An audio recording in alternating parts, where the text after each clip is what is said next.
a great good fortune to introduce a friend of mine, Greg Conti, who teaches at West Point. And last I heard, you had a promotion. Are you now Colonel Conti? Colonel Conti. What? I wasn't going to mention that. No, but it's really cool. Like, I'm used to seeing LT in front of your name. Now he's a colonel. Greg and I have been talking for a while because we're very interested in how to teach people about technology. He's given a lot of talks at Hope previously about malware and other things. And being at West Point, Greg is in a very unique position to enact change, one hopes, within the U.S. government. He, a while ago, was like, I am teaching Little Brother by Cory Doctorow to high-up members of the military and also classes there, hoping to let them know what could happen. And this is controversial, right? Some people may sort of go, oh, well, you're just telling them our tactics. But at the same time, like, we have to have people working on all fronts. And that is the great thing that Greg brings to us, I think. And so without further ado, Greg Conti on teaching civil liberties government. Thanks for introduction, Gus. It's my pleasure to be here today. I think this is an important subject because the more we can get into the minds of the people who really control and influence our lives in terms of military leaders, governmental leaders, and help them understand the importance of privacy and civil liberties and inform their calculus when they make decisions, I think we all win. So that's what this talk is about, a little about some of the tools available if you had the opportunity, and there are opportunities out there to help teach people inside those communities. What would you teach them?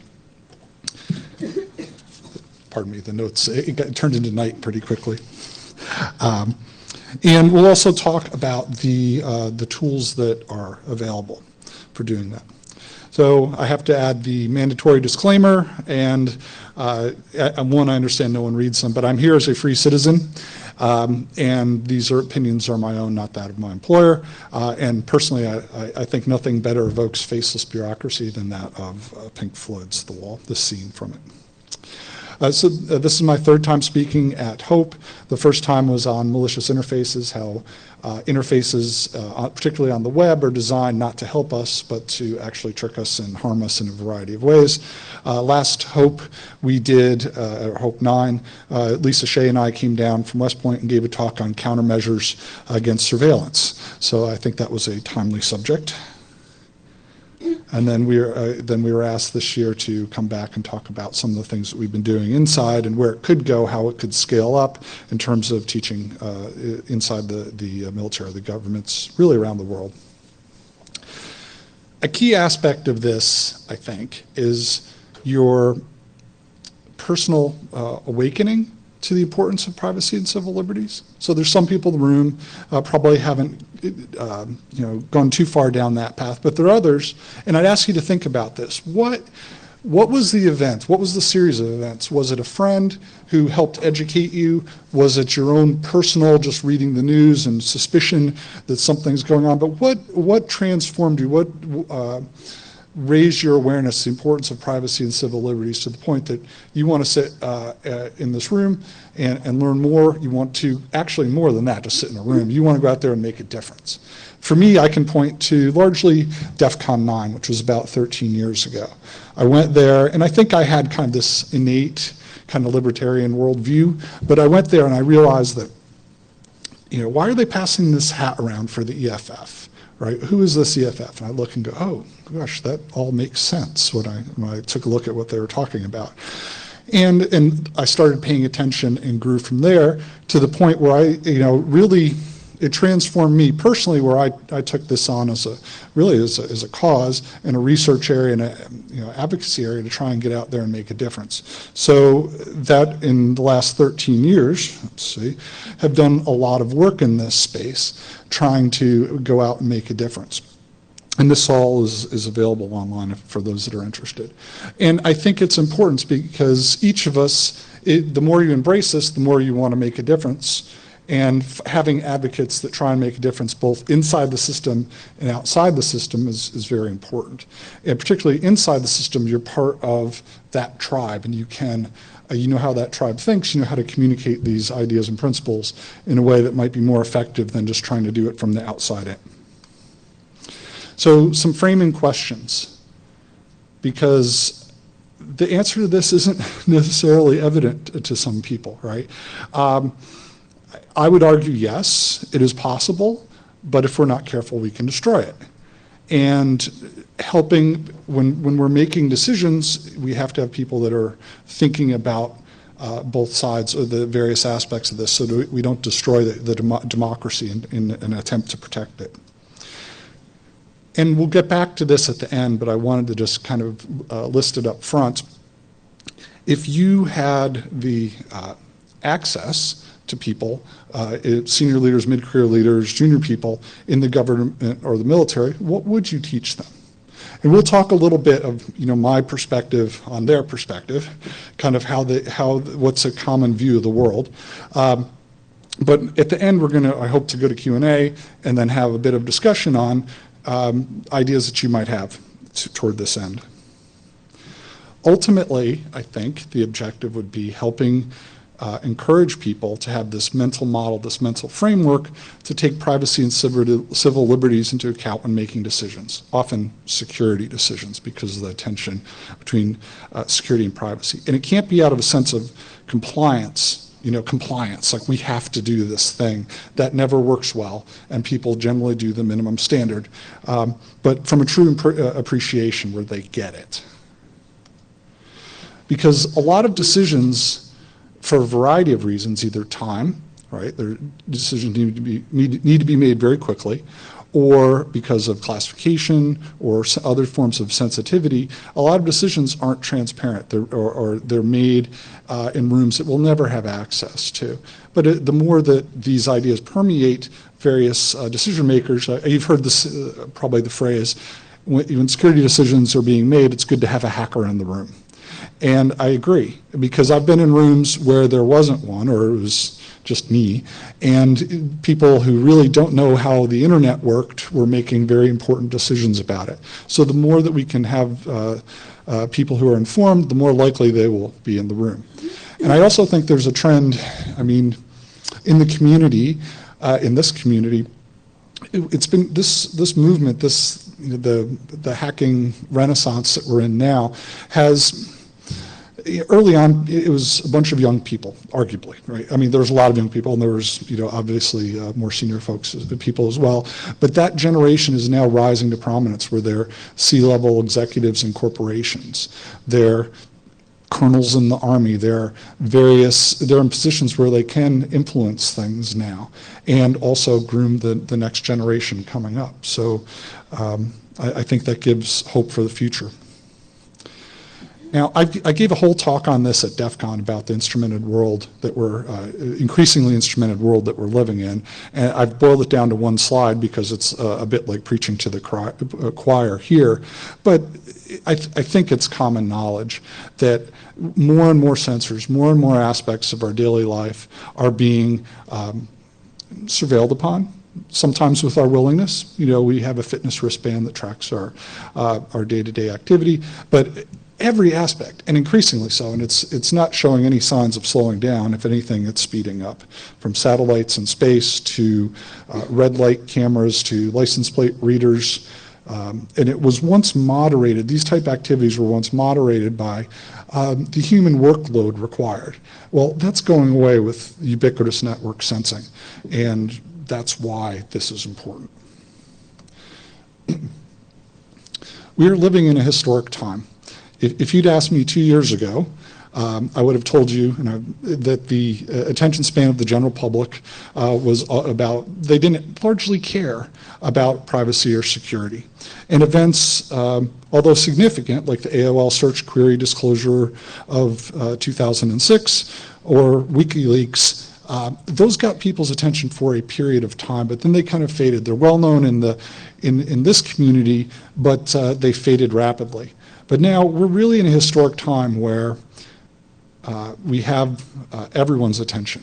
When you think of your parents, they're probably talking, or parents or grandparents, and they're talking to you about privacy, you know that something has changed. And I don't know when it'll end, but we're in a unique point in history where we have everyone's attention, and that's a good point to maybe push for progress. A key aspect of this is understanding different perspectives. If you're trying to teach, say, law enforcement or military, they tend to view the world in terms of security. That's their job. That's what they do. They're the guard dog that wants to protect. You have advocacy groups such as the EFF or advocates in general that are very much aware of the activities going on that the average person is unaware of. And also they understand the legal framework, the legal challenges that are in play. Policymakers are busy people, and they're they're working in a large governmental systems, often amidst checks and balances that prevent rapid change. From my experience, and I haven't had too much engagement with senior policymakers, but I have met some, and the ones I found that despite what you kind of get the sense from the press, is that they're actually trying to do a good job. They have limited ability to do it, but they were actively listening and trying to figure out ways ahead. They like solutions that are actionable, something they can do, not just kind of like soft, general ideas. They want something that they can turn into a decision.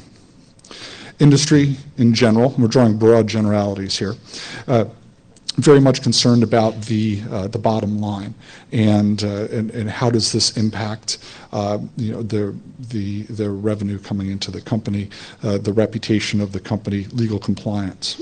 And then your average citizen, who I would argue just go about their day-to-day lives conducting business, and rarely do they think of privacy, although now I think it's on their radar. I want to dig down a little deeply because we're talking specifically about training or educating government or the military, governments or militaries. And again, these are just broad swath generalizations in my personal opinion, but I think they're on track. There's a common sense of patriotism amongst these communities. To be called a patriot is a high compliment. They're very much aware of the threat because they classified information, top secret feeds. They're seeing abuse. They're seeing the badness that is in the world on a day-to-day basis, and things that usually do not make the press. They're very focused on trying to stop bad things from happening again. So this is that security focus, right? This is largely security. They have an inability to speak because once you get access to a clearance, you sign a non-disclosure agreement, and rarely are they allowed to speak out loud. And there's been posters out there, and it's frankly rigid enforcement to enact this. And this is key. I sense that this general trust that what is being built won't be abused. And when I say what is being built, you can think about various security systems, large and small. There's a trust out there that it won't be abused. And some would argue that could be a naive trust.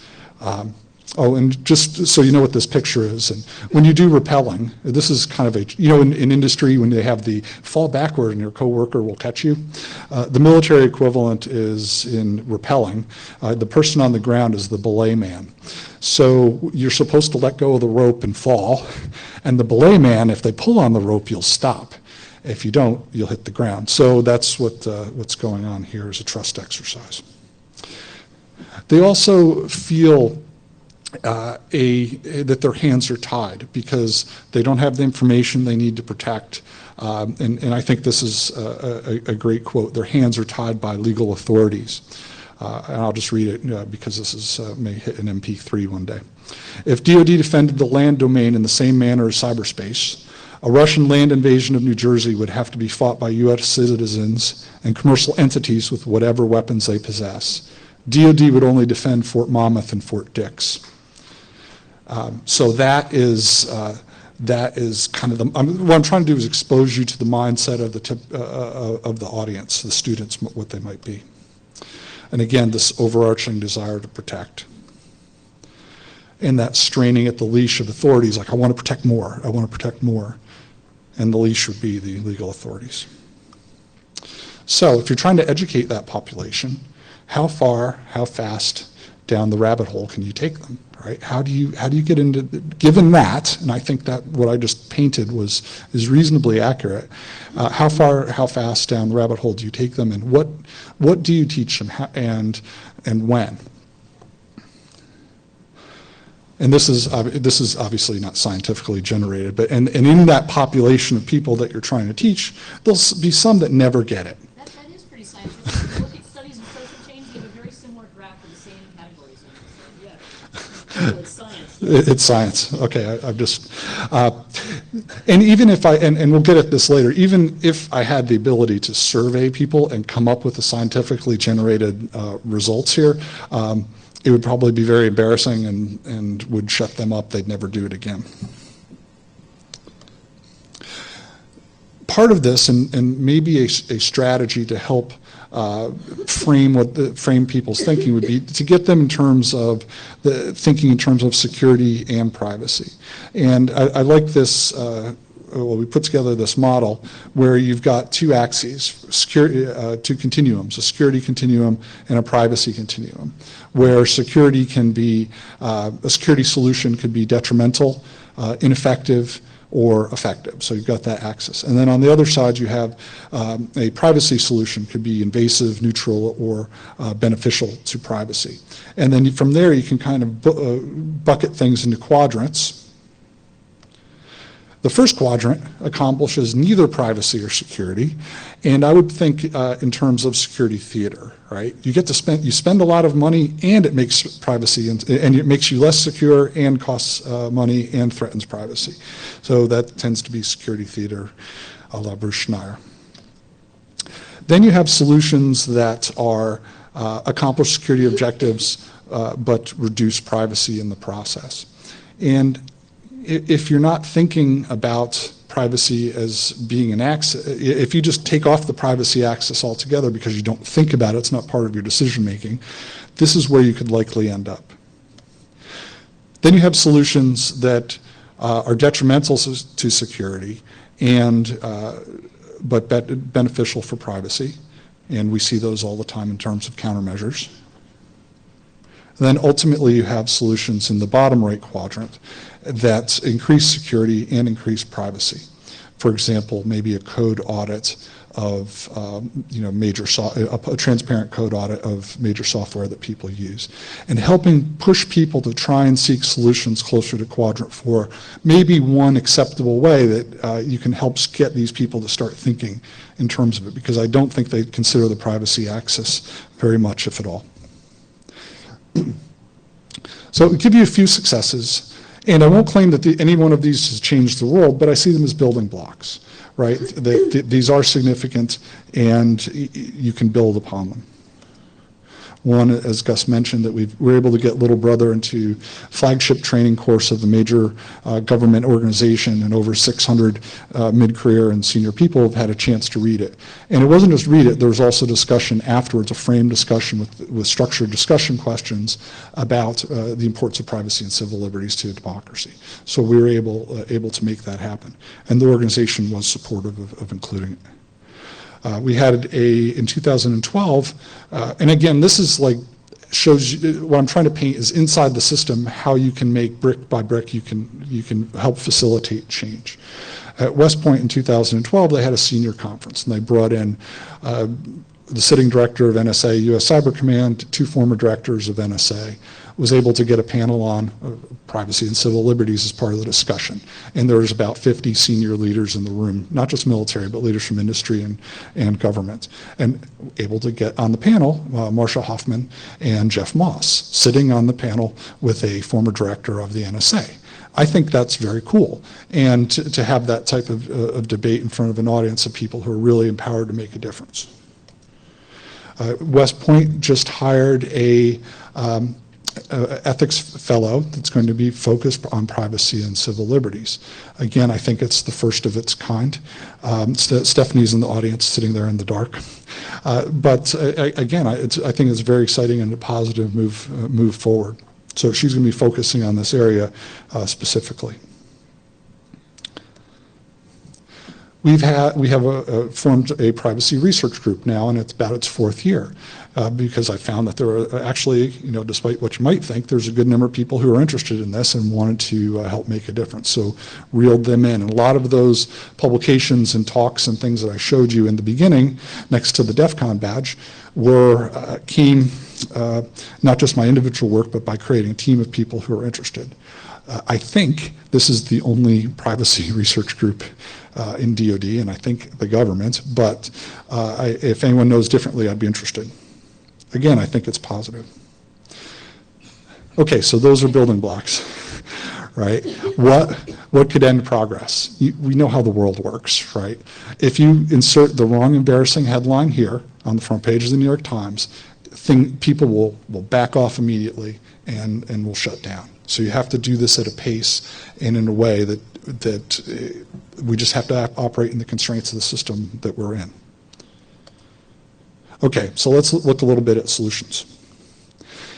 When you're dealing with organizations of 100,000 to 1 million people or more, the tools available are crude, right? You think if you're CEO of a large company, how do you shift it? If you're a general in charge of an army, how do you change how the private views the world? You can't do it personally. Things are indirect. So I have a list of tools here, but these are tools that could be employed to varying degrees and varying degrees of effectiveness. So I'll go through some. The government's known for cheesy posters that no one. This is real. This is real. I've seen this. This is where the hacker community has great artists and night and day difference from what we see. But you could see, perhaps a collaboration with New York City Art School to create sets of posters that people want, right? And don't want just because they're so cheesy it's appealing. And although I don't know about the ultimate effect of posters, if you see this over your office copier, and you're like, oh, okay, I will terminate poor security practices. Absolutely. Pamphlets. Again, these are tools, these are things people do.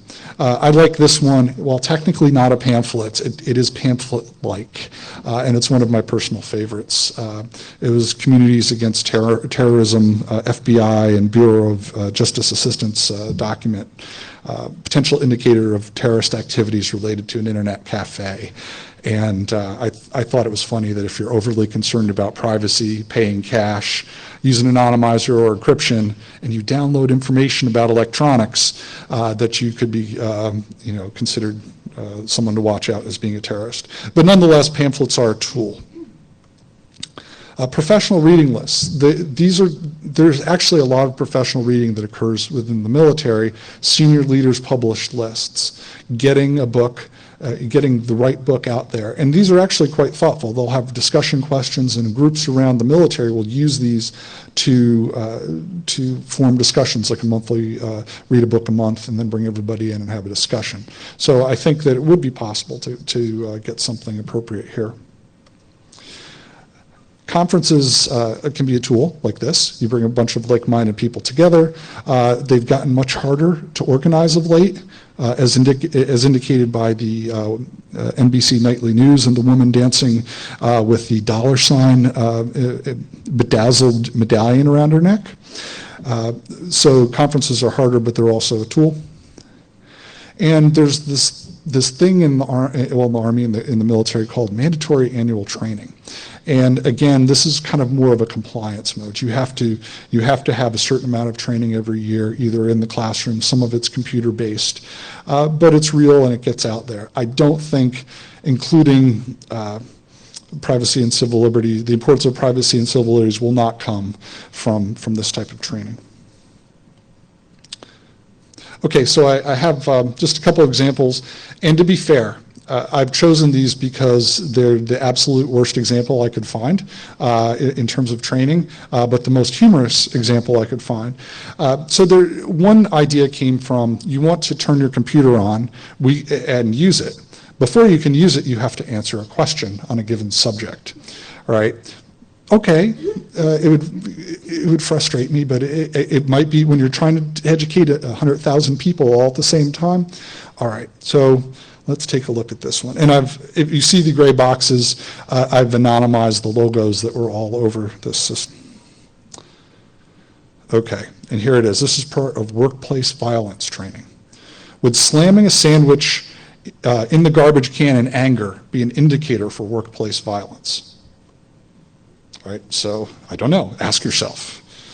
The world wants to know. No. The answer is no. It means he or she had a bad sandwich.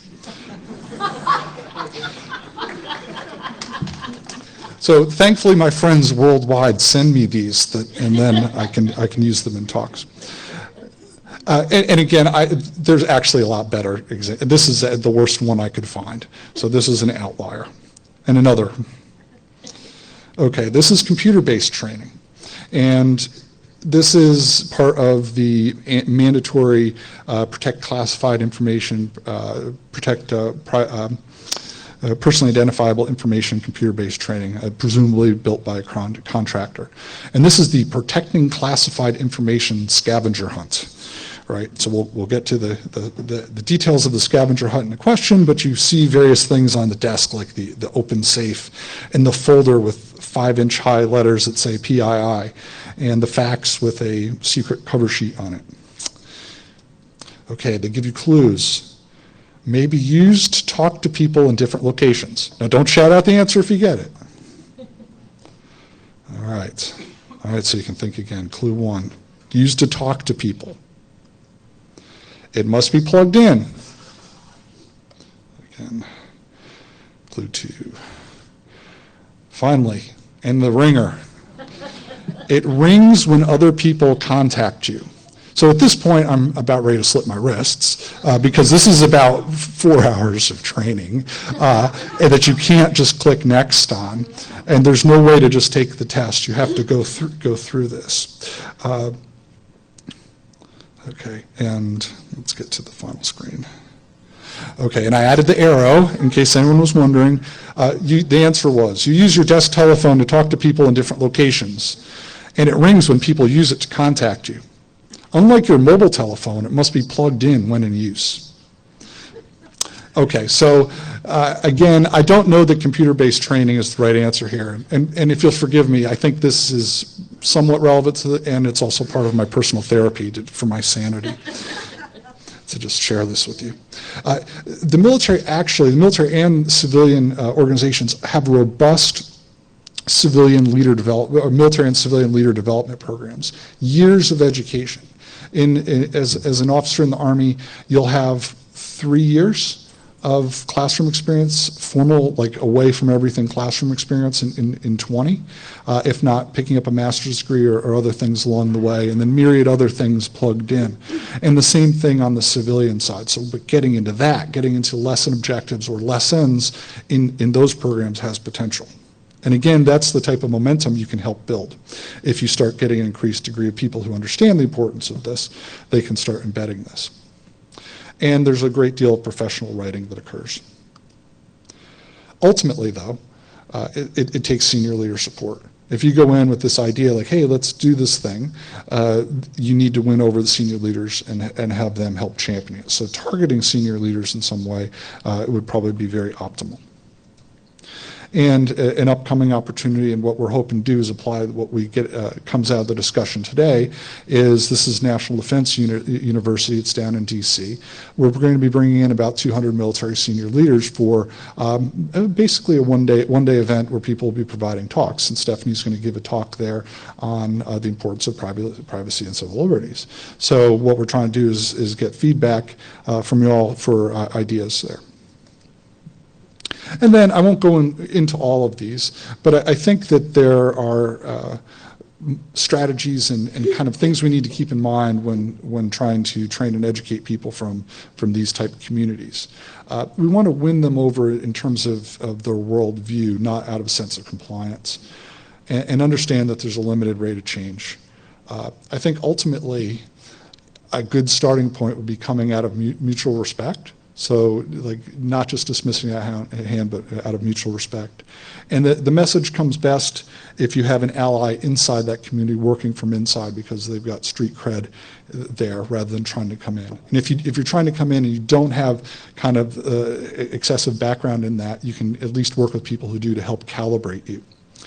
That it doesn't just need to be senior leaders, it can also be at the grassroots level. And I believe that research is an enabler because it gives the tools, it helps provide tools to people to incorporate in their classrooms. All right, so this is just a straw man concept of content I put together. This is, again, just a light sketch that hopefully when we go to Q&A, it kind of get you thinking. But I think you have to convey the why, who cares, and so what aspects to this to the audience. How does this, because you're thinking security, security, security, why do I need to worry about this other thing? And I think there's great examples from history about privacy and civil liberties in general, and certainly those of abuses in the past that could be conveyed. How this ties to the law and in terms of ideology and kind of philosophy, as well as a representative cases or something that could highlight particular aspects. Tying it to the challenge of the instrumented world is another, and maybe with some motivating examples that are probably common knowledge in this community, but not common knowledge for the average military or government person, such as EFF's work on microdots, microdot serial numbers coming out on printed documents out of certain printers. That the U.S. Postal Service, it was reported in the news, scans the outside of every envelope and package to create a database of every message that's sent, even through the paper mail, and then getting people thinking about what the future portends. And then conveying other concepts such as that understanding the perspective of the citizen that you're trying to protect is equally important to democracy.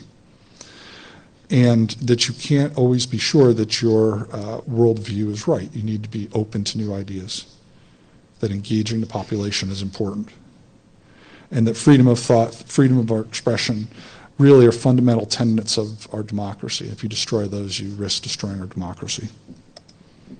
Okay, so to wrap. There are no overnight solutions. I think we're building this brick by brick, but at the same time, we're in a historic era where people will be more open-minded to these discussions, perhaps, than they were in the past.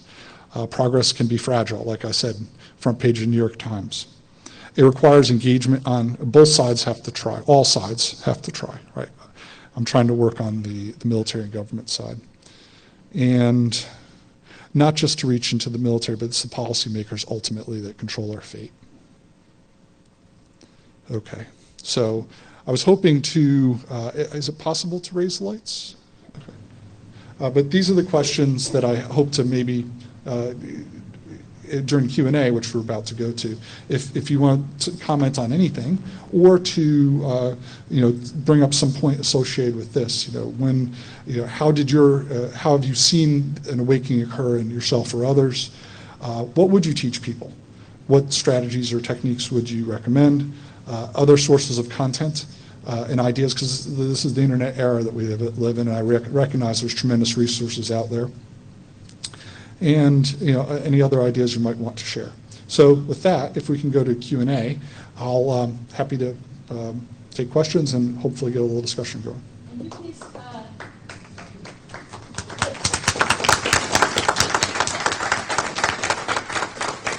you please go to the microphone so we can capture the questions for recording as well? Yeah, hi.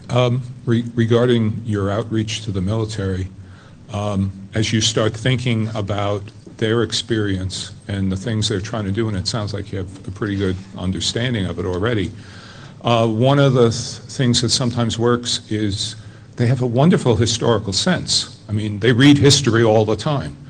And so there's also the idea of fighting the last war. So you had a little note about examples of previous abusive governments. Maybe indirectly, you should also work on the metaphor of us turning into the people we beat, because that's a well-known metaphor. Like we didn't fight the Cold War to create a police state here. for example. And that would really resonate. And the other thing is they're not going to be as liberal as, you know, perhaps this audience. So some of the things which, again, indirectly you can reach out to where you would say, oh, those idiot right-wingers are upset about this or that, whether it be IRS or whatever. Those kind of metaphors will also resonate. And try to do it fairly so that no one thinks that you're saying, well, you know, let's make believe that we're all going to be over on this side of the spectrum now. I mean, the fact that they do this, I mean, there is a Southern military tradition, so that's what, you know, those kind of people have kept us alive. Thank you. Very good, thank you. Okay, sir. Yep. So one of the things that's disturbing to me about the current situation is the appearance of our moving towards a permanently militarized society, which is approaching sort of banana republic status with the security money that's going into local police departments and the militarization of local police increasingly putting us in a situation that looks like a banana republic.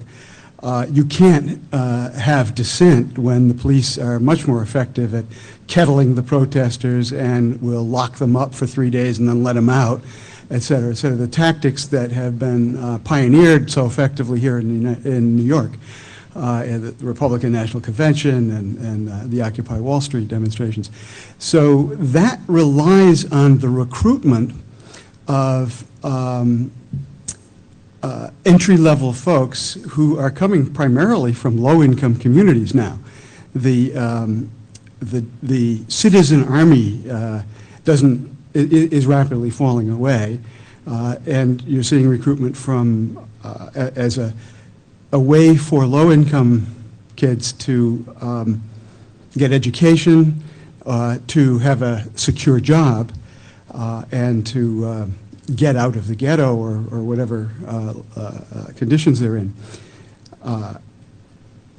The danger of that is that you create a caste system where we now have a military/police caste that's permanent and that's invested in the continued oppression of everybody else for the interests of the elite. It's very hopeful to me to hear your talk that the upper echelons of the military, as you're experiencing, do not see the world that way, or don't seem to from your description, and I think that's a good thing. But fundamentally, what might be something we need to address is a kind of psychological difference between the folks who are here, for the most part, and the folks in the military, and that is one's relationship to authority. It's a psychological difference that's extremely powerful, and that really seems to sometimes separate the sheep from the goats. It's hard to be on the same side or to form alliances with people who are very different from you about that fundamental psychological issue. So I'm not sure where that goes in terms of comments from your part, but those are the concerns that I bring. And I teach college students at City College here, which, because it's New York City and City College, are very ethnically diverse and tend to be sort of low income relative to Columbia. So those are folks I would like to be able to influence. So it's very relevant to me here. I think you bring some important points up. The idea of recruiting, right? I mean, the military is composed of people recruited from the population. So the pipeline of people in, the more, so this isn't just an issue inside the governments or militaries, it's an issue in the population. That the more you can influence the population coming in, the more training worldview you get, change you get for free in many ways if you can touch that. There's also a concern generally in the military of this increased separation between the military and the population which it serves, right? And that gap, and that they live in isolated pockets and military bases with guards around them, and sometimes you can spend days or months living on base before you even get out. So that's a concern. It's a known problem, and getting out there and in the real world is important. So. And the idea of variety of views. I mean, I wouldn't say that it's nirvana, but I think that people, it's that security mindset. You have to get past that. They're thinking, really, they're laser focused on security, and to help them kind of broaden their perspective. So it can be done. But all very good points, sir. Thank you. Okay, sir. Hi. So to answer one of your questions on the board, I come from the UK. My awakening occurred when I was relatively young. Our government passed draconian laws that said you hand over your encryption keys or you end up in jail forever, period. There's no end to when we can, decide to let you out. And that to me, from my history class, I knew that wasn't a good thing, that, our government had started taking bad steps. But if I may be so bold to ask you a question, you've clearly got this fantastic position within a very hierarchical organization to help educate your leaders in privacy. I work in the UK government, and I'm curious as to how you got into that sort of role within that type of organization, how you created that space for yourself. So there are various pockets in the military, and I was able to steer toward West Point, which is an educational institution. So it's an undergraduate school, the academic departments, they support academic freedom, right, which is important. Because it's really, and you're encouraged to publish and to go out and do things. And unless you're disclosing classified information or giving away sources and methods or things like that, you have a very wide lane in which to work. And I've pushed the limits of that lane, but you can get a lot done with academic freedom. So I think, and hence the others. I mean, there are others there that we kind of gravitated toward that pocket as a place that we could think more freely. Okay, thank you kindly. I'd also add that largely until the birth of things like Cyber Command and Army Cyber Command, that largely they weren't really even aware this community existed. As much as like the military just focused on military things, they weren't really thinking in terms of cybersecurity. They are starting to pay attention more now. So. Okay, thanks again. Which could be good or bad for me. Okay. Hi, I'm a humanitarian researcher, and I just want to bring a couple of international perspectives that in the post 9/11 world and looking at the world as a battlefield, the global war on terror, quote unquote, right? And under the 3D approach of diplomacy, defense, and development for international development. If there are any civil society folks in the room, it's not enough to just talk about working with government and military. That's already a huge ball of wax that will keep lots of folks employed for the rest of their lives. I'm sure you will have no dearth of work in this line. My concern is around, how can I distill this, the oxymoronic phrase, humanitarian militarism. Okay. No, I'm actually talking about, maybe some folks read an article a month or so ago, I think it was in The Nation, on something which most Americans have no clue about, which is the largest drone base in the world, largest military base, largest U.S. military point of operation in Djibouti, and the massive expansion of U.S. military in Africa. Most of my work has been in sub-Saharan Africa, not only though. And my concern is not just the maneuvering of U.S. military in the world and its interactions with local populations on quote-unquote humanitarian grounds, which is a very debatable concept. I'm concerned with technology and information ethics, right to privacy, and the ways in which data is the new oil, data is the new conflict resource. Populations, segments of populations, for example, Horn of Africa, are being targeted on the basis of co-opting of data capturing data via backdoor channels. A lot of it happens by subcontractors. Military is working a lot through subcontractors, as are international development organizations. USAID works through subcontractors. How can we work on the right to privacy, responsible data practices, not only with government and military, not just with USAID and US military, but with all of the subcontractors, the private security and defense contractors, the NGOs that USAID funds. So this is a, It's you a know, non-trivial problem. I recognize that, but I'm raising it. Yeah. Well, I mean, there are tools, right, to, So, sorry, just Sure. quick things. So one of the ways in which I'm personally addressing this is by working as an early adopter of crypto tools and secure communications, et cetera, and trying to work with my fellow humanitarian researchers to also adopt and start to use secure communications and encrypt files and hard drives and these kinds of things. So, for example, I'm working on developing a crypto party for humanitarian researchers who do things that I do. So, yes, well, yeah. I think ultimately, I mean, the way the giant bureaucracy works is contractors are responsive to the types of opportunities that are out there and how the contracts are written.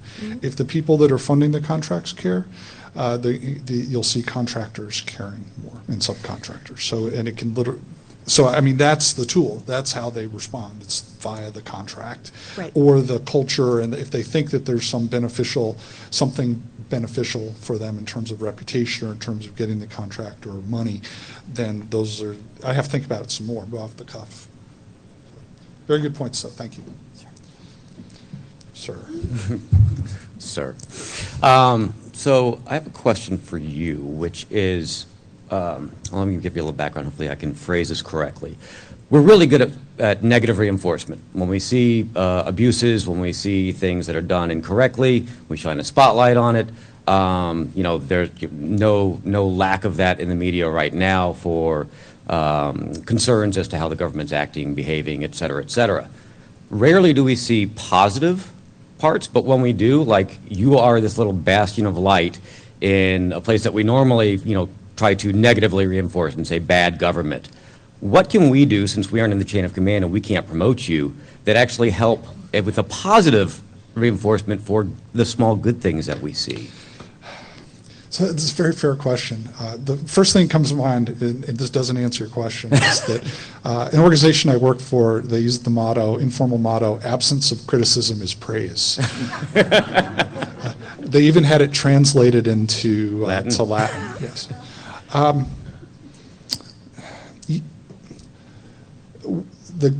The military is responsive to civilian oversight, very much so. It's built into the DNA from day one that the military is responsive to the civilian authority. So do we write So our senators with positive things? civilian authority is probably a tool to do that. I don't know. Well, you have some experience in this area. Maybe a little. And my take would be those that you look up the food chain, and those people can influence things. Call them, write them. As citizens, when we see something good finally, how do we fan those flames correctly? So, and I'm interested in your ideas on this too, but I'll take a swag at it. And I would say yes. I mean, we have there are a variety of ways, and one is the news community, bloggers. There's the press, but you have to. There's the written word in terms of magazines and online news, but you have to go to where the people you're trying to influence are. Right? They're not going to read. Congressmen don't read Slashdot. Yep. Congressmen read the front page of the New York Times. Yep. The Capitol Hill staffers are, watering hole attacks, but you put the news where you know it'll be consumed. You can go more directly. And for those that are interested in the hierarchy that is the Army, yes, Colonel it's senior enough to be in the room, but you get the back seat in the room. It's the general officers that are really making decisions, but we get a chance. So I'm interested in your thoughts. Did I miss any key point there? Or, I'm curious. okay, well, sir. Thank you for your talk. I was curious about some of the topics here. Some of the things that concern me is the role of the military versus the local government, i.e., who is your customer? Common perception is that the military sometimes is working for the defense contractors or the corporations, and when the military is engaged in local operations, is a citizen their customer? The other thing is that the military, has been really associated with waterboarding and urban assault training. And there is a provision in the military called the Provost General, ostensibly, at one time it was supposed to protect the Constitution and the enforcement of treaties, and I think that's not happening anymore. And one other suggestion is that maybe the military can consider an open house for local citizens to meet the commanders and soldiers, either on base or off base, as a way for citizens to know who the folks in the field are. Thank you. Yeah, thank you. I mean, one example, it was, I was told that the three largest tourist attractions in New York State were New York City, Niagara Falls, number 2, West Point, number 3. After 9/11, they locked the gates. And it's, largely, and they shut down basically all tourism significantly for many years. Now it's opening up, you can take a bus in or whatever. But again, it didn't help any, right? Everybody went down in lockdown mode to blur those lines. But I think you also raised a good point, the idea that this isn't just military, it's law enforcement. And I think that some of the things, because we have we have access to those communities. I mean, we could come down and talk to the NYPD and they'll talk to us and vice versa, right? We've had some people up.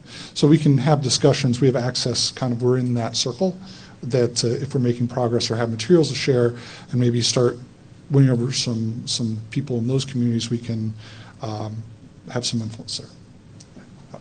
So I've got some down to how much time? 4 minutes, okay. Howdy. I'm a civil rights lawyer, and I have to occasionally talk to people at VMI who are just like people at West Point, except they're pissed off they didn't get to work at West Point, and about the Civil War. Our parking is horrible. Right. And so I've got a little bit of experience in trying to articulate these messages. Usually the first thing I open with is I say, your job is to defend civilization. My job is to make a civilization worth defending.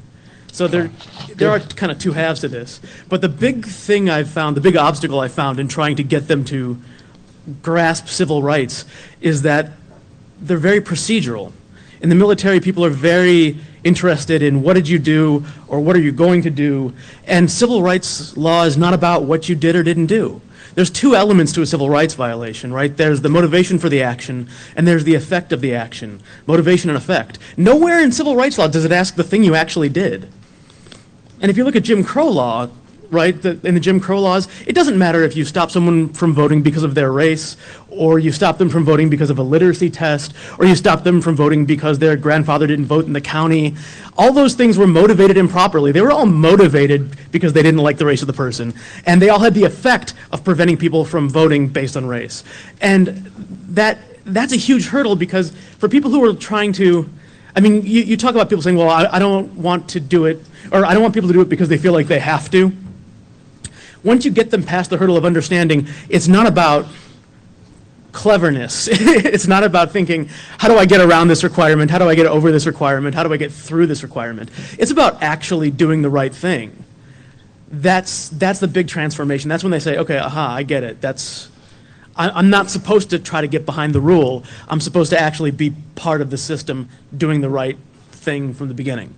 Good, very good. And I would add that, we tried, not necessarily in the context of privacy, civil liberties, which is something we're all, but in general about ethical decision-making on the battlefield. West Point does try and do that, to do the right thing when no one is looking, right? And so maybe folding it under that would be another way we could, because there is actually a great deal of ethics training that goes on for leaders. So Gus, one more question, or one more question? Thanks a lot for your talk. Yeah, thank you. I'm sometimes involved in negotiations, and it's it might be a really pedestrian comment of mine, I'm not sure, but the first step is finding commonality. And it strikes me that between the two communities, although the means are quite different, the ends are quite similar. I'm thinking particularly about if the military is all about security, well, so is this community in a way. It's just the security is achieved through technical means. And if there's one community that knows about finding flaws in security and then patching them up and make it stronger, it's this one. So I'd start by trying to point out that commonality. And I'd also talk about freedom. I mean, as an Australian, I'm constantly amazed at the debate in this country, and it's about freedom. It's just the means are different. I would be looking at the military trying to preserve freedoms, and here people trying to preserve their individual freedoms, and just trying to point out those similarities. Oh, that's actually very insightful, and the idea of just, because I'm sure if we did some research on negotiation in general, there's other kind of strategies along those lines that could, because in some ways we're doing negotiation, intellectually at least at first. Okay, so with that, I'll go ahead and wrap it up. Thank you so much, very, very helpful, and cheers.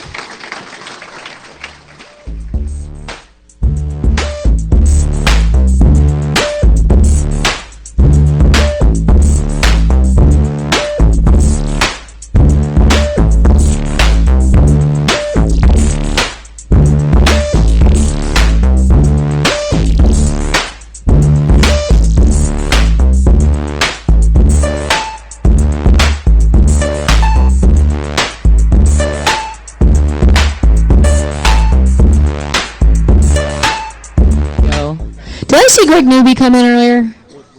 Greg Newby, you back there? I want to borrow his jacket. It's freezing. But who's? Thank you, Nick. Thank you. Is it going to fit me? I'm curvier than you are. Hi, everybody. Good morning. We know why you're filling into the room. Look at you. You expect unicorns. How many people expect unicorns? Yes. We've seen Johannes before. This is... What? Oh, no, we haven't. We haven't seen Johannes. We haven't seen any of this before. This will be entirely new. We don't know who this guy is. He's probably totally boring. He's nothing like Johannes at all. My favorite Johannes story. Thank you. I get to do this. And I get to be like, like James Brown, and just throw it away again. I swear to God, that's what it felt like I was doing in teaching last year. I'd get near a chair and then I'd throw it away. Thank you, Nick. I know. But I was gonna throw it off like James Brown always grabs the coat and then he throws it away again. Do you want to introduce Johannes? We can mutually use. Can I tell you a Johannes anecdote before you do? Yeah, so I don't know Johannes that well, but I had this great chance to go out and drink with him after the previous Hope, and we got to talking. Johannes knows a lot about Olive Garden, a restaurant chain, which is he has this fascination, being German and having spent some time in the United States, he has this fascination with Olive Garden. Told me this fact that I did not know. Who's been to an Olive Garden? Who's been to an Olive Garden here? Please. Yeah. Honestly. Yeah. Do you want to tell the Olive Garden story, Johannes? Because the Olive Garden story is pretty amazing. That's the American experience. Yes. Into the mic, man. Okay. Okay, I think I'll talk about Olive Garden and hate a little bit later. But Yes. go on with your. So the point that he made about Olive Garden is that apparently it was entirely created by market research, and basically what they asked Americans is, what do you think is Italian food, and like what is Italian, and that is how they created Olive Garden, out of like an American survey of like what they think Italian is. It's Olive Garden is like Alfredo statistics. Alfredo statistics. This is the greatest thing. This is the way I love the people who show up to Hope. You get him and you get Finn Brunton, who will suddenly go down a rabbit hole about some cult you've never heard of. Thank you, Greg. Yeah, know your history about random shit like that. That's great. Olive Garden, based in Orlando. It's owned by Darden Corporation. I'm actually writing an essay about Olive Garden, but I will hopefully not talk too much about Olive Garden today. Cool. What time are we at right now? How much time? 12:58, it's another minute to kill. So I'll do the usual kinds of house cleaning kinds of things. Remember, at the end of the conference, we tend to ask people to stick around, help us clean up. So please do that. You might get a T-shirt out of it, I think. I don't know. I can't promise anything, but we love it having people. We have no official cleanup staff, and the more you can do to help us, especially if you see people who you know are like a brain trust of the conference, like Mitch Altman, don't let him sort out his wires. Last time at the end of the conference, he was like sorting wires and bits of solder, being like, I have to pack this. I'm like, no, Mitch, you need to tell people what everything is all about and not just the wires. I love him. He just has very close attention to things sometimes. Yes, also, when you leave this room and when you leave any room today, please, once again, we have no cleaning staff. Take that Starbucks cup under your chair. I know you brought one with you or something. It's not Starbucks, water, whatever. Anyway, I will, given that I've given my Olive Garden anecdote, I'm going to let Nick Farr continue the introduction of Johannes.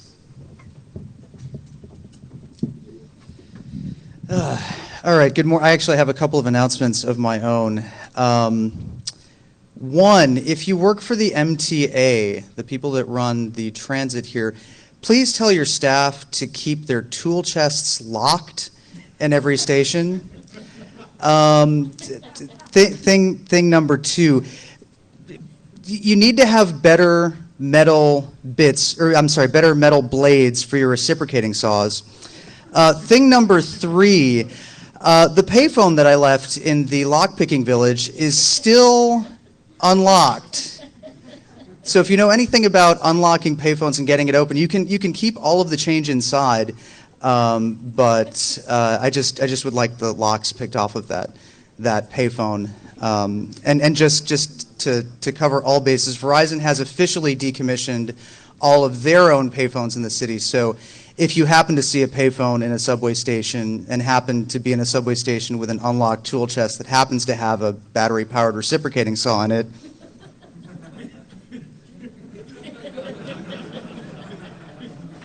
but no, I'm serious. I dropped off a payphone in the lockpicking village yesterday, and they have been working on it for a solid 14 hours, and they have not yet gotten it open. I think after I introduce Johannes, I'm going to probably go figure out if I can buy some stainless steel drill bits and a drill somewhere and put the lockpickers to shame. Gus has a drill? I know the drill points. And we have somebody who knows the drill points. Thermite? Bernie, you're an organizer of the conference. Should you really be advocating that the attendees use thermite on the mezzanine? Nick, if you were here at the first Hope, you will remember that there was an explosive device that was detonated on stage here at the closing ceremony. So Bernie was saying that... It was a Cooper chip that we actually blew up on stage with a small explosive device. So Bernie's actually saying that at the first Hope, there was an explosive device, which leads to the first rule of security, which is no explosives. If you actually go talk to Rhodey or Cush, and actually, could we have a huge round of applause for the security guys? They are managing so much stuff.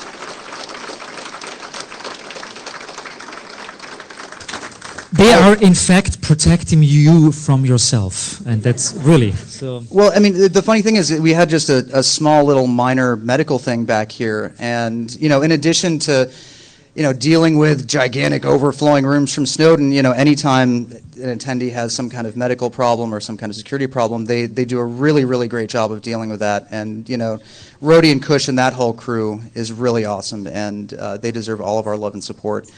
But if you actually go down to the security team and ask them, they have a list of 7 rules that are obviously related to incidents that happened at previous Hopes, and the first one is no explosives. So please don't use thermite on my payphone. But anyway, you're not here to hear me beg for people to open up the payphone. So the name of this talk is Fuck Hacker Fucks. And I forget the second part, but I think you get it from just an audience bashing you get from the first part. And I've known Johannes I actually met Johannes right here in this room. 2006. In 2006. You were sitting in the first row, and you're like... And I remember thinking, like, who is this Marxist? Doing all of these things. And then of course, since then, we've become... Neo-Marxist, but let's... Neo-Marxist. Of course, do not call a neo-Marxian Austrian a Marxist Austrian. Or I could just call you a German. How about that? At least I'm not from Detroit. The bashing starts! The bashing starts! No, this is good. But I mean, where else did I learn how to use reciprocating saws in subway stations? I mean, anybody from Detroit, because I was thinking okay, just quick audience poll. But I mean, you get the reference. I mean, actually, I don't want to be Cleveland, but that's... Yeah, poor Cleveland. So I think a lot of, I actually was hearing earlier on, people would come up to me, they think I know something. I had nothing to do with this conference. This year, I decided to take the year off, and people are asking me, so Nick, what's up with that hacker roast that's happening at 1? I said, I don't know. I haven't looked at the schedule. I'm trying to get my payphone open. And then I see Johannes, and Johannes says, oh, are you coming to my talk at 1? And I'm like, yep, I knew exactly that. So Johannes has a portable microphone. He's going to be doing a very unconventional talk. It's his first talk without slides, actually. Is that right? That's true. That's true. Don't forget. No, unicorns. No, there will be unicorns. I promise you that. No. If we don't have any unicorns by 1:30, we will deliver unicorns. You're not running the conference. You can't offer that. It's the last day of the conference. I can offer whatever I want, because what are you going to do? Come find me tomorrow? I know where you don't live. All right, so he's going to be going throughout the audience. He has a lot of interesting stuff to say. The room's filling up. You guys know all the rules about aisles and stuff like that. If you have a free seat in the middle of the aisle, compress. There's stuff here. There's Come forward. It might not help you any way because I might go to the back, but yeah. Yeah, so if you're at all afraid of Johannes, he might come to you directly. So please, everybody, a huge, gigantic Hope X round of applause for Johannes. Thank you. I'm actually not yet. Everyone, like the last 2 days, people came to me and said, like, I'm looking forward Sunday, the roast, the roast, the roast. I actually don't even know the cultural relevance of what a roast is. I Googled it and like, roasting. It's like when comedians like roast other comedians and this and that. Okay, I'll try my best. I'll try my best to tell you why I all hate you. Or no, actually, I only hate you a little bit. But okay, let's say I'm interested in the great dichotomies of life. I'm interested in black and white and cats and dogs and love and hate. And there's a little bit of hate in here today. The main reason why I'm here is because I've been part of the hacker community, although some people do not consider me part of the hacker community. They just like call me artist. They say, he's just the artist. He's like the crazy Austrian artist. But I've been part of the hacker community for quite some time, and there are some things that I just don't get. I just like, why is it happening all the time in the hacker community for 10 years now or 15 years now, and it's not changing. It's even getting worse and worse and worse and worse.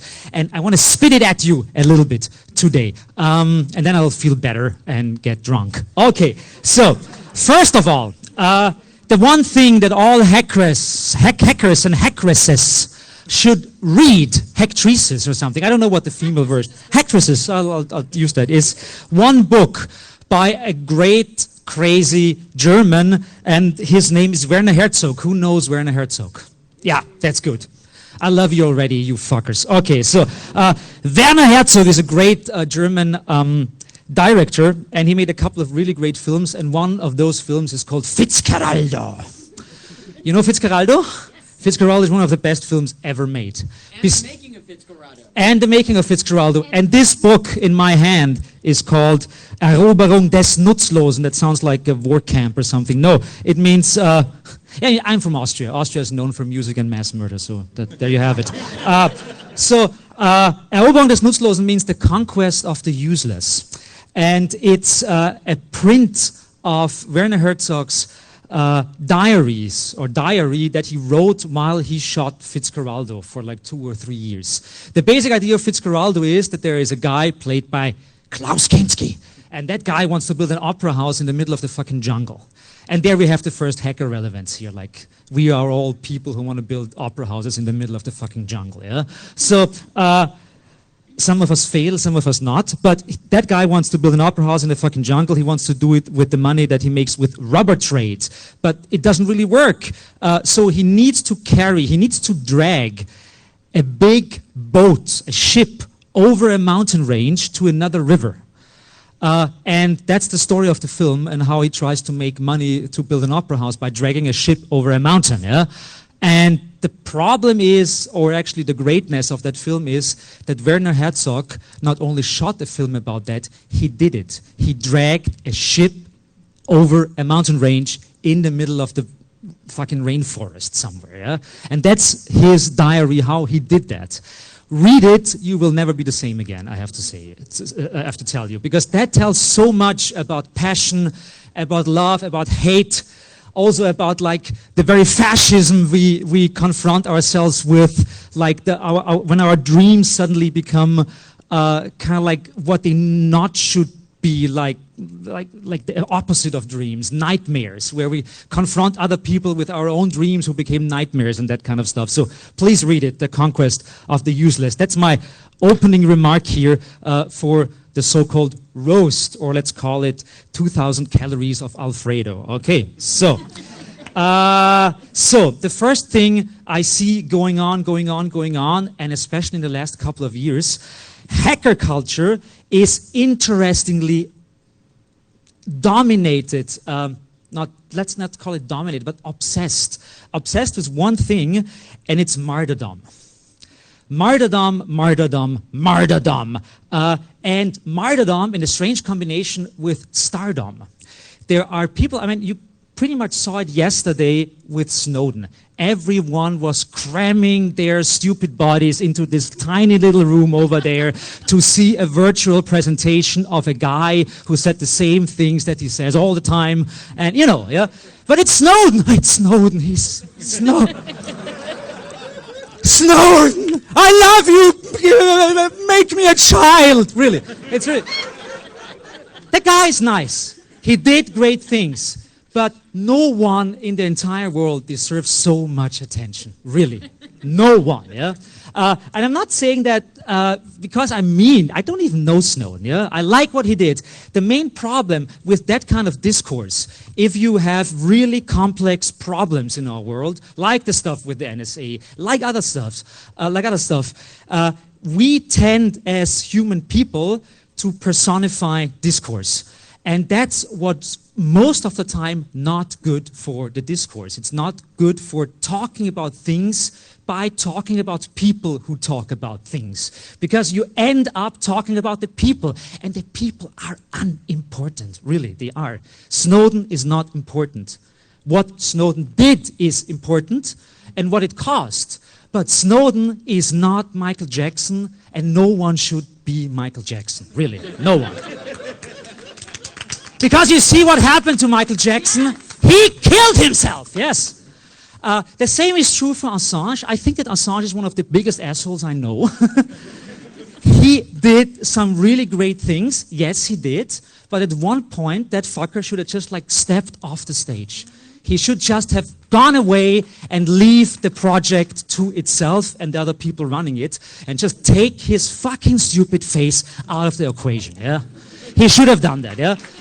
I have never met Assange, but I have a strange reaction to him appearing everywhere and everyone talking about him. The guy's a guy. It's like, I'm not hating him, not really, no. He's a guy who did something really important, but the problem was that the importance of the person Assange suddenly became bigger than WikiLeaks, and it actually killed WikiLeaks.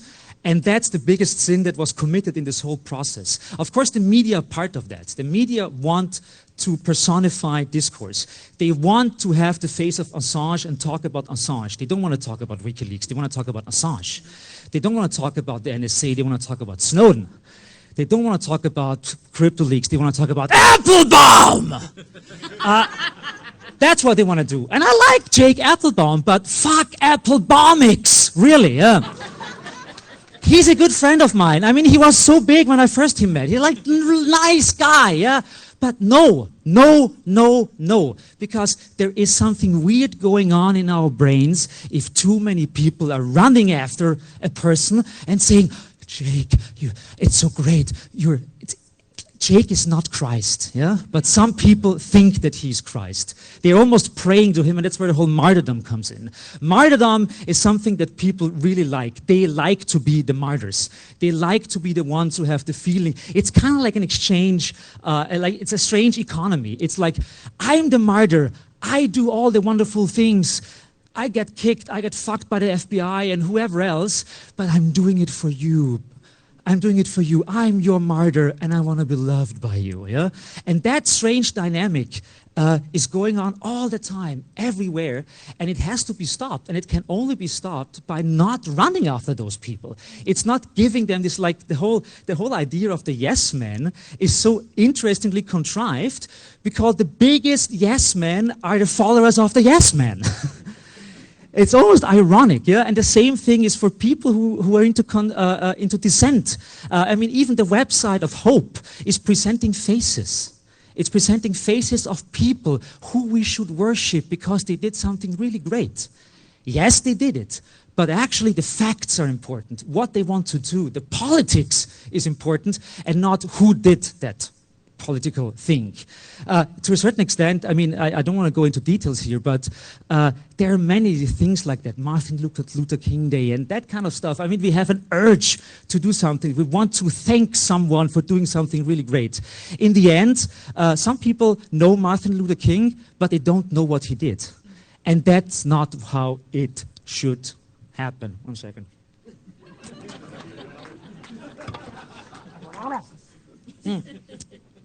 Okay, so we like worshiping. We shouldn't.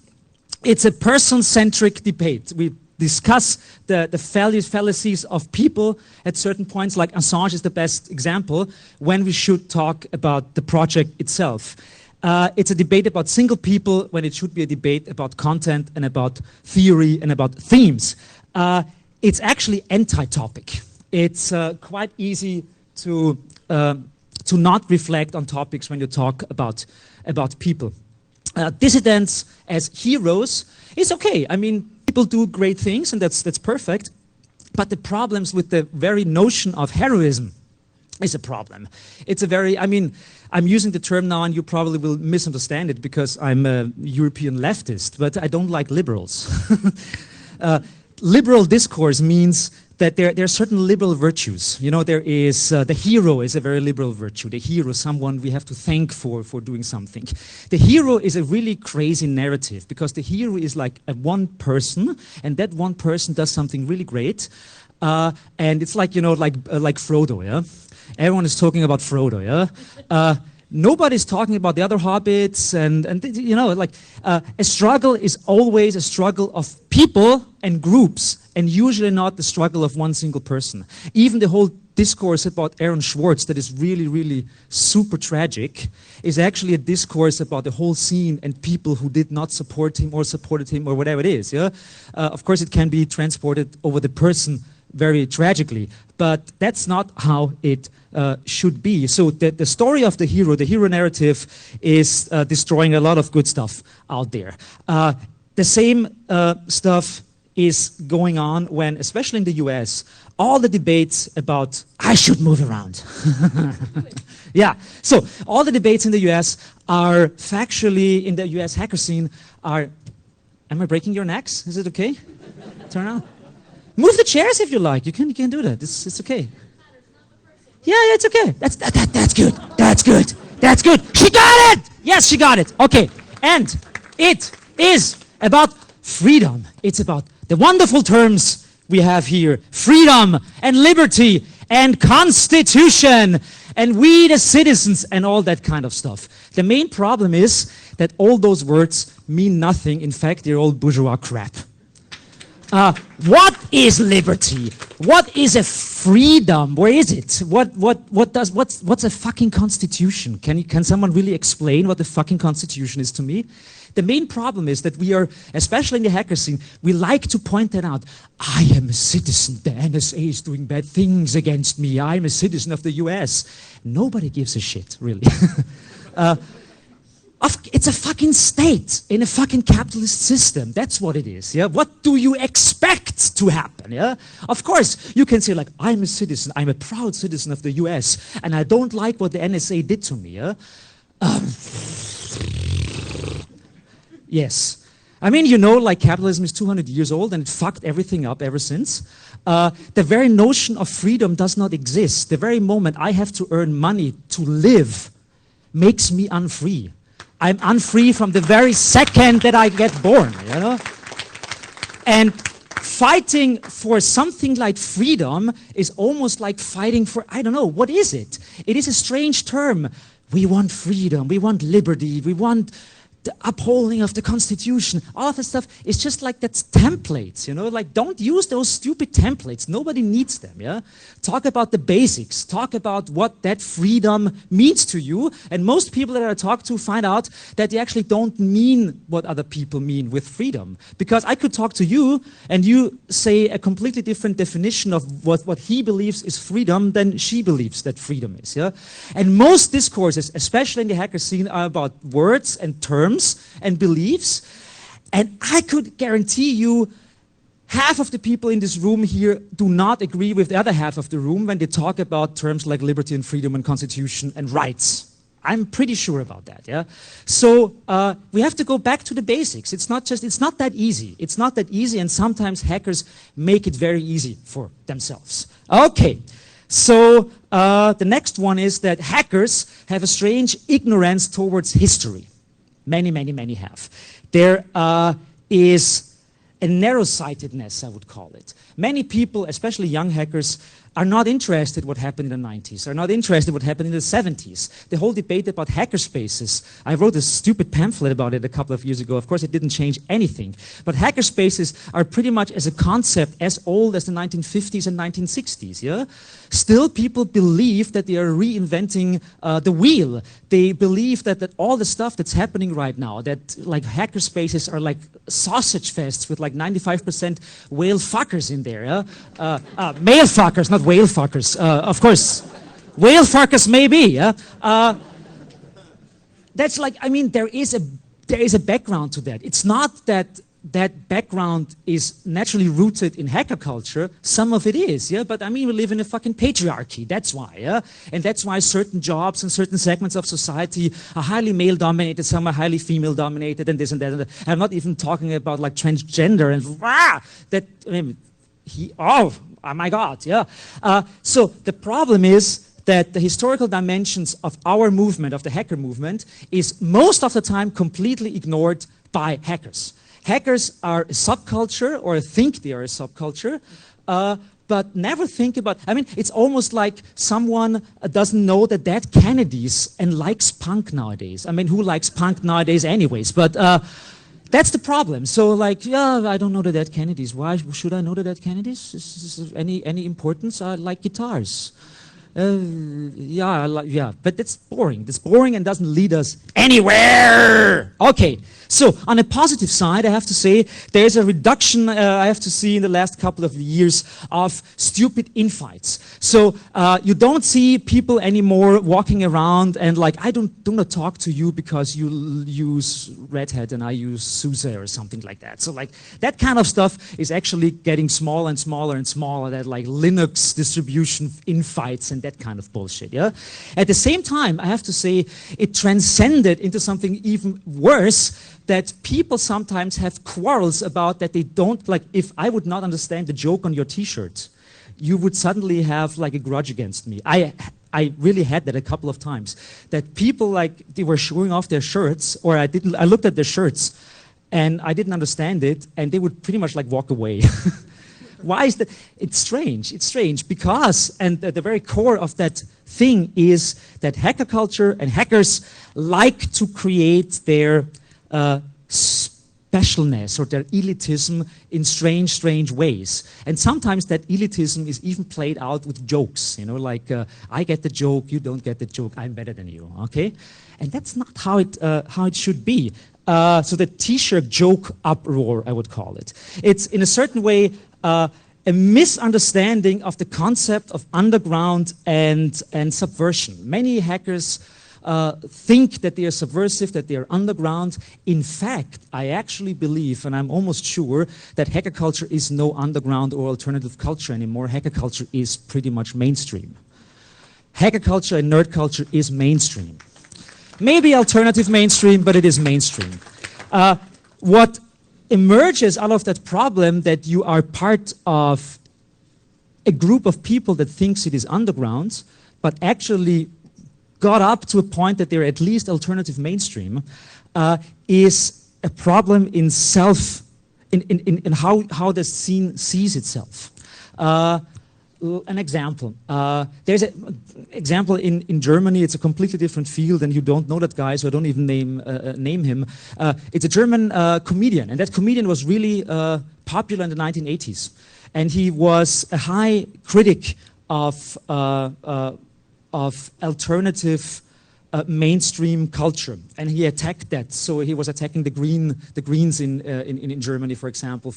I think his basic shtick was back to plastic or something like that. So he was, like he turned the stuff around. He was criticizing liberal mainstream for how hypocritical it was. Yeah, that guy is in the meantime one of the biggest and most important comedians in Germany, doing the same jokes like 30 years ago. For example, he's doing like pretty much racist jokes about Polish people and stuff like that. And he's doing that, of course, because he makes meta jokes about that we should not make jokes about Polish people, but he's making fun about people who make jokes about Polish people, but 95% of the audience just like don't get the meta. They just think he's making fun about Polish people. And that's a little bit the problem of subculture and subcultural discourses and grammars when they emerge into mainstream culture. It's that you have to change the perspective how to speak and how to act and what your privilege is. Your privilege check as a subculture is different than when you're actually getting into the mainstream culture. And we are pretty much mainstream. I mean, with like Snowden and Assange and all that stuff going on. The world is looking at us and what we are doing, and we should behave in a way like we're not in a punk club anymore. So if we compare the hacker scene with a punk club, we're not in a punk club anymore, and there are certain rules of behavior and certain rules of how we speak as groups and as individuals in the hacker community. It doesn't work anymore. It doesn't translate anymore. And that translation period is really, really harsh sometimes.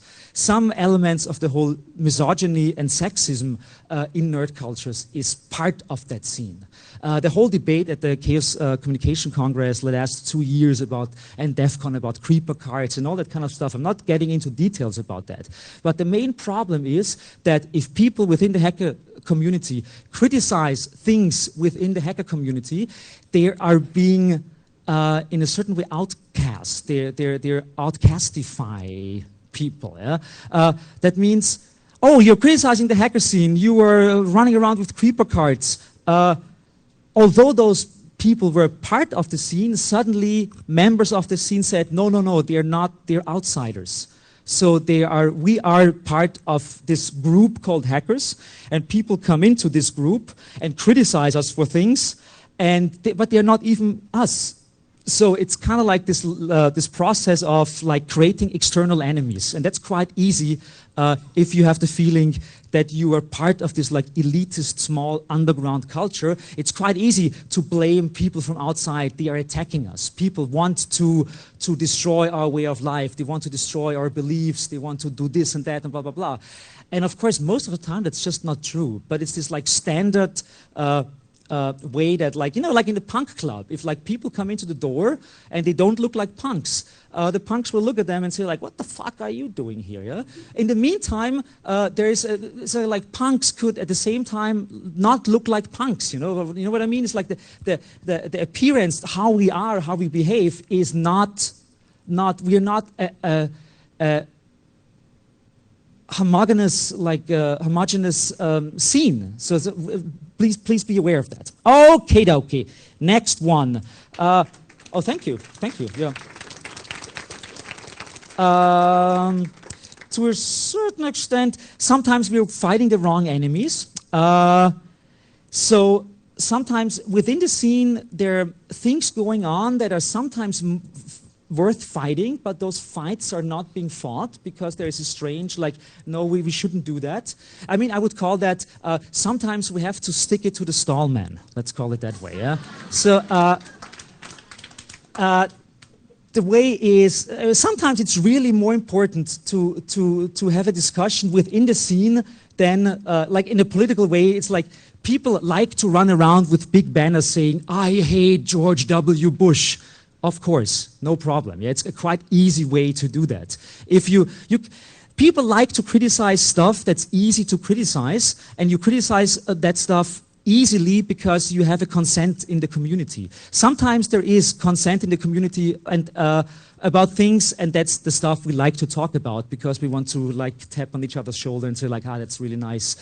It's really great that you also hate George W. Bush. That's great, yeah. Sometimes it's probably better to talk about other things that maybe generate a little bit more drama and friction, but that's, I think, important, and that's why I would call that the Stallman problem.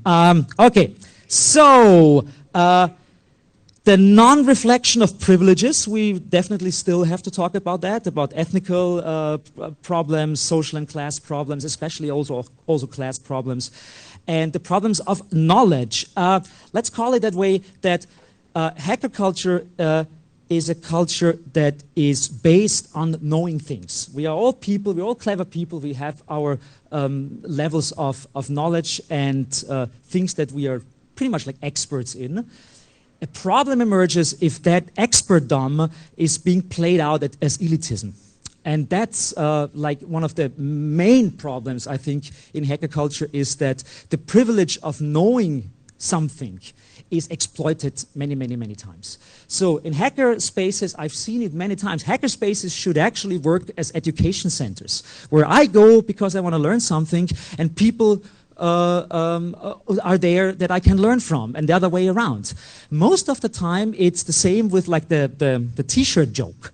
It's like, I'm just taking something really silly. I know Python, huh? What have you got, huh? That way, so that this difference of knowledge is not something positive in a way that I know something I want to teach you, and you know something and you teach me, but suddenly it's a currency. It's a currency, and that currency creates mini stars, and that all ends up with Applebaum. No, not really with Applebaum, but you know where I get to, yeah? That you have like a strange form of meritocracy that is based on elitism. Like in Wikipedia, for example, I always say Wikipedia is the world's biggest multiplayer game.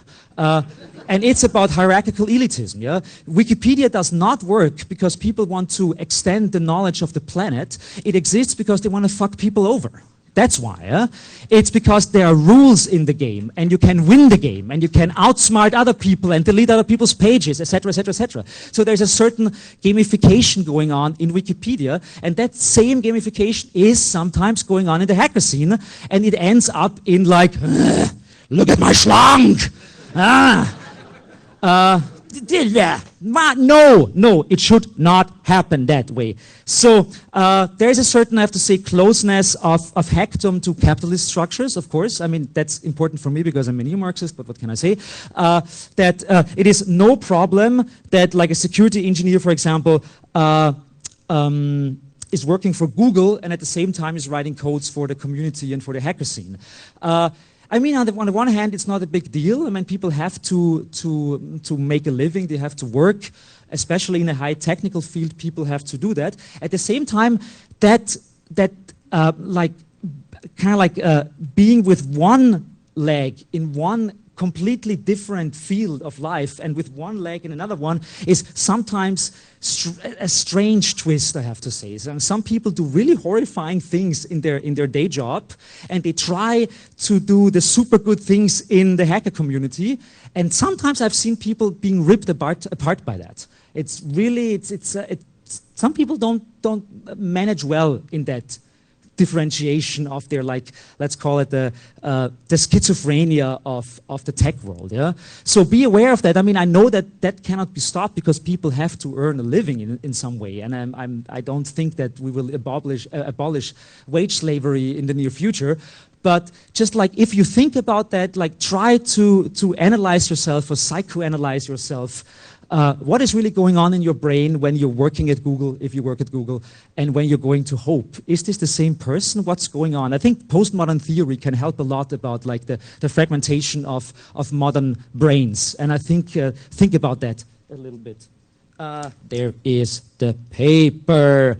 One element, for example, I've seen is the whole Elon Musk thing that happened a couple of weeks ago when Elon Musk was giving away like patents for free. It's like he was opening the patents for certain energy cells for blah blah blah blah. I don't know. Yeah, I could not believe how like everyone, Elon Musk is a hero. He's so great. He's opening like he's giving away for free the stuff that he could make money with, like this patent, blah blah blah blah blah blah blah blah blah. I mean, Elon Musk is great and he will bring us to space, but he's a fucker, yeah, really. I mean, he created fucking PayPal. And remember, yes, I know it's cool. He builds rockets, and we all want to fly to space because we're all individualists. Yes, we know. Yeah, I like rockets. I like that. Yeah, but that guy is not a good one. He is not a good one. He is not good. That doesn't mean that NASA is good. Yeah, but he's not a good one. Yeah. Okay.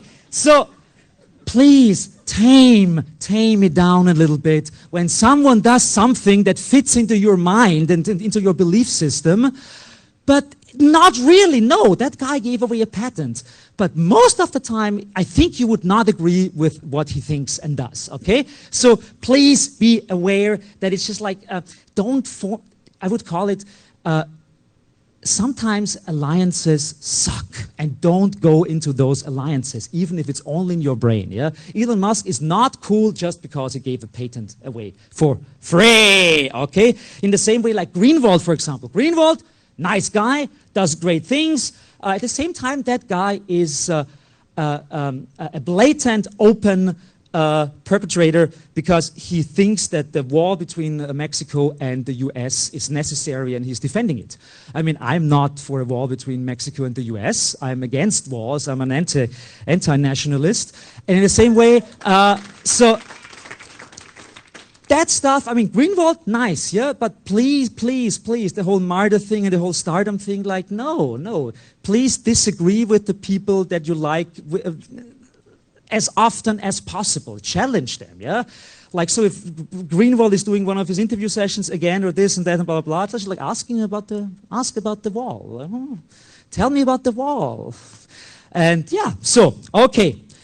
So there are sometimes very monothematic causal chains that I really don't get. And that's maybe also related to the whole thing of like no history or historylessness, or people are not interested in complex things that go on, and sometimes it's really just easier to believe that 9/11 was an inside job. No, it was not. But you know, we like easy solutions and we like to form alliances with people we should actually sometimes not do. Even now, I'll just like say it again. I know that Israel can be really fucky, yeah? But that's not why you should be on the side of Hamas, you know. It's, you know, that's the point, yeah? It's just like no, this weird liberal brains do weird things. And I do not understand them sometimes. Okay, so misogyny and exclusionism, check. Especially hackerspaces, check. Information-based economy, I talked about that a little bit. It's not about education, it's about elitism. Break it down. Teaching versus show-off, I already talked about that before.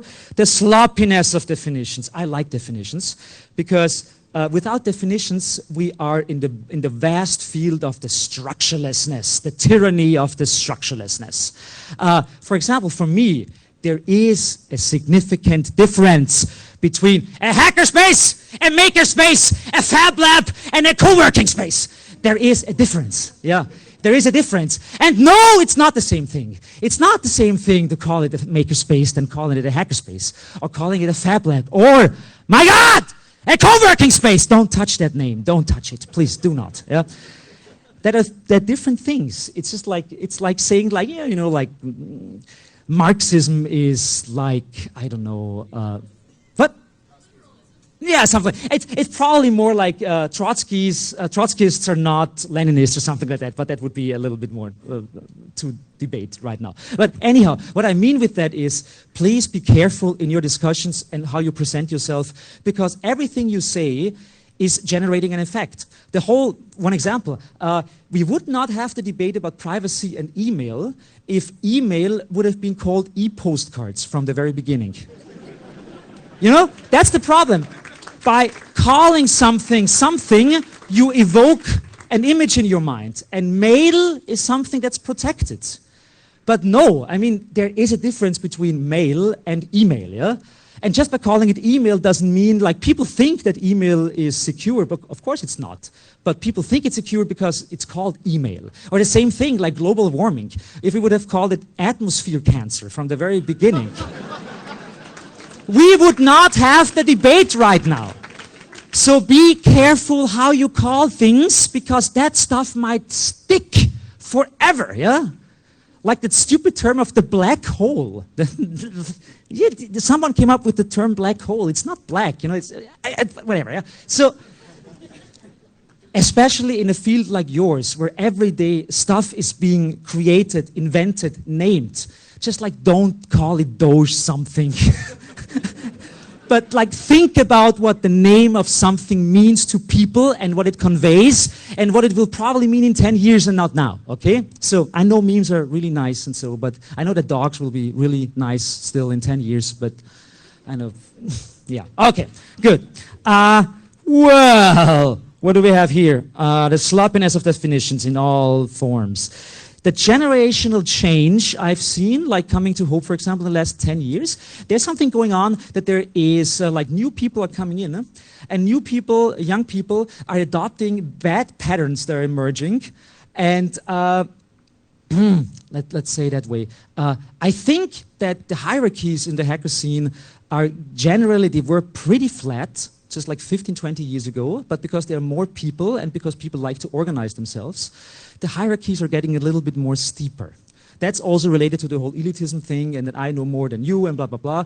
Try to fight it as much as possible. I know that there are certain things, certain hierarchies have to be kept up, and it would be bad to not keep them, because then we end up in the tyranny of the structurelessness. That's actually a term from the 1970s feminist movement, where feminist groups were falling apart because they couldn't agree on rules and rule sets.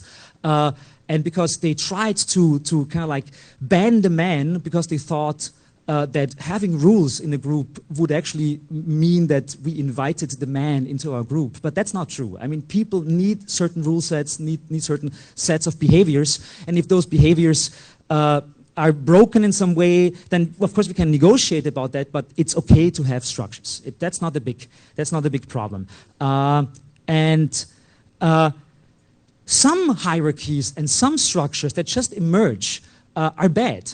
And that should not happen. And I've seen many, many young people run around and ask for this and do that and blah, blah, blah, blah, blah.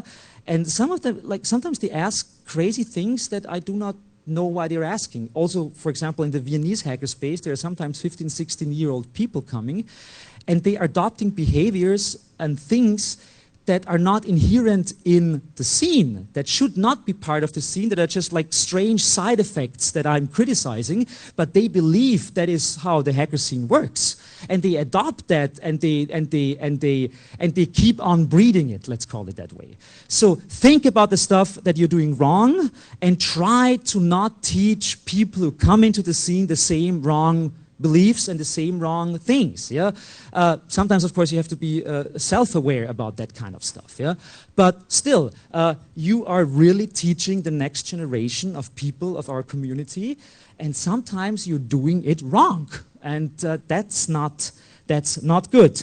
How much time do I have left, actually? I don't know. Okay, I'm ready. I'm going fast. Anti-theory. I don't get why so many hackers are so anti-theory. Is anyone actually in here, like, please, who says, like, I don't know, I'm not interested in theory. I don't think that theory helps me in my life and helps the hacker community. Anyone here? Please do so, if you think so. What? I mean, okay, good.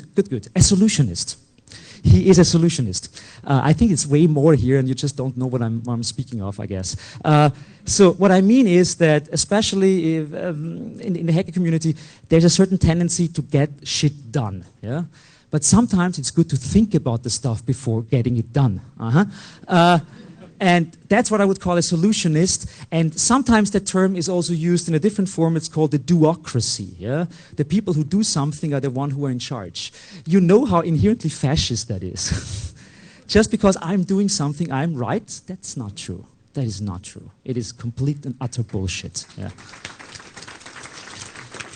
And I know because it's also a perspective of privilege, because in a hackerspace, for example, it could mean just because I have more time than you, because I have a better job than you, I can spend more time at a hackerspace. What? And no children, etc., etc., etc. That's all privilege. And that means like I run the theocracy because I'm privileged. And no! No! No, no, no, no, no, no, no. So solutionists mean like sometimes really read Foucault sometimes, please. Who has read Foucault here? Good, good, good, good, good, good, good, good. Do it. I'm not talking about Foucault and his fucking pendulum, you know, that's a different Foucault, yeah? I'm talking about Michel Foucault, a French philosopher, who did a lot of research and thinking about power structures and hierarchies and the state of, primarily, of course, like France and the Western society in the 70s, because he died in the early 1980s. But still, Foucault has a couple of really good points that would solve many, many of our problems here in hackerspaces, in the community, if we would all have read it. So, I mean, I think there should be something like a mandatory reading list of theory for every hacker and hacktress out there, I think. There are like probably 20 books. It probably takes you like half a year to read them, but you should. And I might at one point just like make that list and spit it in your face.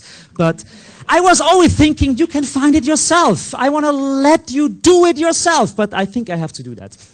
And I don't like it, but whatever, yeah? So, anti-theory, reflection is bad, a dead end of awareness, blah, blah, blah, blah, blah. But drama is important. I know that many people here don't like drama, and there's always the whole thing like noise bridge is horrible, horrible, horrible, noise bridge. You have all the drama all the time, and the drama, drama, drama, drama. I think most of the time when something is called drama, it just means that someone who doesn't think the topic is important is calling it drama.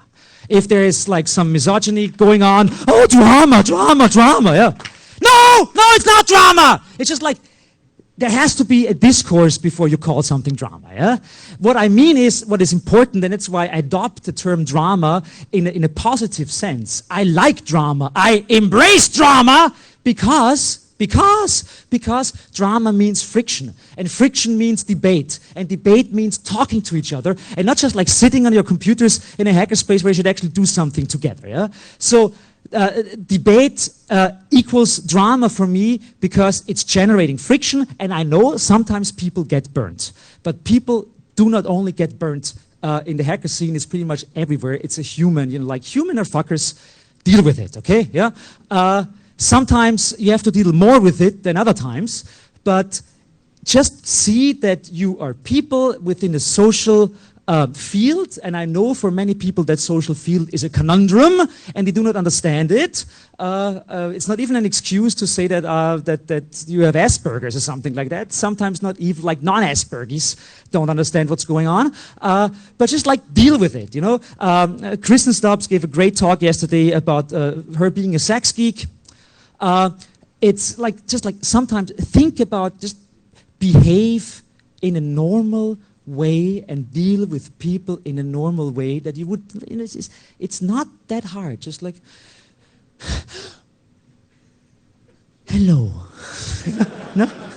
The first step, not, no. Good. Okay, hello is a good start. So drama is important because it's dynamic, and what we need in the scene is dynamics. It's not a problem that some people don't like a hackerspace, create their own hackerspace, have a feminist hackerspace, whatever it is. That's all emergence out of drama, out of friction, because you never know. Like in Vienna, for example, there is a new feminist hackerspace, and most of those members of the feminist hackerspace are actually returning to the other hackerspace now, because they're actually missing the debate. They're missing that they can change a system from within and are trying to do that. So just because there is like splitting up of groups or something like that, that's not per se a problem. The problem emerges if the solidarity between those groups completely evaporates. So you can have a different task, you can have different important things in your life, but just like keep in mind that, I mean, individualism is really nice and really important, especially in the US, but there is also solidarity, and solidarity is one of the founding moments, I think, of hacker culture.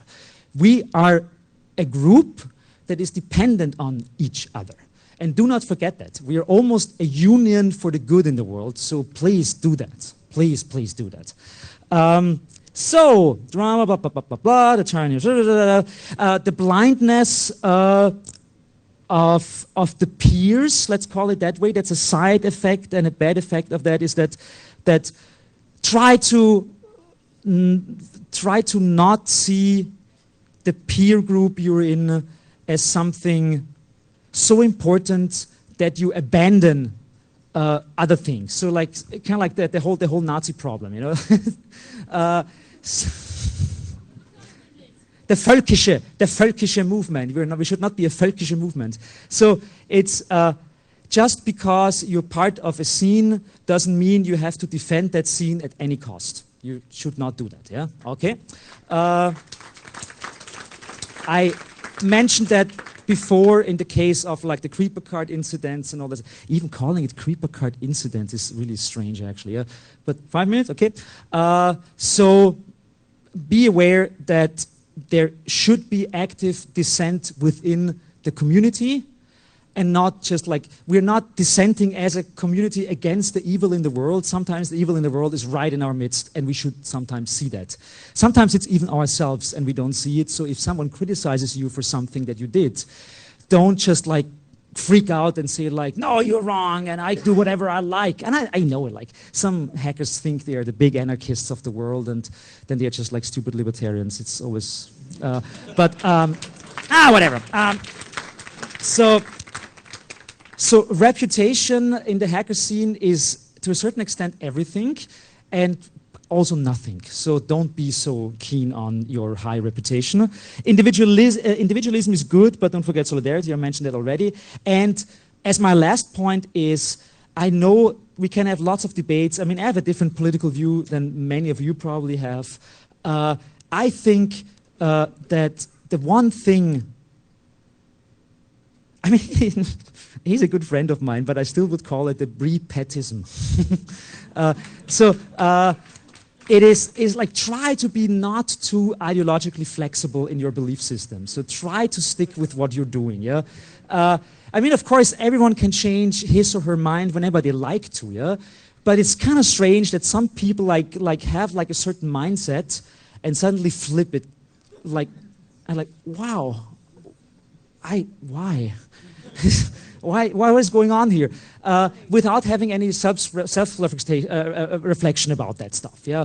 Or that they are, I don't know. So I have to say, in a certain, let's call that also the friendly fuckover. So sometimes there are so many friendly fuckovers that I want to puke, okay? So try to be consistent a little bit sometimes, and make it easier for you and other people. Especially that's connected to the whole reputation thing. Like I understand if people want to make money. I understand that people want to create companies and this and that and blah, blah, blah. I understand that people want to protect things they created. But if you create something as part of a group, especially, for example, a hackerspace or an open source project, I mean, please have a debate internally. We all know that the open source scene and certain like collective processes, yeah, collective processes create friction in the sense of that people usually do not talk about who owns it. You know, of course, officially nobody owns that. Nobody owns an open source project, but people in their minds and in their thinking of it and how they perceive a project have a clear vision of that. Many people say like, I did most of that fucking kernel. Yeah? And the problem starts if another person says like, no, you didn't. You know? So really, like economy, especially economy of like social economy, is important. And talk about that beforehand. Because that stuff, ends up in fights that are really horrifying and don't help anyone is sometimes killing really wonderful projects. If you deal with that beforehand, it's almost like having sex. It's good to talk about something before you have sex. Well, while having sex, finding out that the other person does not want to be strangled, you might run into difficulties. So, before you start an open source project or any kind of collaborative project, talk about if the people want to get strangled. Yeah? Set up a rule set, how you are going to do that. It's so important. That's one of the most important things you can do in an open source project is talking about who wants to invest, what time, what energy, how should the project end up, how much time do we give each other. You know, everything that should take 2 days takes 2 years. It's, you know, yeah, that kind of stuff. So please, I think I'll end here with my little rant, and thank you that you're still here and don't feel too offended, hopefully. Thank you very much.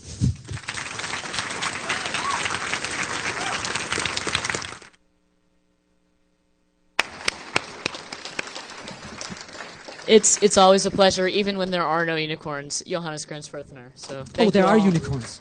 I need to send you my talk. We were totally talking about the same stuff from Stallman to Pettis to everything. It was really funny. So, yeah, we were. That's probably just because we're both Marxists. I don't agree with you on Foucault, though. We had a theoretical argument. Who would you put on your reading list? Latour. Latour! Latour! Probably Desserteau. Also That French fucker! Desserteau as well. Bitches don't know about my theories, bitches! La voiture rouge! I'm really big into introducing the word fuck into academic discourse as much as is humanly possible. But that's why I'm not in academia anymore. They didn't want me. Stick around. We got some more. No, we could continue. I just think that Foucault doesn't really have. He doesn't allow for agency. Where is his allowance for agency? But what's really important about Foucault is like the whole discourse about power and power structures. It's true. It's useful. It's really wonderful and really useful. But we must not treat it as inescapable, I think, at any point in time. And actually, it's more Desserteau who comes out against Foucault, because Desserteau says you can always poach at the edges of the king's domain. Okay, you can always poach. We should have a date at Olive Garden. We should have a date at Olive Garden. Best place for academic discourse. I need to write that. What was it that you said a second ago? Like, when you start an open source project, find out if your partner wants to be strangled.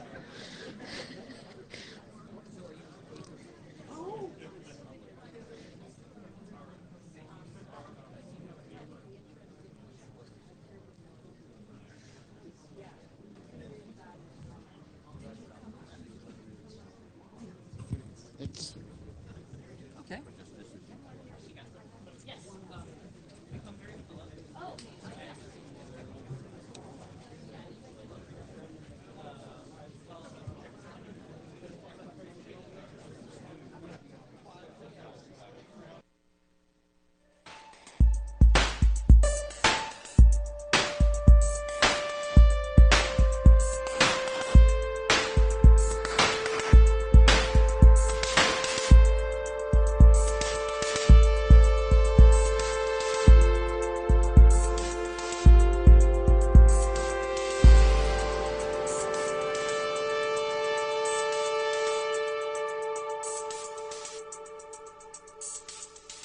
Thank you. Thank you. Is T Profit in the room? Do we have a T? There's T Profit. All right. That wasn't me. There's some sort of rumbling. I think what we have on the wheels of steel on the decks right now is a lot of open source music, because I think we decided that when our videos get put up on YouTube, we don't want them being taken down for stupid copyright claims. So you might inquire if you like what you've been hearing. Ask what it is. Go support some open source musicians. I certainly do. I think they're great. So that's the thing. What? Maybe go ask the AV guys, like stop by the AV booth if there's a little space around them, you know. Let them do their jobs, because they're good folks and they need to get things done. Your laptop, do you have let's see, do we have the cord for you? It's here, there we go.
Oh, hi, Mark. I'm hearing some echoes in the audience. Some people have caught my disease.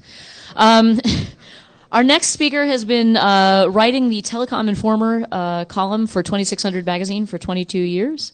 He has been recently working on a blog entitled C31B, and so he's going to be talking to us about how to hack travel.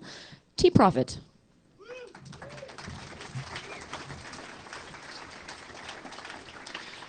Wow, I thought I might have 3 people in the audience. You guys do know I'm up against some like fuzzing talk, right? Anyway, thanks so much for coming. I'd like to talk today a little bit about something that's very different than what I've covered in previous HOPE conferences. As you may know, I cover telecommunications and surveillance a lot, and basically the guy who was on at 2 p.m. yesterday is a pretty tough act for me to follow. He knows way more than I do, and we all do as well now. In the column, the Telecom Informer, I've actually been covering, if you're a 2600 reader, you've probably noticed over the last 5 years or so that I've been covering a lot of stuff, outside of the United States, because I've been living abroad. My life's goal was to visit all 7 continents, and I traveled a lot anyway in, seeking the furtherance of that goal. But I also lived and worked in Beijing from 2010 to 2013, and so that got me the opportunity to not only see a lot of really cool stuff around Asia and also around the world, but I also, because I wanted to get out of Beijing very often, the air is really bad there, had to learn a lot about how to do that on a salary that was a Chinese salary. I didn't make a big Western salary. I was making, some pretty small money in China. And so I had to do all of the travel that I wanted to do pretty much on a budget. After I left Beijing, I went for an MBA of all the crazy things. And so I lived and studied in the Netherlands last year and also spent 4 months in Costa Rica. So I got to travel around quite a bit in Europe and in Central America. And one thing that, really I'd like to speak to anybody here who's, 18 years old and has never left the country really. My first big international trip was a mistake fare. I went to Japan when I was a freshman in college. I told my roommates that I was going to Japan for the weekend, and they all thought I was kidding. And actually, I did go to Japan, and it was $200. It was $299 Canadian. That's back when $1 US bought you, $1.50 Canadian, and that was actually a really eye-opening experience. I mean, the fact that you can actually travel for little or nothing if you just think like a hacker. So this is a map of where I've gone so far in 2014. I am not really happy about my carbon footprint, but I have managed to see quite a bit so far. This is my first round the world trip this year. I have another one scheduled in a couple of months that cost me very little. It was $219 roughly all in. So some interesting places I've been. I don't really hopefully need to establish a lot of credibility around this, but in case you don't know me, I've been everywhere from Toadsuck, Arkansas, that's a real place, to Antarctica, and of course I've spent a lot of time, although not nearly as much time as Edward Snowden, in the Sheremetyevo airport transit zone. So, pictures are worth 1,000 words. It's really fun to hang out with penguins, and here's me with a North Korean admiral, of all things, in Pyongyang. And this is the police officer who arrested me in Armenia, but actually, it all worked out in the end because I'm here and not in an Armenian prison. So what is travel hacking? So travel hacking is really, I view it pretty broadly. If you're doing something that most people don't do when they travel, well, you mind if I adjust this microphone? Let's see, that may work a little better. There's a few different things you can do around travel hacking that a lot of people are doing, but I don't want you to think that this is the only thing that you can do with travel hacking. There's actually a lot of stuff that's undiscovered, and actually, if you put your mind to it, and you start really learning about how this stuff works, you're going to find stuff that I'm not talking about here. In fact, I found stuff I'm not talking about here because this is going to be on the internet, and well, anyway, you know what happens after that. So mistake fares. What's a mistake fare? It's when an airline publishes fares, humans do that, and humans unfortunately tend to be error prone. So sometimes somebody will make a mistake and $599, which would have still been a cheap fare to Tokyo, becomes $299 Canadian, which is like 200 US dollars when I did it. Mistake fares happen more often than you might think. They usually don't last very long. They get caught very quickly. So if you find a mistake fare, if you find a fare that you think is probably a mistake and you think you might want to take that trip, buy it right now. That fare will not last. Some routing tricks. So there's some, I'll get into this more and show you guys some pictures of things you can do, but there's actually some things you can do that are creative with routing where, for example, if you stop in a city for less than 24 hours, that's not considered a stopover. So if you're flying Cathay Pacific, you can have a whole day in Hong Kong if you plan your flights right. That's a routing trick, and it actually would cost you a lot of money for a stopover if you had a 24-hour or greater stopover. So, you know, that's just one example of routing tricks. There are others that you can do. Frequent flyer program loopholes. So there are a lot of ways to get miles that aren't necessarily what the airlines actually had in mind. And if you follow the rules and you don't commit any fraud, you actually can rack up a huge number of miles, which many people think are useless, but actually they're pretty useful. By the way, for those of you guys in the back, there's a ton of, well, there's a few seats in the front, so, you know, feel free to move up if you'd like. Credit card bonuses. So if you sign up for a credit card, yeah, that's probably around the right number of people for the seats we've got.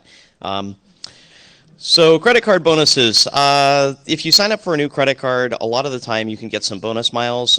Banks are trying to hit numbers, which is something I learned a lot about in business school. And so if you look toward the end of business quarters, there are sometimes some fairly crazy deals that you can get, you know, for frequent flyer bonus miles, but you have a very limited time to sign up for them. And, you know, there's really, like I said, a lot more. Think like a hacker when you're approaching travel. I know that's like a dangerous thing to say, right? Because, you know, given the security climate around travel, thinking like a hacker can sometimes get you in trouble. But when it comes to getting a good deal, you're not going to get in any trouble, and you might actually be able to visit somewhere really cool. So what do I think makes a really awesome travel hack? Something that allows you to travel for little or nothing, I think, is a really awesome hack. Now, one thing you'll find if you go searching around for travel hacks on your favorite search engine is a lot of hacks that I don't think are really hacks. They're fake hacks. Even airlines publish them and call them hacks. You know, they have guerrilla marketing teams. So something that makes you pay more isn't a hack. Actually, so, you know, you get an upgraded room or whatever if you pay a higher price, or you may get an upgraded room because May is like the king of weasel words when it comes to the travel industry. Those things aren't hacks. Little or nothing, you know, that's my baseline. Yours may be different. I know a lot of people think I'm crazy to fly around in economy class the way that I do, and they would never consider anything other than a lie flat seat. Octal. But you know, for most of us, travel in the back of the plane is okay, and if you're doing it for free, that's even better. So another awesome thing that makes an awesome travel hack is a travel hack that you can't actually get in trouble for or be taken away from you. And so what do I mean by that? It's legal under the contract and it's legal under the rules, so it can't actually be rescinded later. So one thing that airlines love to do is if there's a mistake, they try any possible way to weasel out of actually having to honor the deal. And this is, you know, something that if you wanted to get out of a contract with an airline, you wouldn't be able to do. So don't feel bad if you find anything that's completely legal under the contract that you can hold an airline to. So what's legal under a contract, generally speaking? Sometimes there's every airline publishes this thing called a contract of carriage, and it's pages and pages and pages, and most of it is, you know, references other parts of the same contract, and it's really confusing. And things tend to be pretty broadly worded in it. So essentially a contract of carriage says we can do whatever the hell we want anytime we want, and so you can't really rely on their contract of carriage to account for much in most cases. But there is something that's really important in the contract of carriage that actually does matter, and that's you're going to pay us money and we're going to give you transportation to, the place that you paid us money to take you to. That's essentially what the contract, what they have to give you in the contract. They may actually take you on different flights or send you on a different airline or like send you on a different day even. But they do have to give you transportation in exchange for the money that you gave them. So as long as the fare is at least $1, then basically you entered a contract. That contract of carriage applies. So if they try to say it was a misprint or something, well, it's plausible that fares are $1, like they actually are in Europe on a fairly regular basis, plus a whole bunch of fees. But, airlines here have a whole bunch of fees too. So maybe they're running a promotion. You don't have any, it's not credible to say that it was a misprint anymore if the fare was $1 or more. So you can actually hold them to it. What are the exceptions? Well, if it's a frequent flyer program hack, there was one with United where people were buying tickets that, business class tickets to Europe for far more miles than they were supposed to be. Well, miles are a different ballgame because those are entirely administered by the airline. They can essentially do whatever they want. So if there's a misprint in a frequent flyer program, probably the airline is fully within its rights not to honor it, and generally they won't if they find out. So keep it below the radar. Don't go bragging on the internet if you find some crazy frequent flyer hack, and there are crazy frequent flyer hacks out there. I'm using one to Turkey, which probably I shouldn't talk about in more detail. Don't want it taken away. It's like it's not illegal to do these things because, if they publish something and it's a misprint and you buy it, that's you haven't committed any crime, but they might take away your ticket and just refund your miles, and they can totally do that. But when you paid cash money for a ticket, there's no getting out of it. Like if you want to get out of that $150 change fee or now $250 change fee, or with Delta like fully non-refundable, like not even with a change fee, you can't get out of it. So don't let them get out of the mistake that they made. Another criteria for awesome travel hacks, something that isn't well known. So there's a lot of stuff that's really well known. If you search travel hacking, which many of you may be doing right now on your laptops, you're going to find a whole bunch of really well-known stuff. And if it's something you developed that isn't well known, that's an awesome travel hack because it means it won't get shut down anytime soon, probably. And the last one, and I think this is actually the most important one, it takes you, you're going somewhere for free, right? You're going somewhere for free in a way that you can't be shut down. And it's a place that you actually want to go where it's safe. So if you find an awesome travel hack that will take you to San Pedro Sula, Honduras, you might not want to go there because they have the highest murder rate in the world. Like it's not a safe place at all. If you're going to Kinshasa in Congo, probably the same. And if you find a great spring fair to the Caribbean, well, there are always great spring fairs to the Caribbean because they have hurricanes there and nobody wants to be there then. So don't be dodging bullets or hurricanes when you make a travel hack that actually might not have been such a good deal. So let's talk a little bit about mistake fares. I already talked to this some, but occasionally a mistake fare will happen. In the past year, this has happened with Delta, United. If you bought United tickets through this crazy Norwegian regional carrier website, you could get them for incredibly cheap because they actually forgot to put the fuel surcharge on when they sold tickets that way. And Alitalia. Whoa, what happened? Sorry.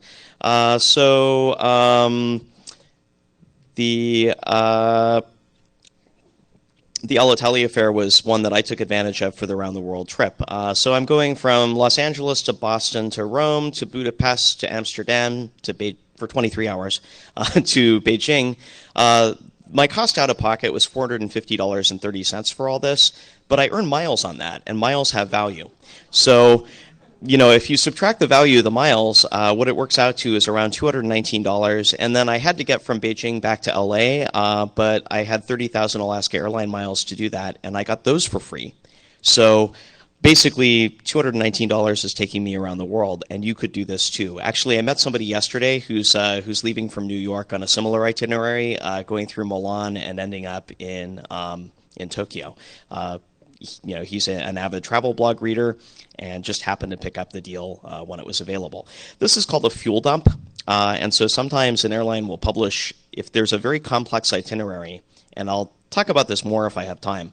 But with certain kinds of very complex itineraries, the fuel surcharges can drop off a ticket.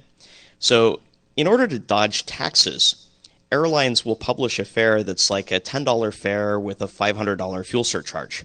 So if you can make that fuel surcharge go away, then that's kind of a good thing. Like I said, it's generally not all that risky on a mistake fare if the paid fare is at least $1. They won't let you out of the contract if you want to get out, so don't let them. And super risky with frequent flyer programs, as I said. So let's talk about mistake fares through fuel dumps. There's a couple of techniques to make a fuel surcharge go away. And I'm going to talk only about old ones because you guys need to find your own new ones. The most popular are what's called a first strike or a third strike. Now, what is that?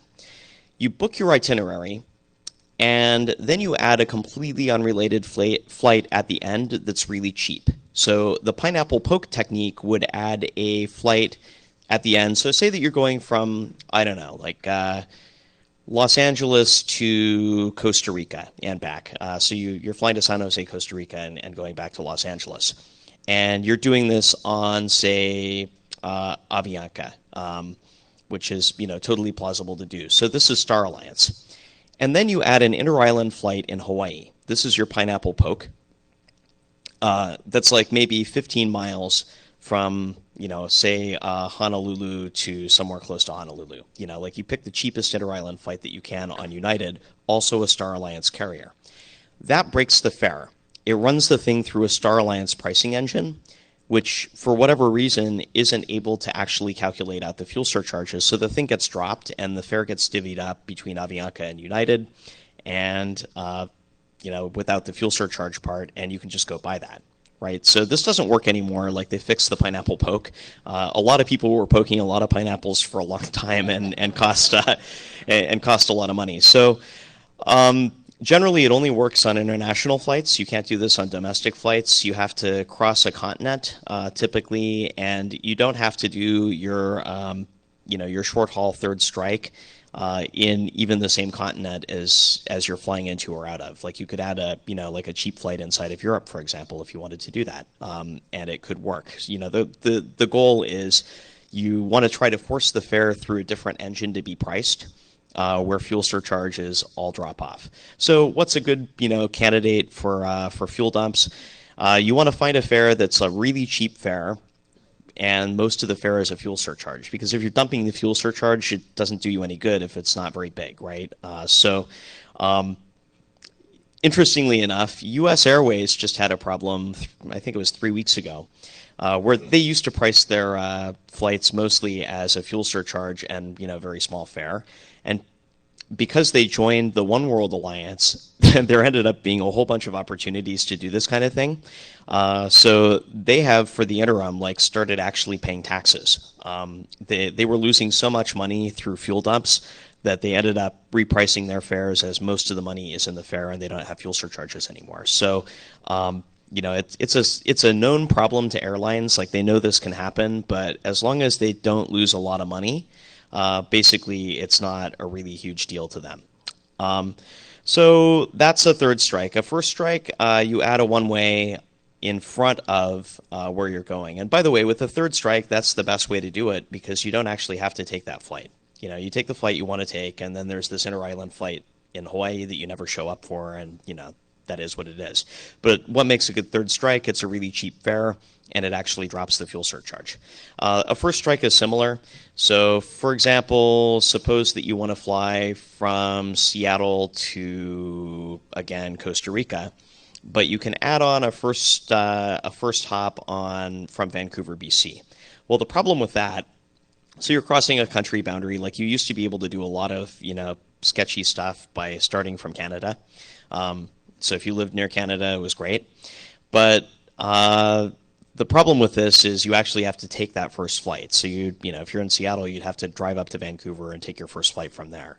So it's not as easy to do as a third strike because you actually do have to show up for it. Keep in mind with plane tickets, if you miss any flights anywhere along the way on your itinerary and you don't get the problem solved in the airport right then they will just cancel the whole rest of your itinerary. So that's not a problem if it's the very last leg and it's a flight you didn't want anyway. But it's a pretty big problem if it's your first leg, so you've got to show up for that one. But this technique gets used a lot less. So for people who live near airports in another country, because remember you have to cross from one country into the other for a strike to work. This only works on international flights. It could be potentially a good option for you. It's a whole other workshop to talk about how to really exploit this stuff. Like there are actually travel bloggers who do seminars for hundreds of dollars, and give a talk for half the day on this. So I can't go into a lot of detail, but if you start doing some searching online, you can learn a lot more about this stuff. And there's actually a lot of people who do this as a hobby, like finding places that you can do fuel dumps from. There's even a whole kind of way of speaking in code that people do around this to keep it out of the search engines. So, I'll let you guys do your own research from here, but it's kind of cool, and you can actually do some pretty incredible stuff. So that is a map of my $219 around the world trip, which involves a fuel dump. I'm doing all that, and it really is like paying $219. So, you could do this too. So miles and points. What can I say about miles and points? They're simultaneously the easiest and the most frustrating way to actually get anywhere for free, because it's never really free. You're always paying taxes plus whatever fees they can lard up. The other thing with miles and points is you don't want to hoard these things, because it's like holding Venezuelan bolivars or Zimbabwe dollars or something. The value is drops precipitously from year to year. United just gutted their program, and they actually doubled the number of miles it takes to get anywhere. For a lot of ticket types. So don't hang on to your miles. If you have miles, spend them. Definitely spend them. And it's not just frequent flyer programs. So some of the ones that haven't been gutted as badly are banks will have their own programs. So for example, US Bank has something called Flex Points. The Bank of America has their own program. Chase has, Citi has thank you points. So these are risky. If you do too much sketchy stuff with your credit card, the bank can just take your points and there's nothing you can do because the whole thing is, the whole contract is governed by arbitration. You can't file a complaint with the DOT or anything. You have no leverage at all. So again, don't hoard bank points either. But, these are actually something you can look to if frequent flyer miles aren't working for you. Hotel programs, these are interesting because, for example, Starwood points, you can transfer to a lot of different airlines. And it's probably worth pointing out that with American Express points, you can also transfer those to a lot of different airlines. So these may be a more stable currency that depreciates less to hold points in, and then when you want to redeem an award, you can do a mileage transfer into the frequent flyer program of your choice at the time, so you're not holding a currency that depreciates as much. Marriott, Starwood, Hilton all have their own points programs. These get gutted much more often than the bank points do, so I would say more stable, but I wouldn't say stable. Points in general are something to get rid of, not something to hang on to. Spend them as soon as you've got them for a trip that you actually want to take. So some hacks. What can you do that's a miles and points hack? If you go read most travel bloggers, they want to sell you a lot of credit cards, but there's actually some truth to what they're saying, because actually credit card sign-up bonuses are the best way to get a lot of miles very quickly. But there's a difference between a good deal and a bad deal, and that's the thing that you really need to know. So with credit card sign-up bonuses, typically the ones you'll find on travel blogs with their affiliate link are not going to be the best deal that you can get. So you should do some searching if you're interested in a particular product and see if there's a better bonus that's available that doesn't have an affiliate link and doesn't pay some blogger something. Sometimes the affiliate link is the same number of miles that you'll get, but you pay an annual fee, and you can find one, you can find a link that isn't an affiliate link, and they waive the annual fee for the first year. And keep in mind, like what I said before, there's a bunch of MBAs crunching the numbers and trying to hit, quarterly targets inside the banks. So at the beginning of a quarter is generally the worst time to try to sign up for a credit card. So right now is not a good time to be signing up for credit cards. There really aren't any great, offers that are available now. But when we start getting close to the end of the quarter, and especially when you start getting close to the end of bank fiscal years, which can either end at the end of the year or like in the middle of the year, June 30th is the end of a fiscal year for a lot of companies. You'll see these last-ditch efforts where you can find some crazy, crazy promotions, and it's just all because somebody needs to hit their numbers somewhere. So take advantage. The banks aren't dumb, but they do give away a lot sometimes, and sometimes more than they should, to hit a quarterly target. The incentives of the people managing these programs are not always aligned necessarily with what's the most fiscally prudent thing to do, and that's great for people like us. So manufactured spending, what's that? So there's this giant field of manufactured spending that I'm not going to get into in a huge way. You guys can do your own research on this and come up with your own techniques. But so you get points for spending money on your card, right? Well, what if you were spending money without really spending it? What if you're like thinking like a money launderer and a terrorist, and thinking of the techniques that these guys use, to move money around, and maybe you just leverage some of those same techniques, and you rack up a whole ton of miles. There's a risk to doing this, and the risk to doing it is that it makes you look like a terrorist and a money launderer. There's one guy who's been every major bank in the country has shut down his accounts. They won't tell him why. But he's got a lot of miles. So, you've got to kind of make a decision as to what is the right level of, activity. For me personally, I don't have the time. In addition to being a blogger and columnist for 2600, I'm running a startup. So I don't have a lot of time to do this manufactured spending stuff. It is very time consuming. It's everything from buying stuff at government auction and reselling it to, buying certain financial products and getting cash out of them when you shouldn't be able to. I mean, and it involves a lot of driving a lot of the time and a lot of time. So, there are people that make a full-time career of this. I don't have time. So when I do manufactured spending, and by the way, it's legal. It looks like you're laundering money, but you aren't actually. So if the cops show up, you can just tell them what you're doing. It's not a big deal. You're just getting miles. It's not illegal to get miles. They kind of wasted their time with you. They'll probably not be happy, but you didn't do anything illegal. But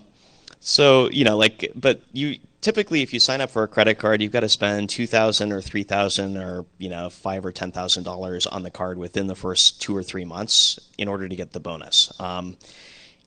I just did a Southwest Airlines card, and I had to spend $2,000, in the first 3 months, and then that gets me my 50,000 points, which is an offer that's no longer available. That was a good one. The current offer of 25,000 points isn't a good one. So, again, you got to hit things at the right time. I'll use manufactured spending to hit my minimum spend, but you can actually rack up millions of miles, and there's guys that are pushing $1 million+ through 7 bank accounts in order to do this. So extreme couponing, this is super famous. There's a guy named David Phillips, who in 1999, this is an old story because I don't want to give away anything current about extreme couponing, but there are definitely extreme couponing deals that you can do right now and get a crazy number of points. Do your own research. That's part of being a hacker. But, David Phillips did this Healthy Choice promo. So Healthy Choice, for those of you that are not American, is a very unhealthy brand of frozen food and packaged food products with lots of preservatives that you can buy here in the States. There's some pretty bad meals. They're not healthy at all. Maybe they pass for healthy in the States.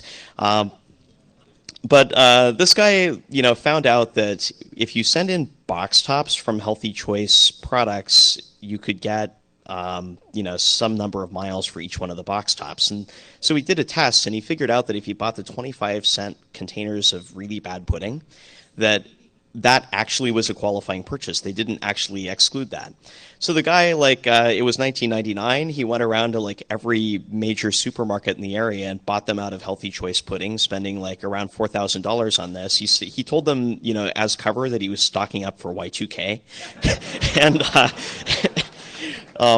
you know, he mailed in all the box tops, and he netted like more than 1 million Advantage miles. You know, and the thing is, this gets back to like, did he follow the letter of the contract? Well, in fact, he totally did. You know, he bought a Healthy Choice product. It was a Healthy Choice product. You know, it had a UPC symbol on it. You know, the fact that it was 25 cents and that wasn't exactly what they'd planned, and he got, you know, $100,000 some dollars worth of travel for this. If he spent it right, you know, that's actually, you know, their problem and not his. He was just being a savvy consumer. So there's mileage runs. So what's a mileage run? It's where you can fly extra in order to get more miles, and I'll talk more about that later with a couple of slides to show you.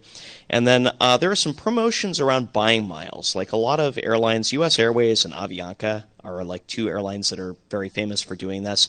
They'll do like double miles promos. You can spend money and get miles. Super risky. Remember what I said about inflation with this stuff. Like, you know, do you want to buy double Zimbabwe dollars? Maybe if you're going to spend them right now.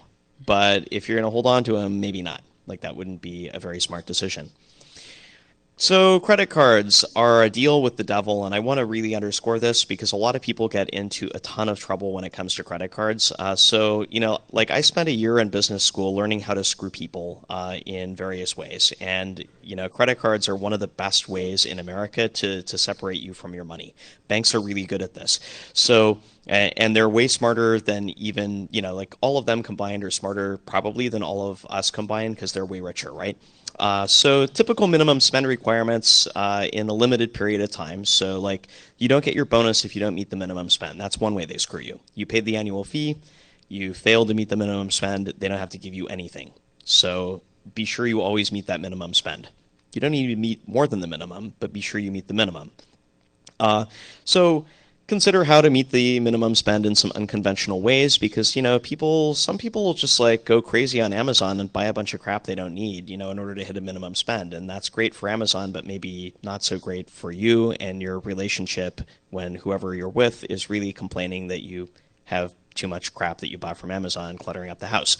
So, and your bank account's empty, right? So consider, you know, how much this can cost you because if you don't manage this well, you know, you pay interest charges, you pay and you forget to like cancel cards before the annual fees come due.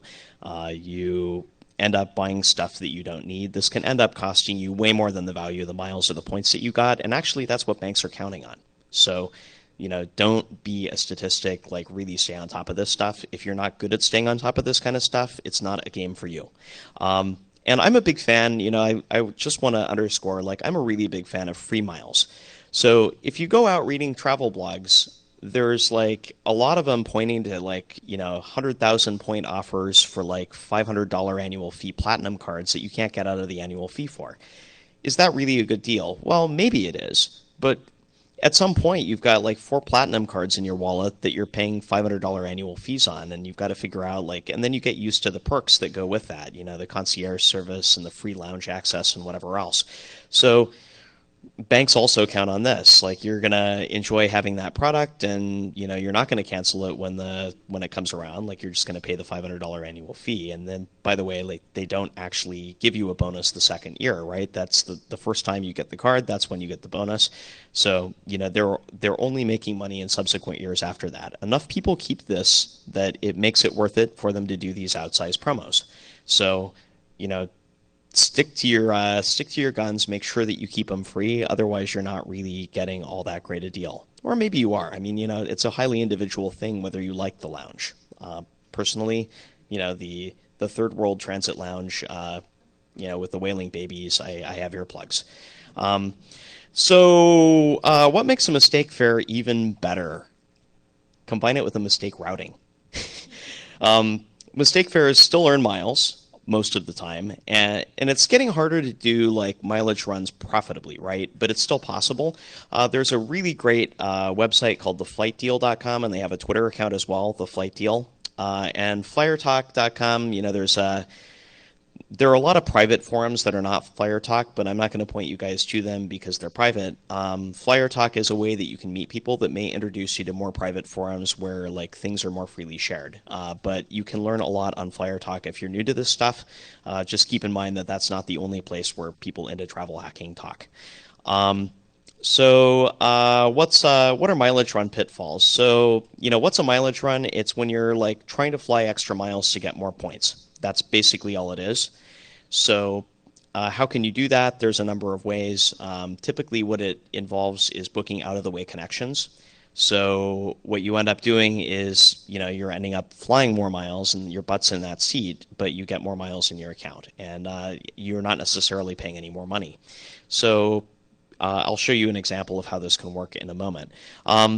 So there's, airlines are really well aware that people are doing this, and they've put up with it for a while. But again, too many people have started flying too many miles. Oh, I've got 10 minutes. Okay, I'll speed up. So they're getting, too many people have started doing this. So airlines are starting to change how their frequent flyer programs work. Next year, Delta and United are going to give you points based on the money you spend versus the number of miles you fly. So there will be no reason to do this with those airlines anymore. American and Alaska, you still can for now. So, it hasn't gone entirely away. It's just on the way out. And one thing that, that I really want to underscore is the last bullet point on this slide. I read recently about a guy who flew to Australia and turned around and came back just for the miles because he found a really cheap fare. And, people have to go to work, so they try to do this thing on the weekend, with mileage runs, and they obsess over the number of cents per mile. And I'm looking at this and I'm saying, wow, you went to Australia and you didn't see a single kangaroo? Like, you never left the airport? That's just like, that's nuts. Remember why we do this. Why are you traveling? It's to see awesome stuff. It's to do awesome things. And so like you were already somewhere awesome, like, and you did that just for the miles. That's a little bit crazy to me. Like maybe it's not to him, again, it's a highly individual thing. Sometimes just getting miles is people's hobby, but, I can think of a lot more fun things to do with my free time than just getting miles. So have a look at this map. So I flew to Quito for $400, and that was a mistake fare. I didn't leave from LA, I left from Phoenix, and so this wasn't possible. But if you fly straight there, it's around 4,000 miles-ish. And if you happen to, if the fare allows you to route on both Delta and Aeromexico, then it gets really interesting because you have all the Delta hubs available to you, and that could be a valid routing. You just pay the extra segment tax for every additional city you go through, which I think in the US right now is $7.50. So if you routed from LA to Salt Lake City to Seattle to Minneapolis to Atlanta to Mexico City to Quito, then you could almost double the number of miles that you got. But you're also going to well more than double the amount of time it takes you to get there. So, and you'll be super exhausted when you do. So, yes, you can get creative with routings. You totally can get more miles by doing that. Remember why you travel, and it's just really up to you as to what your tolerance is for this kind of crazy stuff. Free one-way ticket. I like free, don't you? So some airlines, if you're booking an international ticket, you have the option to do a stopover. So that's how I got to Hope, actually. I was leaving from China, and I left from China, flew through Hong Kong, went to LA. I had a stopover there for a couple of months. And then, I just continued my itinerary through Vancouver to New York. Why through Vancouver? Because that's what was available. So you can actually, airlines are starting to crack down. You can't do this anymore with American Airlines, but with a lot of airlines, it's still possible. So never forget, is there a trip you're going to be taking? Can you add on an additional segment? Yeah, there's a trip I'm taking after my around the world trip, right? I'm going to be going home for Christmas, so I just added that on as part of my itinerary. Saved me $150 roughly. I mean, money's money, right? I like free. So without the free one-way, that's the itinerary I just talked about. Here's what it looks like. And with the free one-way, that's basically what I did. So I can speak to you here now. So hidden cities. Hidden cities get a lot of a lot of ink or virtual ink on the internet, and I don't think enough is said about how risky these things are, right? I actually wrote on Seat 31B a very detailed column on what exactly can go wrong. But what's a hidden city itinerary? You're going somewhere, and you fly through a city that you actually want to go to. Like, so say you're going to Guam, and it goes through Tokyo. Well, you don't really want to go to Guam, like, unless you want to go to the Air Force Base there or something. So you just get off in Tokyo and like skip that other segment. A lot of people were doing this because until 2 weeks ago, if you had Avianca Life Miles, Guam was considered the continental U.S. They'd miscoded it. So for 12,500 miles, you could book through like Taipei or through Tokyo to Guam and just get off the plane there. So basically, it's not without risk because if there's irregular operations, they're just going to reroute you. So if you were going to go to Guam like via Tokyo and that flight for whatever reason something went wrong with, they might send you through Hawaii instead, and then you'd be stuck in the terrible place of Hawaii. So, keep in mind, sometimes hidden cities, like one changing to another, like isn't necessarily a bad thing, but don't make any non-refundable reservations based on a hidden city's itinerary plan, and don't get too bent out of shape if it doesn't work and you end up on a direct routing to the final destination you booked, which is entirely possible and can happen. I'd like to, kind of wrap this up because we're close to, am I going to have time for questions? Oh, okay. So with questions, I have time for questions. Great. So I'd like to wrap things up with kind of a call to action, right? And that call to action is, I've been to all 7 continents. I'm a way better person now that I've seen how other people live. I've experienced different cultures. I've seen a lot of parts of the world that are not the U.S.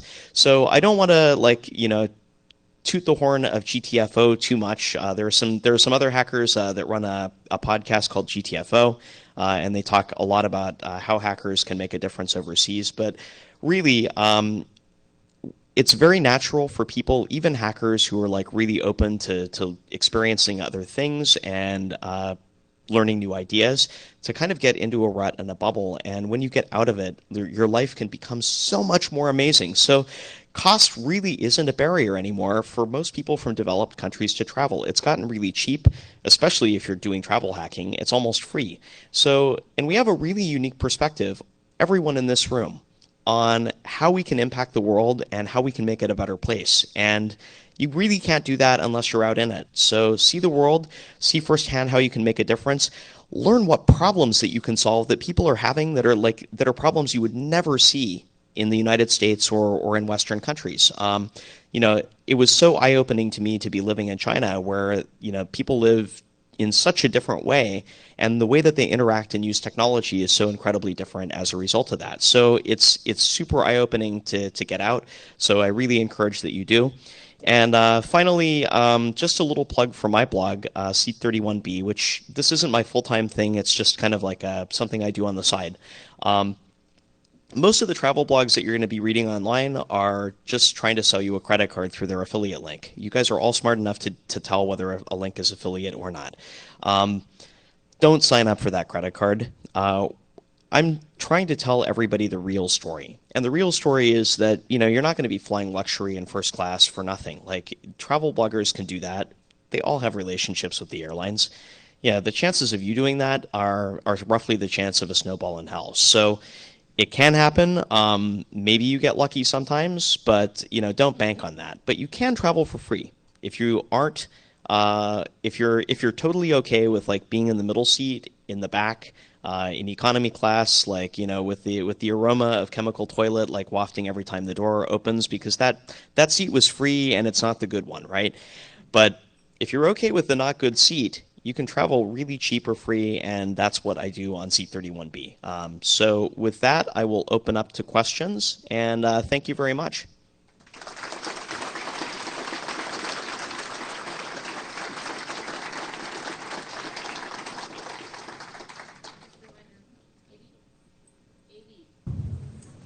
AV, thank you. Just a reminder, if you do have questions, come up to the microphone, because then we'll capture your questions on the microphone and the DVD. For those of you running out, if you need to catch another talk, but you do have questions, you can also email me at tprofit@seat31b.com.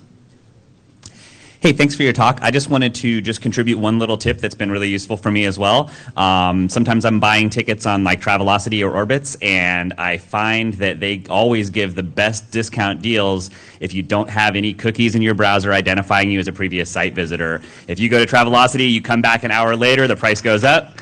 Delete all your cookies, goes right back down. So just something for people to remember. That's actually a really good point. Airlines and travel agencies and especially hotels do play games with pricing. So and it's actually not just cookies. The geo location of your IP address is a very real thing, and pricing is based on that a lot of the time. So one travel hacking tip you guys can do is try IPs from different places. Question, maybe you can speak on the validity of this pseudo travel hack. So I've heard that, if you know somebody that works for the airline, someone in your family, they can travel for very cheap or very free. Would it make sense to either socially engineer, bribe, or just befriend people that are stewards or stewardesses?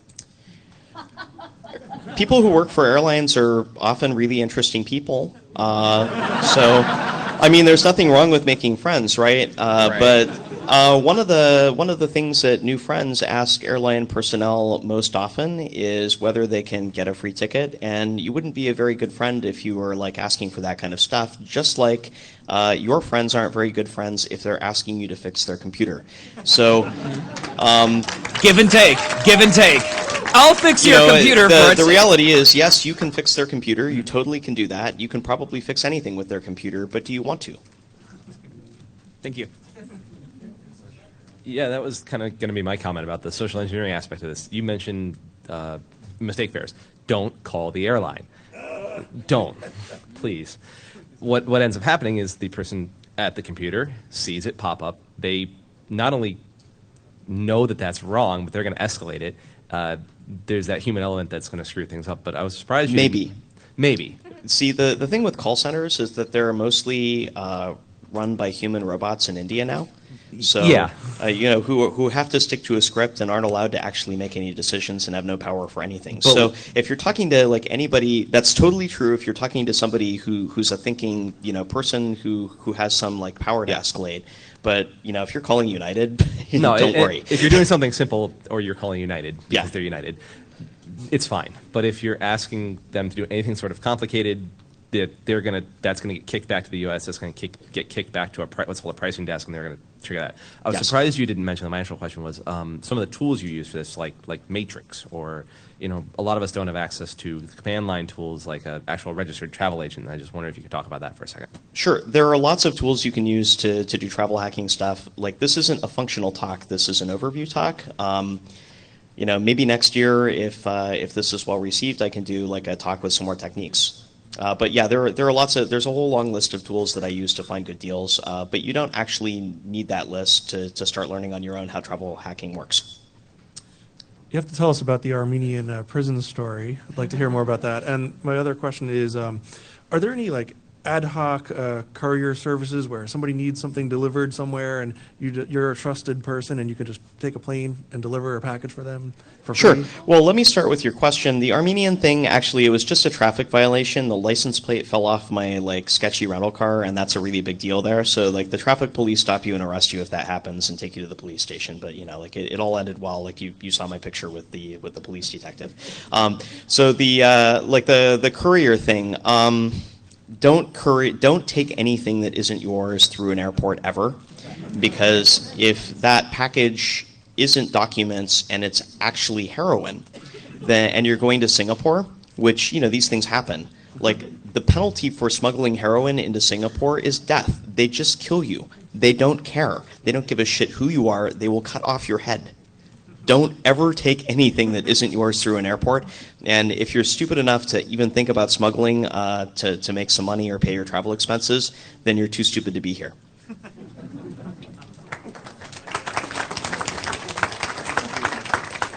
What's happened to the resale for unused tickets? Resale for unused tickets in the United States and in most developed Western countries essentially doesn't exist. Tickets are tied to a specific name. So the thing is, on paper you can do this, right? There's a name change fee, which is more than the price of the tickets. So, essentially, if you're if you want to not take a flight, you're just going to lose all your money. Is basically how it works these days. Hi. Thanks for the talk. It's been really informative for me. I do sort of the same thing, and I'm wondering if it's possible to do things like not C classes like first year business, but like ticket classes like Y class or C class, and if there's some advantage to doing that. There can be, but remember at the very beginning when I said a travel hack where you have to pay more isn't really a travel hack. Generally speaking, like any of these kinds of games to get into upgradable fare buckets, which is the question you're really asking. So his question is, can this cheap economy class ticket that I bought, is there a way to like switch it into a higher fare class so that it's then upgradable if I'm an elite status member, which is, I think that's what you're asking, right? Sort of. They're worth more miles in some cases. Yeah, sometimes worth more miles, that kind of thing.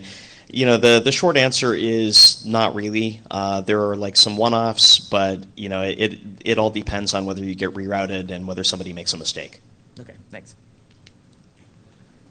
I just want to add something about the courier flight. I've flown courier in the past. Apparently, most airlines do have a relationship with courier. There are many items that can be flown by in person, because if it goes through cargo, it can take much longer and need it much faster. Sure, there are legitimate courier services. Yeah. There are also a lot of really sketchy ones. So if you don't know the difference, don't do it. Did you have a question?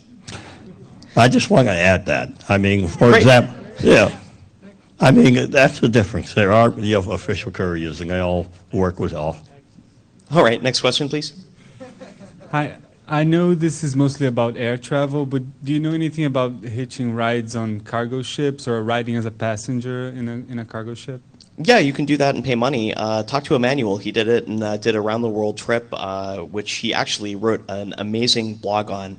And he did it all by surface. There were no flights involved. So like he left from New York, went all the way around the world and traveled only by train and ship.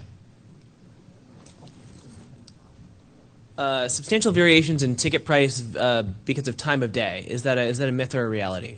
Yeah, there's variations on prices based on demand.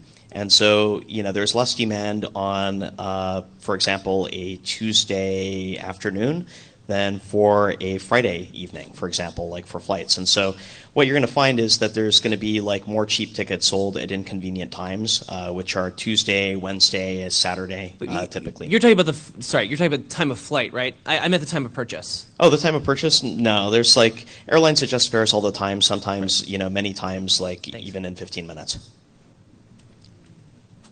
Are there any other questions? I think we're running. I have one question. Yeah. This is less technical, more sort of anecdotal. Do you find that when you get on a mistake fare flight, it is frequently packed with the same people? Like, when I get onto a like which you end flight? up sort of co-traveling with a lot of other travel hackers? Oh, so yeah, on a mistake fare flight. That's a really good question, right? So, this $219 around the world thing got very highly publicized, and it lasted an unusually long time. Like, usually these things get killed immediately. In Italy, there is coffee to drink in a sidewalk cafe and maybe a nice dessert to enjoy. And so, almost 48 hours later, after like it was on every travel blog in the universe, and Alitalia was losing like, I'm sure that it's well into the over $1 million at this point. Finally, they did something to fix it.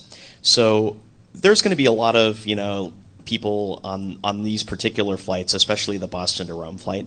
But, whether you bump into other travel hackers, there aren't a lot of people doing this, which is why we can actually get away with it, right? If there were a lot of people doing it, then the revenue calculation would tip in favor of fixing the problem instead of, airlines know this stuff's going on, right?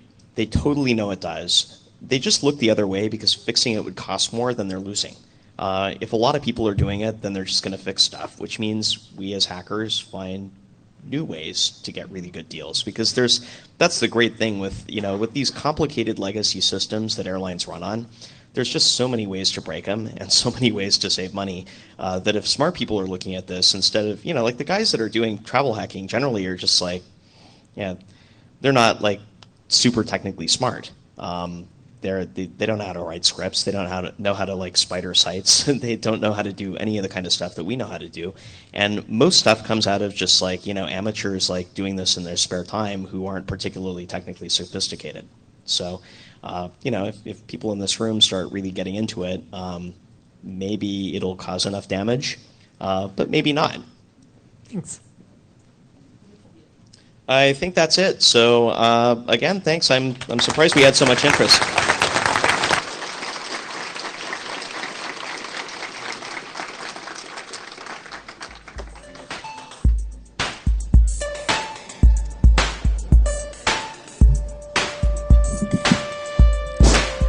Sorry, T-Prophet, I have one more thing to say to you.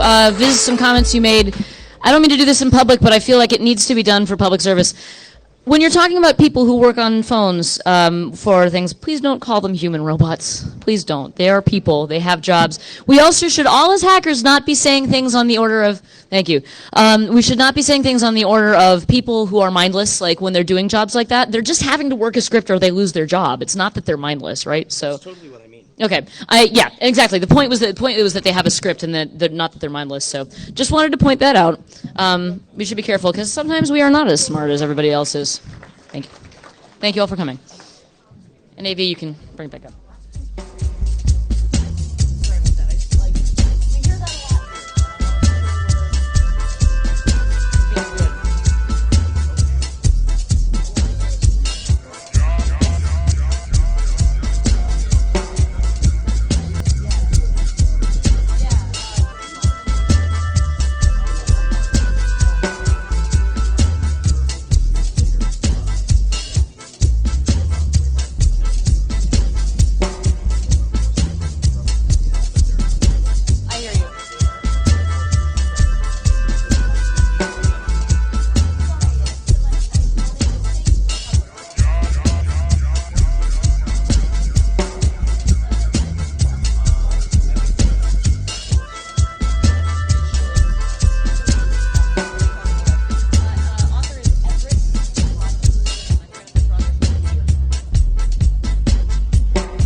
All right, going to get going. So it is my great, great pleasure to announce a really awesome team of people. I love it when a talk comes down the speaker list and you're like, yes, that talk, that's great. You're looking at the talks and I was like, two ladies from organizations that I think are just wonderful, doing amazing work. And then at the last minute, we get Barton Gelman, not at the last minute, but we got Barton Gelman in as well. Now we have up Harlow Holmes, who is a Knight Mozilla Fellow at New York Times. Aurelia Moser, who is a Knight Mozilla Fellow at Ushahidi. Harlow also works for the Guardian Project, which does a lovely, check out their secure tools. They're quite good for protecting you from things. And Barton Gelman, who has been one of the journalists working extensively on the Snowden documents. Take it away. Great. Thank you. Hi. I guess I'll start. We're going to go down the line and do the typical intros to ourselves and what we do and why it's significant for this talk, which is mostly going to be about dead drops. Dun, dun, dun. So my name is Aurelia Moser. I work with Ushahidi in Internews Kenya. So I work mostly out of East Africa, and Ushahidi builds a suite of technologies that collect crowdsourced information in places where penetration of smartphones isn't as ubiquitous. So we deal with a lot of feature phone data. We plot it to maps and allow journalists and technologists to read that information, which has been encrypted or at least SSL secured, so that you can read what's happening in a space and a place and then write articles that are authoritatively informed by that information. So we built another suite of other technologies associated with that kind of crowdsourcing platform. And then we also work a little bit with Internews Kenya, which has appendages all over the world, and they train data journalists in how to build technology and use technology both securely and then also just to do data reporting in their context of operation.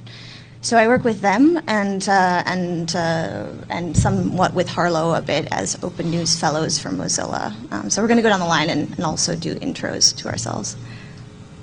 I'm Bart Gelman. I spent a long time as a national security investigative reporter at the Washington Post. I left in 2010 to pursue book projects. And when Edward Snowden came to me, initially through Laura Poitras, I decided I did not want to be freelance Bart working on that story, so I went back to the Post. I've been, I'd say since 9/11, I'm not a coder, but I'm an early adopter, and I've been an enthusiastic customer of people like my fellow panelists here in terms of figuring out ways of securing my confidential notes, my plans, my sources, knowing that we're leaving more and more of a digital trail. If I had not known how to use GPG and Tor and encrypted Jabber, then I would not have been able to talk to Snowden. He was able to talk only that way. He was trying to drop a dime on the surveillance state without being surveilled, which is tricky. I have had to step up my game a little bit this past year because I've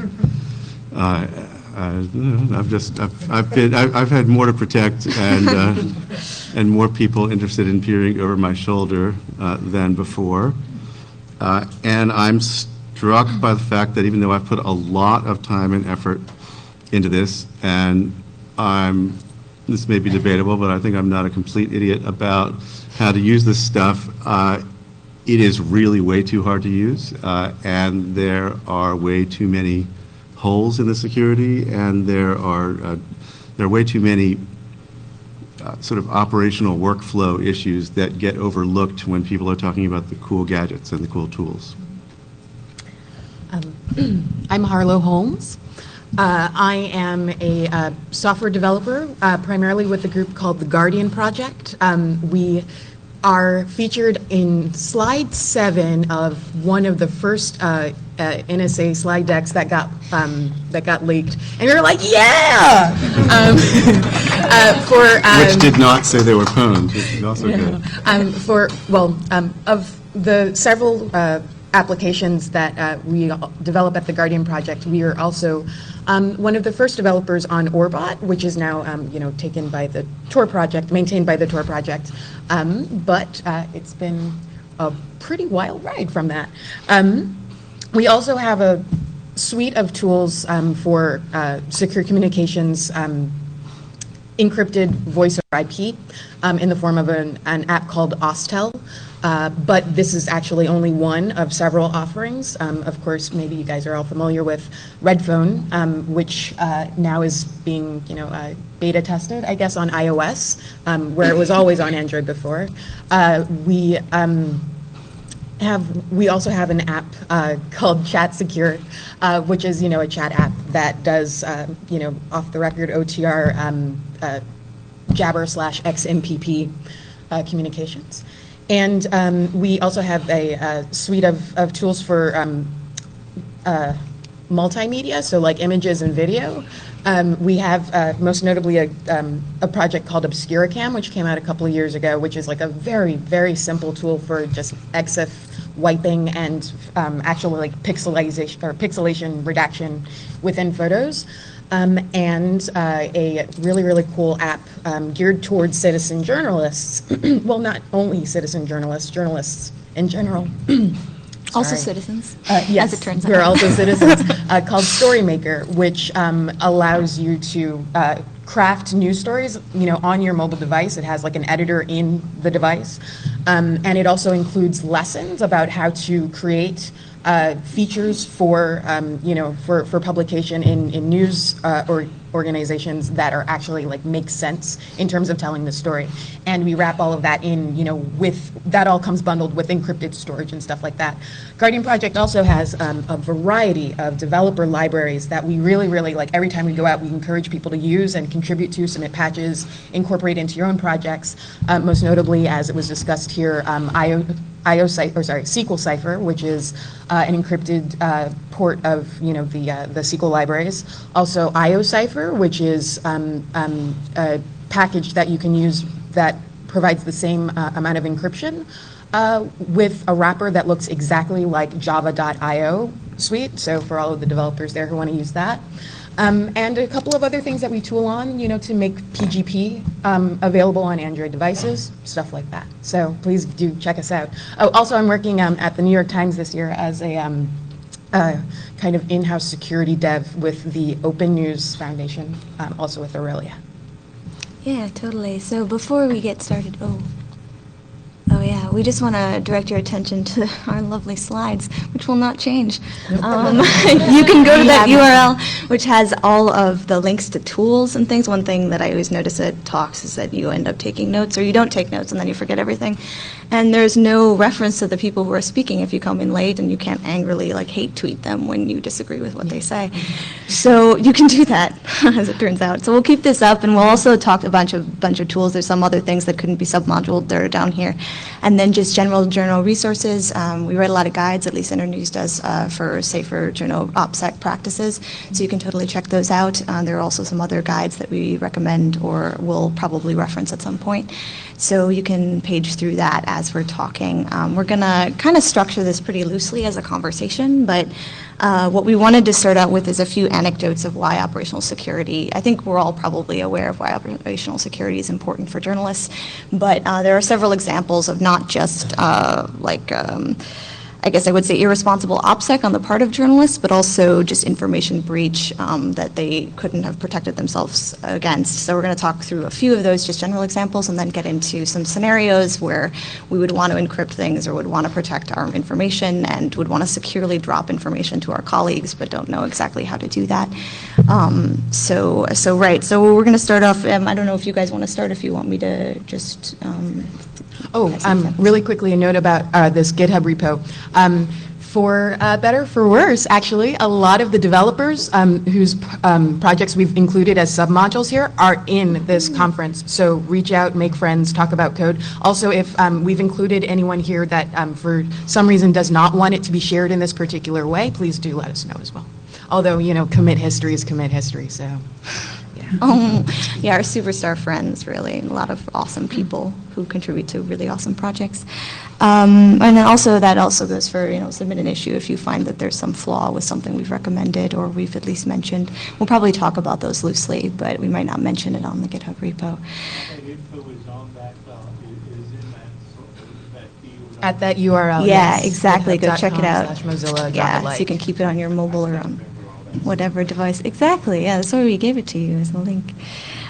Cool. So just traditional OPSEC issues. I mean, I think we all know maybe the Geraldo Rivera story of him being embedded in Iraq and like drawing the map of where he was embedded on video so that everyone could know where they were, where he was operating. But we also know other examples of when like the John McAfee Vice magazine photo. My favorite story ever. With the geometadata embedded in it. And then James Rosen phone call metadata was accessed, building card swipe metadata. The Chelsea Manning case, compromised logging in ADM, right? ADM is a chat application. So even when you're using, ostensibly secure technologies, there's still vulnerabilities that are pretty obvious. I don't know if you guys want to chime in with other examples of. Yeah, actually, what's interesting about operational security is in addition to all of this tech that we're throwing up here, it's so inextricably linked with the legal system in the places that you're operating in. So for instance, in the Rosen case, it actually is that in New York State, when a journalist would protect a source, like you don't actually have to hand over anything that you've collected, but if you move your information outside of the state, then you're or privy to other laws. And of course, when you think about the cloud and like how documents are normally stored, like that mucks up things even more. So. Bart, do you want to say anything, or do you want us to? Well, I guess one thing I wanted to say is there's a lot of commentary post-Snowden about, and some of it's from Snowden himself, that investigative reporters are being reckless, irresponsible, clueless if they are communicating only in the clear, if they're not learning to use these tools. And there are lots of people, a lot of different people now with advice for journalists about how to use secure communication tools, and more of them need to do what Aurelia and Harlow are doing, which is to embed themselves in a newsroom or spend some time in there to see how reporters actually work and have to work, and what their actual needs are, because we're not going to be all sort of sitting around, communicating only on Pond.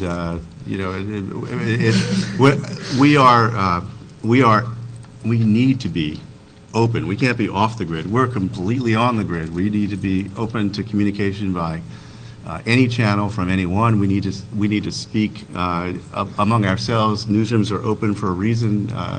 There's a lot of sort of symbiotic and just sort of opportunistic information that crosses among us, and we get stories that way. So on the one hand, we've got to be easy to contact, and it's got to be low threat, because lots of people who you meet as a reporter don't start off thinking that they're going to be spooky sources of yours.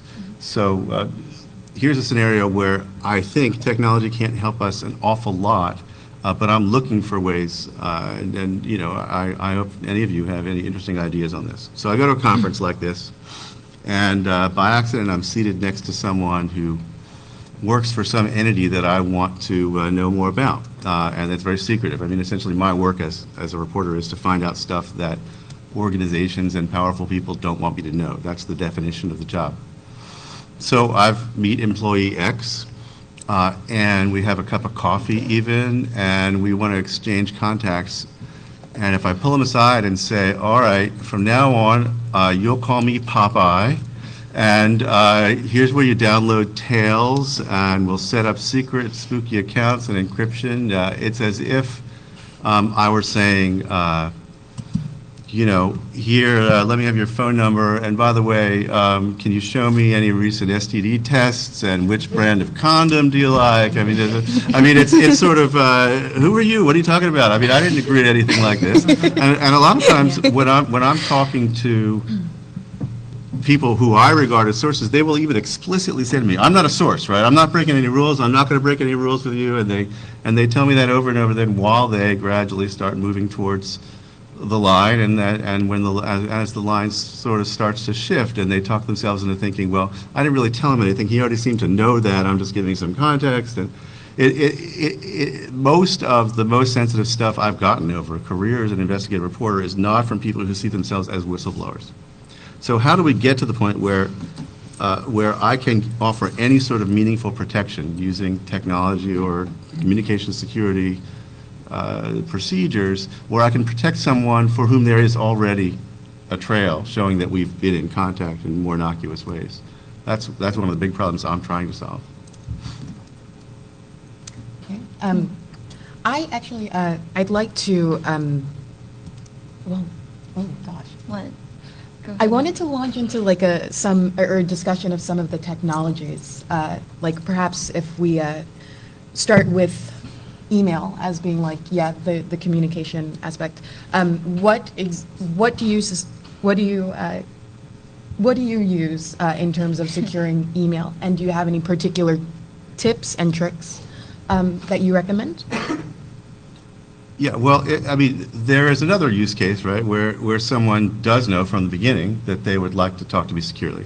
Someone who is very conscious of the risk, and the threat model is a capable adversary and not just the public relations spokeswoman who wants to be in the room every time we talk or something like that.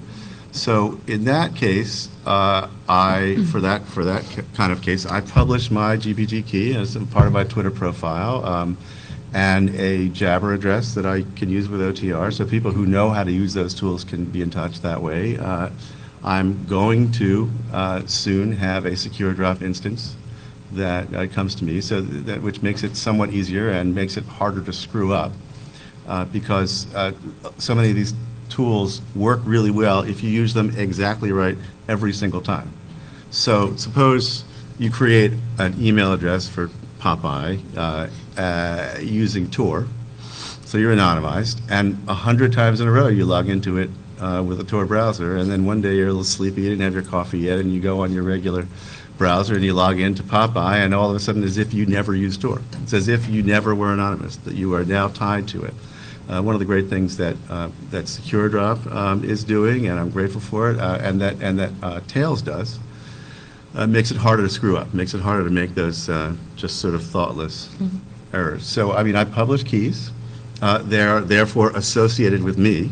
So at best, one side of the conversation can be anonymous, can be private. The other side is known to be me. And then using encrypted email, perhaps we might say, let's create accounts over here, and we'll start talking there. And now neither side is known. That seems to be a fairly effective way to ensure privacy. You seem to, or what's interesting about your comments there is that, you seem to be encouraging like mindfulness, like the practice of like, yeah, underscoring the fact that security is a practice. The very, very fact that, these are steps, or by using, the Tor browser each time, logging into your email, by, having to kind of type out your PGP password to decrypt your email and things like that. These are steps that get put in your way, but every time you take, or all of the time that you take in doing those steps actually like increases your mindfulness about the technologies and the security that you're giving yourself while doing it. Right, but it's also a giant tax on my time. Oh, yeah. There are It's all expensive. lots of things I'm doing now that make me less efficient as a reporter and writer. I'm making it harder for myself to get at my notes. I'm making it harder to get at my email. I'm making it so that if I'm on my smartphone, I can't read the email that people are sending me because I'm not willing to put my private keys on an Android or an iOS device, things like that. And when I'm dealing with something as sensitive as Snowden documents, they're on an air-gapped machine, and the machine has been disabled in several different ways that make it a lot harder to get material from place X to place Y. That's a feature, not a bug, but it takes a lot of my time.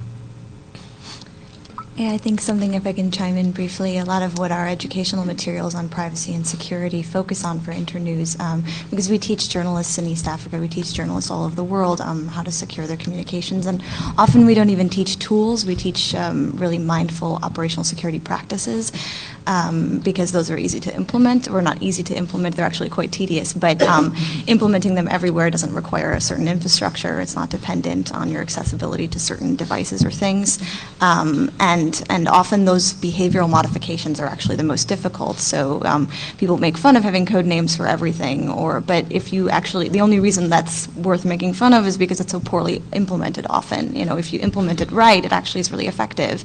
And people can't read your communication. It doesn't involve steganography or any kind of, stylometric scrambling. It just involves being mindful of what you're doing with your data and your information.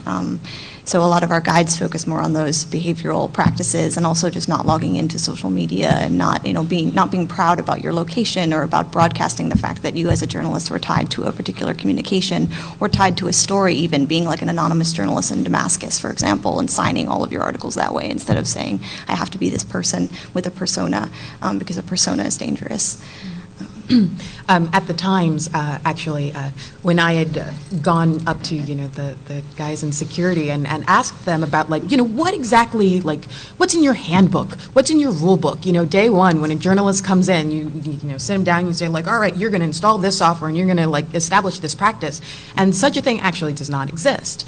I don't want to think that I'm reading into the answer a little bit, but ultimately, for an organization as large as the Times, which has, quite a reputation to withhold and to protect, you can't actually advocate for one particular tool officially, simply because, there's so much liability at stake if any of that goes wrong. Also, once again, it is about mindfulness, it's about practice, it's about giving people, teaching tools and giving them options for tools, but ultimately giving them the confidence to use these tools, because your situation or your threat model or whatever, that changes from scenario to scenario, day to day, depending on who you're talking to and where you are. And so, once again, people need the confidence in order to make choices about their security on the fly, and that's the most important part. Right. I think with that, too, we'll move into some more specific scenarios I think we've talked loosely, you've already mentioned a few from your work, but we were going to talk through some examples of, when you will want to secure your communications or your files and store them appropriately and securely. What do you do? And most of this, too, the reason we set this up kind of as a versionable repository, and also just linked to a bunch of other tools, is that we were hoping for feedback from people, not just rage tweets, but also just people, You get a lot of these submitting. rage tweets? No, this isn't all personal. Nothing is personal for me. But if you want to submit an issue, or submit another tool that you know about that you think would be useful, we have it somewhere in the repository. I think there's a laundry list of what do you do for browsing, what do you do for secure, operating systems, what do you do for email, what would we recommend, what are the tools we use, what is the suite of chat applications that are available that supposedly secure your communication, and there are all kinds of other rankings. There's a few other journalism tool or resources that we link to that provide those kind of rankings of up to date. Has this been audited yet? Here's the link to the website that tells you if it's been audited yet. I wanted to direct everyone to that and say, please contribute to it, because we're not perfect. I'm sure there are many things we could introduce to our users and our fellow journalists that would be incredibly useful.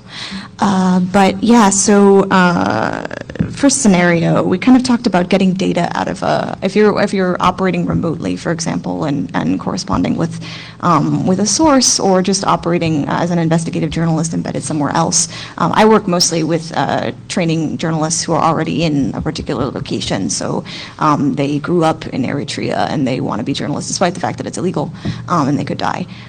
They're interested in reporting about their own context, but there are also journalists who travel and do story, or are embedded in a particular location and write stories about that location and what's going on. And how do you correspond with your sources safely and then return to your home country without having to worry about all of your things being compromised?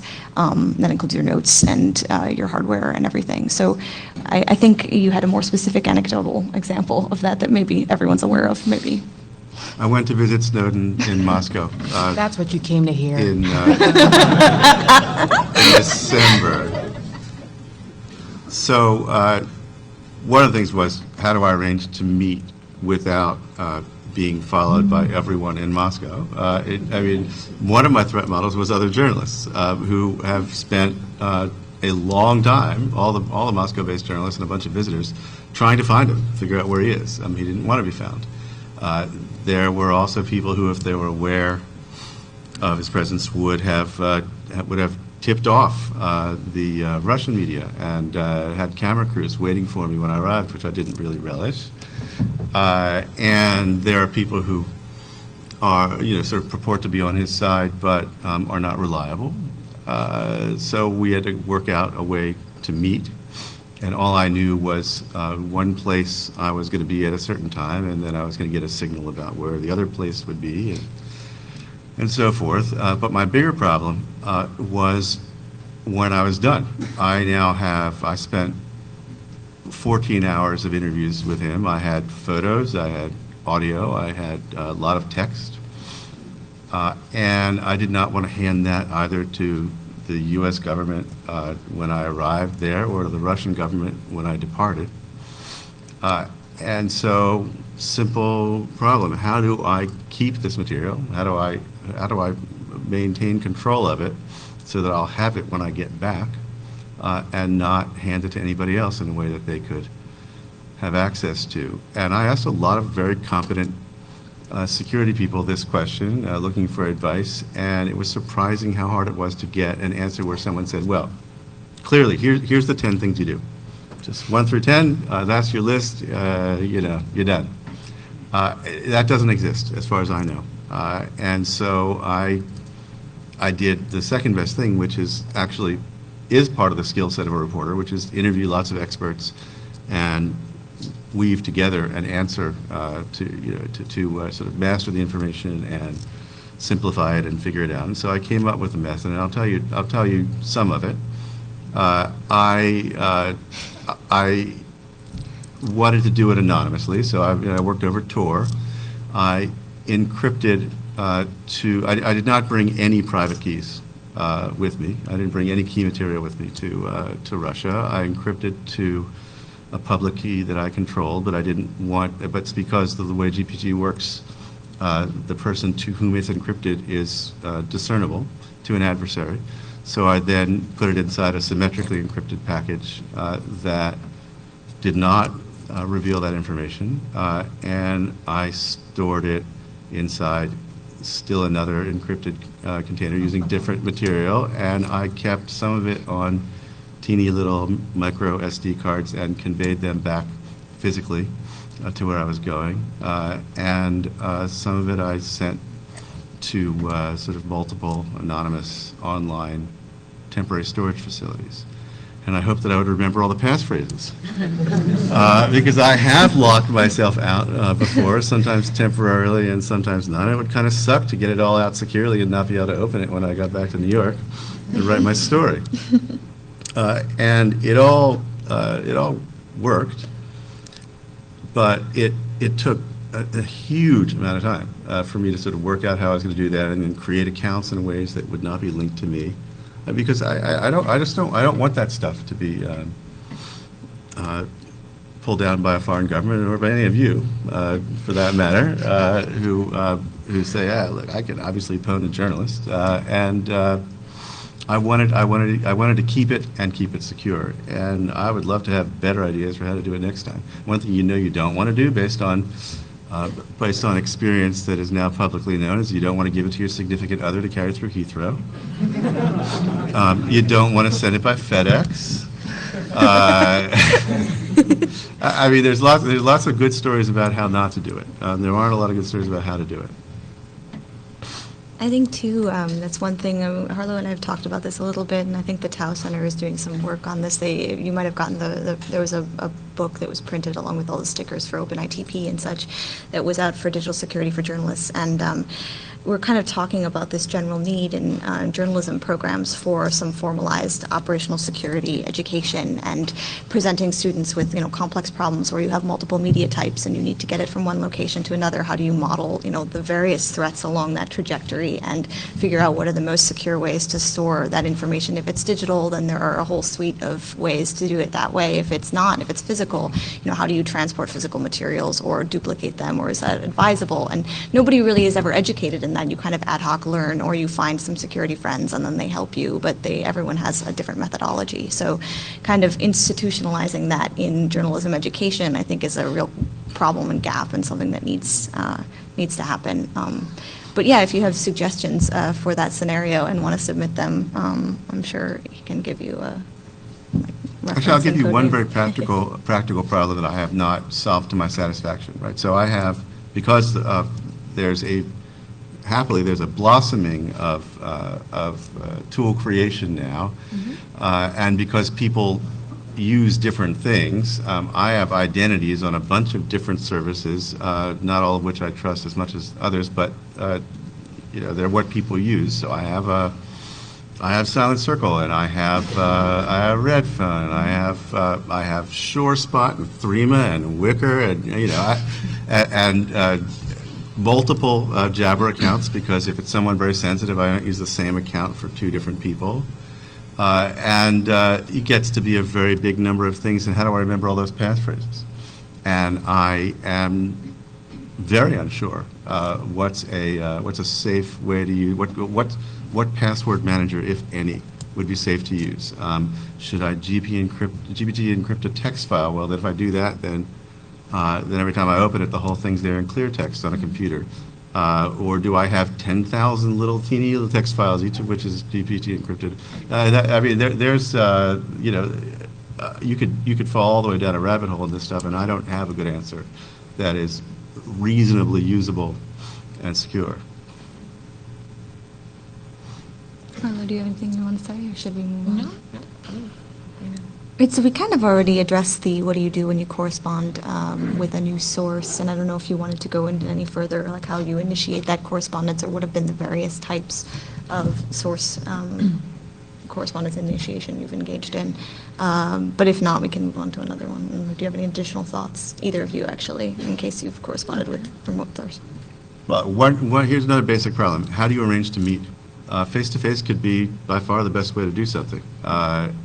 But you're probably not going to travel somewhere and just show up at a door. Actually, sometimes I do, because that seems like the safest thing to do, or because I think someone will say, no, go away. And it's a little bit harder to do that face-to-face than it is on the phone. But most of the time, you have to arrange to meet someone. And most of that is done by, some form of telecommunications or another. What's a good way to do that without leaving a metadata trail? As Snowden, I think, said yesterday, metadata doesn't lie. You can know that you've got a code where you say on the phone, let's meet Thursday at the blue spot, and both of you know that means we're meeting Tuesday at the red spot. But the fact that I call the other person is really hard to conceal. So I've tried different things. I mean, sometimes I tell a mutually trusted connection to pass a message along, and preferably in person, because otherwise it's just one hop away and not really that much protection. But again, I'm always looking for suggestions on how to initiate, how do you bootstrap from an insecure method of contact to a secure one. There are also, if you want to do things digitally, there are interesting ways to pass messages along that are just kind of fun and have to do with the way that we use the web in and of itself. So for instance, I've actually seen or I've heard anecdotes of just using the fact that Facebook is what people share on Facebook, using that as as a way to kind of obfuscate the fact that you're you want someone to see or visit a certain website that might, or URL that might have information specific for that person, but instead of communicating that through a way that is pinpointable through metadata, meaning that person A talked to person B, if that information is like passed through Facebook, through, you know, this network of interconnected people, you have a way of getting your original message to its intended recipient. Right, I mean, I could find a way to use the word spinach in a tweet. That means Popeye's supposed to come, you know, find me. But I mean, Now we know. Spinach. I have to change all my codes now. Yeah, but they're awkward, and then you have to set them up, and the person has to be willing to set them up. And in my world, that's seldom the case. Yeah, great. So maybe some more just general examples of reasonable source anonymity security issues. Like, how do you maintain source anonymity? How do you maintain reporter anonymity? And let's see, another one that we had was, I guess we already sort of discussed that, publication security.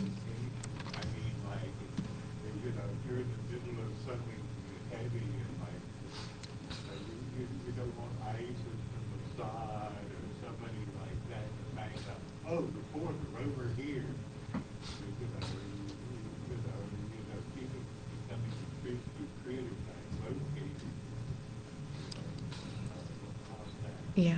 I mean, of course, we all hear some pretty scary stories about the very idea that having a communication device on you gives you a signal that is pinpointable, and that makes you a target. And I actually am not really comfortable like saying like, oh, well, you know, you should do this in order to like totally obfuscate the fact that you have like a communication device because of all of the things that we discuss. There are always holes in them, and someone always gets hurt. Other than like not leaving it. But then, I mean, like, leave your device at home. But then again, if you are already under suspicion, the very idea, or like just the very fact that you're walking around not connected, not carrying a device, and not like leaving a pattern that is noticeable, that also like is totally reason for somebody to come and like knock you over the head, because you're not acting as they expect you to act. You're not fulfilling that pattern. So it's very, very difficult to know these things. Yeah. I was going to say, too, I guess I can't really speak to that in terms of embedded journalists, except for myself, who was very conspicuous in Nairobi, for example, where I was working before. But I mostly worked with trained journalists who are less conspicuous, who grew up in that area, you know, who maybe aren't out as journalists. Oh, great. So maybe we should wrap up. But I'll just finish this last thought. So I mostly deal with securing people who aren't obviously foreign in a space. And that security is a whole other host of other issues, and not necessarily technologically related. You know, you're just training them in operational security, but even just publishing something openly, which is very journalistic. We talked about how our mandate is mostly open information. So converse to that is our desire to like make sure that we are safe ourselves. And a lot of the journalists that I work with compromise that every time they publish a story, even anonymously. You know, they live in a space, and they're actually the most vulnerable in places where security is the most fragile. Local journalists, not necessarily international transplants, because international transplants usually come with a host of other security, like an entourage of people protecting them, and then there would be outcry if they go missing.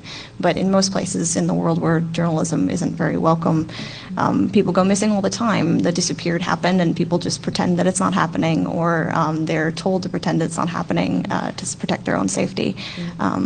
Right, but that's a bit of a tangent, more related to my work, so maybe Harlan wants to bring it back. There's actually a growing trend among smaller journal publishers to kind of train their journalists to use a dead man switch.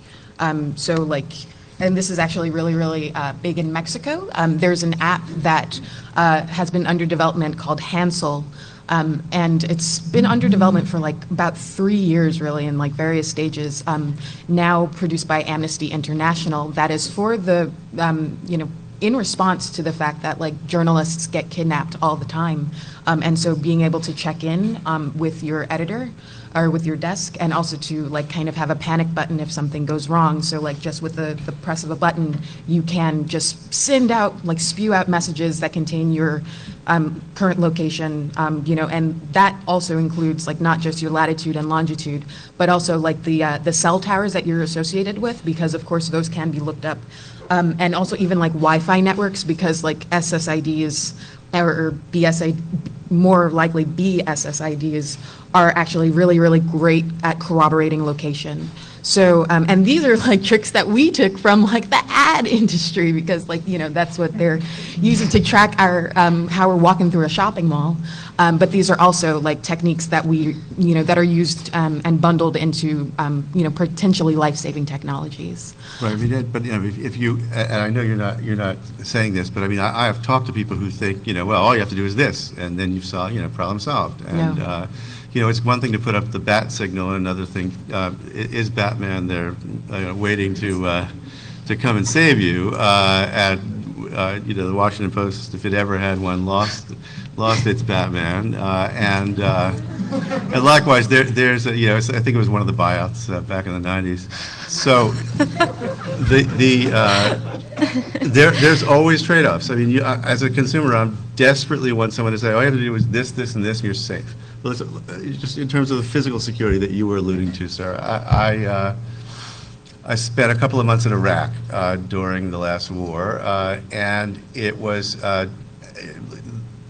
late 03, early 04. I was hunting for weapons of mass destruction, and I didn't find any.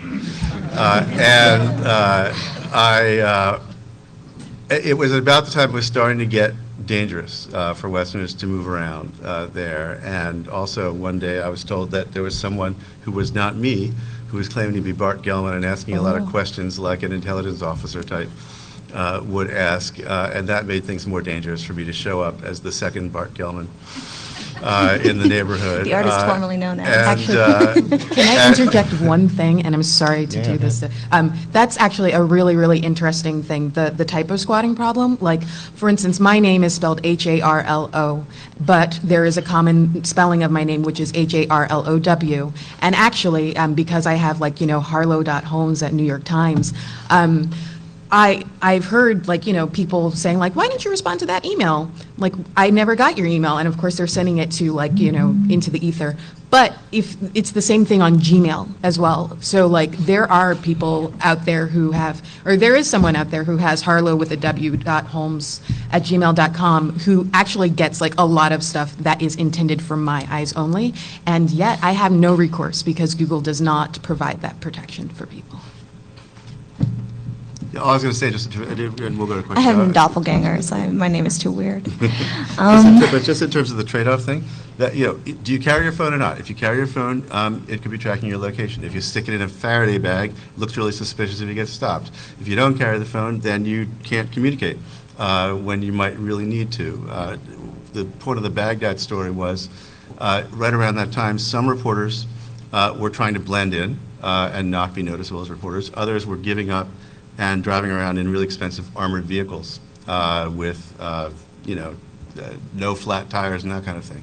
I prefer inconspicuous, so I got like the most beat up, crappy local car I could get and let my beard grow out and just hoped not to be conspicuous as a journalist from a distance. But there are big trade-offs. I had a friend who went out a month later and got waylaid in the road, and if he hadn't been in an armored vehicle, then the 3 or 4 Kalashnikov clips that got emptied into his car would have been a whole lot worse. Instead, he got to walk away from it. Oh, totally. We would love to take your questions. We would love to take your questions. Mike, sir. Yeah. Around There's the a sides. microphone. I was going to say too, just as a side note, I unfortunately when I travel and do anything, I can't really grow out my beard and pass. So women are very conspicuous, and women investigative journalists too. You take a lot of risks when you're traveling, and you put a lot of people in danger, like the entourage of people in my vicinity trying to protect me in any given context where I might not be expected as a woman doing any kind of work, for example, is it's quite a human cost and a lot of time investment and cost. So sometimes it's almost, I often think that educating journalists in those contexts is even better from my perspective, because then they can go out and pass and interview people inconspicuously, whereas I would require so much more time and money and investment to protect me from whatever might happen. Right, so that was just an aside, but first question. Thanks for a wonderful talk. So there's been a big debate recently that I personally disagree with, but the debate is what is a journalist in the U.S. When the Snowden story broke out, a lot of commentators said that Glenn Greenwald wasn't a journalist, he was a blogger. Alexa O'Brien, who covered the Manning trial single-handedly, was often called a blogger. The New York Times later corrected that.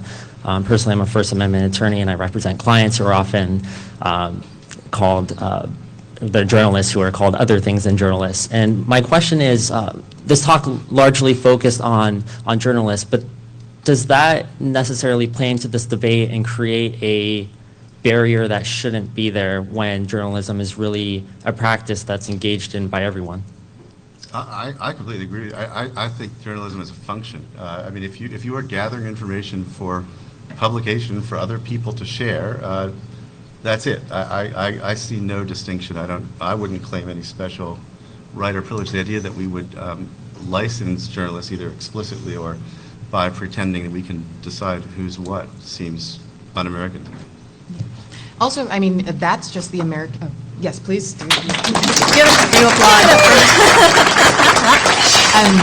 There are other countries. I mean, of course, this is you're speaking to the American context, but there are other countries where, like, actually, it's clearly defined that, like, if you have a blog and it gets more than 300 page views, then you're actually, congratulations, you're a journalist, and now you're going to jail.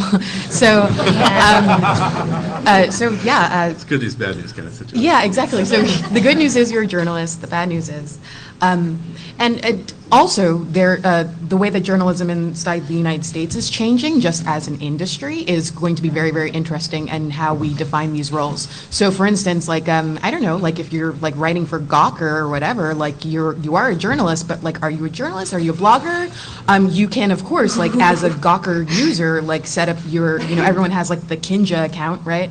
And so anything that you put, and they want you to treat Kinja like LiveJournal, pretty much. So if you're live journaling on Gawker's website, there is a chance that like if that gets enough views, that's going to be promoted to one of their sites. So like Gawker or Jezebel or like Gizmodo, and that makes you a journalist. And I mean, we haven't yet seen when like defamation suits come down, but like, I mean, that is definitely a possibility.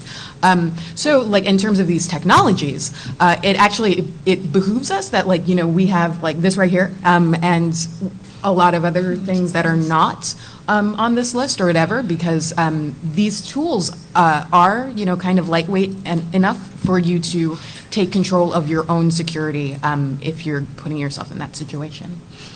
Yeah, and too, like at Ushahidi, at least, we build a lot of crowdsourced technologies. They're all open source, and they're meant for people to become citizen journalists and kind of take charge of their own deployments and deploy them wherever they're located and collect citizen information from all over. So we have our crowd map and open source mapping technologies, but we also have like Ping, which came out of Westgate and was meant to be able to ping your network and find out where your family is if something happens, like a mall attack, a horrific mall attack. And we have CrisisNet too, which aggregates a bunch of social media information about crisis all over the world, and you can ping it from one unified API, which is nice. But we have a bunch of open source technologies that's meant to enable people who are, bloggers who are journalists actually, because they're the most valuable if they're on the ground. Yeah, I just wanted to ask, earlier you mentioned that you look suspicious to a strong adversary if you use these OPSEC tools. So if you do everything in the clear, they can see everything you're doing. And if you practice good OPSEC, they can see that you're doing something suspicious. I mean, are we just hosed, or? Well, maybe. Yes, we are. I mean, of course, the X-keyscore revelation kind of underscores that of course, like, we're looked at as very suspicious. I remember like seeing a Tor T-shirt that like is really kind of awesome. It says "terrorist" on it. Like, I mean, just by having the curiosity to pursue a lot of these things does Yeah, mark you as suspicious. I mean, of course, like, we've seen miraculous things happen with, like, for instance, the HTTPS campaign, where all of a sudden it became cool for these things to happen. Like, the work done by groups like Fight for the Future, they popularize these things to the point where, like, we can normalize it. We can all normalize it. And also, like, there is a little bit of, like, security through obscurity which I don't believe in, of course, like, across the board, but only theoretically. So, like, like, everything on this stuff is, like, code is maintained by small developers or, like, groups of people or, like, students who had, like, this great idea and they want to throw up a proof of concept. And, like, it's just the idea that we have so much choice. Some tools work better than others. Everything needs to be audited. Always trust your dealer, but there's a fuzziness factor that comes with variety. Yeah, we often talked about that being our closing remark. Always trust your dealer. At the end of this talk. And actually, one thing that would be beneficial to underscore is, like, you don't necessarily have to contribute to an open source project, like for mobile or something like that, but it actually is it would be a good idea for everyone to just kind of learn how to get themselves on GitHub, pull down something from source, and, like, maybe, like, boot it onto your phone. Like, and that will kind of cover your tracks if, like, people are analyzing, like, the apps that you're downloading from the Play Store, for instance, or, of course, like, the Play Store is, down for whatever reason. Many, many thanks for all of your great work. On passwords, a lot of people use the first letter of a phrase, and perhaps your mnemonic would be flag $, and it would be the first letter of "Oh, say, can you see $, by the dawn's early light $," and then you might have sign on to Jabber 1. And so all your mnemonic is just flag $, or shining with a funny, if they allow you to use the special characters. The problem is a lot of websites don't let you use special characters and passwords. And it was something unique to you that no one else would guess if they saw flag $, so that may help. My question is there anything specific that you recommend about keyloggers or devices, any sort of software that might have been put on a PC to track all of your activity?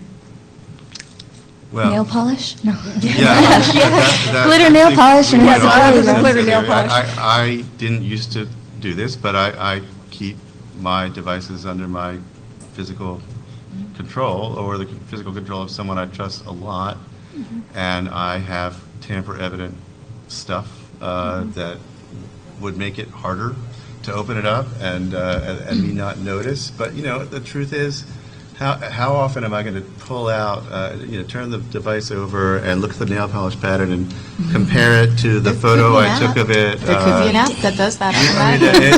You get yourself into a rabbit hole where you spend 6 of your hours every day trying to curate your security. It's tough. And sleeping with a laptop is rough.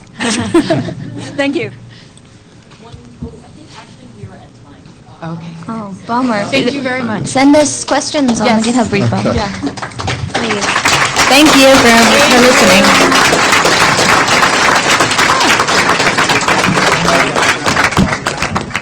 I imagine people will have a lot of questions. We do need to keep things moving through the tracks, so if you have questions for the speakers, please walk with them out to their next place. I actually should just be speaking with you folks here.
everybody. If you're coming in for this talk, do please come forward. We got plenty of space. For those lingering in the back, if you could sort of move out into the hall if you're not coming in. I think, okay, we've cleared the last speakers. Okay, I don't need to be a jerk anymore. Welcome to the last day of hope. I think my great regret is I don't have another concert for you this evening. I really wish I did. But the one thing we'd like to ask of everybody, of course, is that we do not have a cleanup staff. Do please stick around after closing ceremonies. Help us pack up. It's one of the greatest things you can do. Help, if you see people who sort of know a lot of stuff, ask them for various things that can happen. Do also help us clean up. If you see a cup under your feet, whether it's yours or not, when you leave, please take it with you. Okay. Try that. See if we can go direct. Okay, might do it. Just watch your step. How are we all doing out there? Yay! Everybody's not too hungover from last night. So I'm still amazed I'm alive. Yay!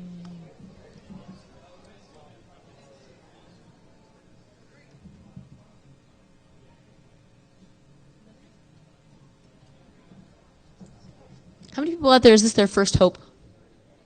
Yay! I think we heard we had something like 50% more people here than last time. Somebody's like, you need a bigger hotel. You what? I don't know offhand, but I think last time we had like 3,000, so it's maybe 4,500 or something this time. Like, yeah, we're getting big. We're getting big. Oh. Wow. And you don't have a VGA or the...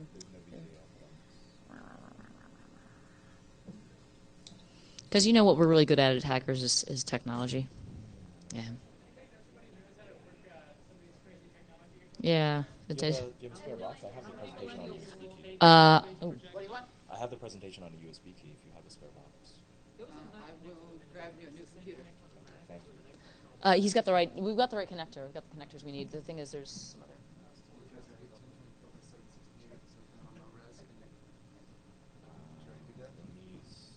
Give that a try.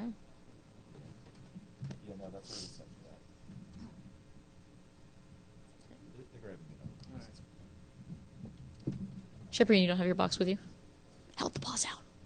Do you have a computer with you we could use? Is it ready to go? Is this a possibility? All right, go team. This is the thing is I am currently going to be introducing my boss. It's just sort of a strange position to be in. Since mostly I've been like, James, don't come to my talk. I said something about Richard Stallman. Oh no. Yeah, so James and I and Ciprian, who's helping us out here, all work at OpenITP. OpenITP's basic mission is to support developers of open source and free and open source, as Richard reminded me that we need to say, free and open source tools for encrypting your stuff and securing your communications, and getting around censorship is also a major concern of ours. So we work with folks at Cupcake, for example. Yay, Cupcake! I was just trying to name check Griffin, that's all. And we work with CryptoCat. We've worked a bit with Tor and various and sundry other folks. We don't actually code the tools ourselves, but we do things. In the past, we've given grants. In the past, we've had a peer review board where we've actually had security folks looking at the applications to go, is this as secure as everybody says it is? We may have a machine, actually. Oh, yep. If that one will, you can get the cable, is the video cable ready? Okay. What I'm doing at OpenITP is working on usability. So we are doing user tests downstairs. Actually, if anybody is feeling less than technical and has a moment to help out, we'd love to help you figure out how to use LinPhone and CSIP Simple, which are both secure voice calling applications for your phone. That's what? No, yeah, that is the cable there. So, okay. Right. We also, there we go, and we also at OpenITP have a mostly annual conference, a Circumvention Technology Festival, which Ciprian is organizing coming up. That will be early next year, and we would love it if people could join us there. That is a point where all of these tool makers get together and sort of come to talk about what we're doing in all of our different projects, how we can work together, how we can sort of maybe come up with standards and best practices some of the time, share information, share teams and tools, and then also work with a number of the NGOs and journalists who need help with this kind of stuff, sort of getting feedback from them on what is really necessary for the work they do. Do they need to protect their physical location? Do they need to have the sort of this interesting theme comes up that was mentioned by, I think, Barton Gelman last time. With journalists and with activists, and particularly LGBT activists, there's a real need to be visible, to be seen, and to be known. And then, but at the same time also to protect yourself. So that is a really interesting tension, a really dangerous tension for many people in many places. So we're working as hard as we can to hear about the stories that people need us to account for in these tools. James, do you want to take the mic? We're going to see. We're still not getting a signal over there. Okay. Gotcha. So, hi. Hello. We also, it's been OpenITP managing or not managing, but sponsoring the Noisy Square space downstairs with the large inflatable chairs. If you have passed out in those chairs, we're glad you're enjoying our time at the, everybody's like, yay, human comfort, that's great. My meat body is still attached to me, even though I would just like to be a ghost in the machine, and I can't. So yes, inflatable chairs for your butt and other parts of you. Great, looking good. And so, right, we have a killer AV team. This AV team is great. It's here for the AV team. These guys have covered my butt so many times in the course of this conference. Right, so without further ado, James Vasile, Executive Director of the Open Internet Tools Project. Hello, everybody. I'm so glad that we finally got that together. Sorry for the delay. So I'm with the Open Internet Tools Project, and I'll tell you a little bit more about what we do in a moment. What we're here for today is to talk about community infrastructure. And let's see, is this working? Yes, it's working. So if we're going to talk about community infrastructure, I just want to tell you a little bit about what I mean when I say community infrastructure. Right? There's all kinds of infrastructure that we have available in a community to do all kinds of things, to serve all kinds of purposes.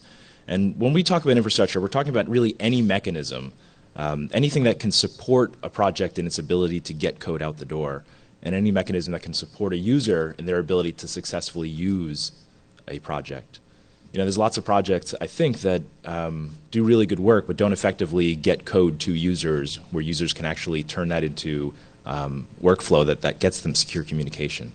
So what we do when we think about infrastructure is we try to bridge those gaps. We look for the pitfalls that programs and projects face commonly throughout our sector, and we try to figure out how we can help them across those common gaps.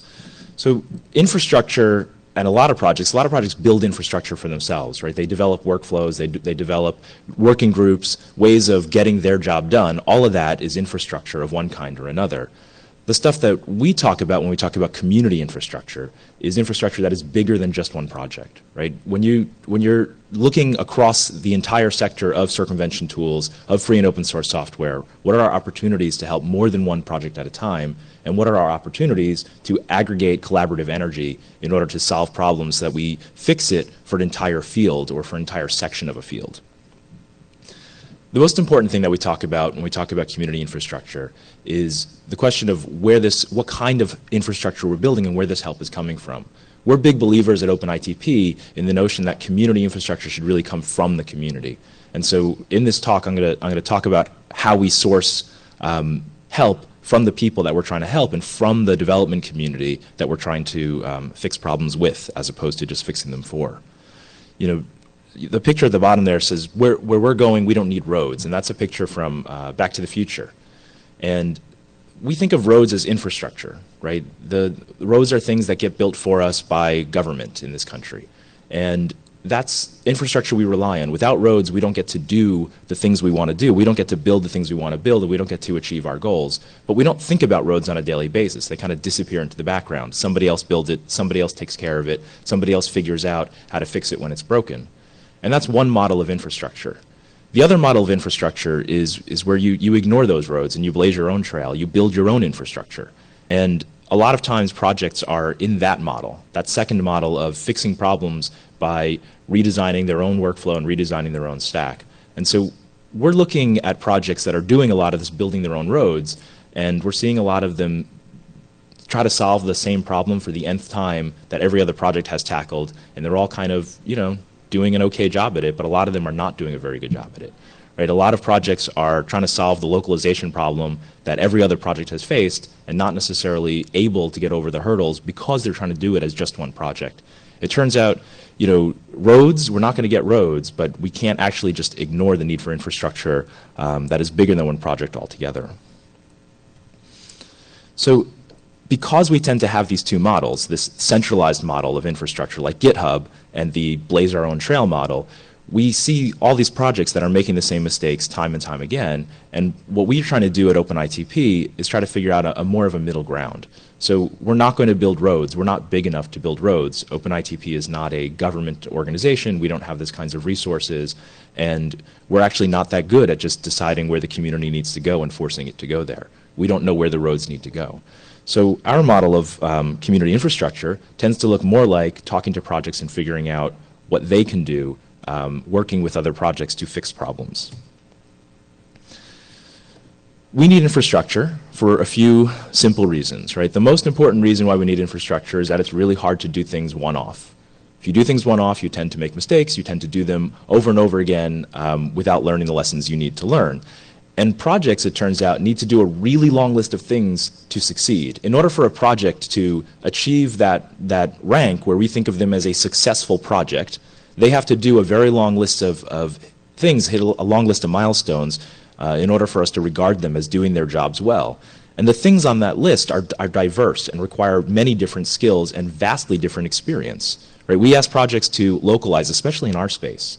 In our space where we're trying to help people, a lot of people who don't speak English as a native language, localization becomes one of those big things where if you make a project, you make a security tool, you make a communication tool, and that thing is only in English, you're not helping people who need it the most on this planet, right? So you've already missed a beat. And a lot of projects don't have language skills on team for every target language they might want to tackle. That's an impossible thing to ask projects for. Same thing with documentation. Writing documentation is not the same skill as writing code. The people who write really good code on your project are not necessarily the people who are going to write really good documentation. In fact, there are a lot of times when I would say whoever's writing the best code in your project should not be writing the documentation because those people are too close to the code.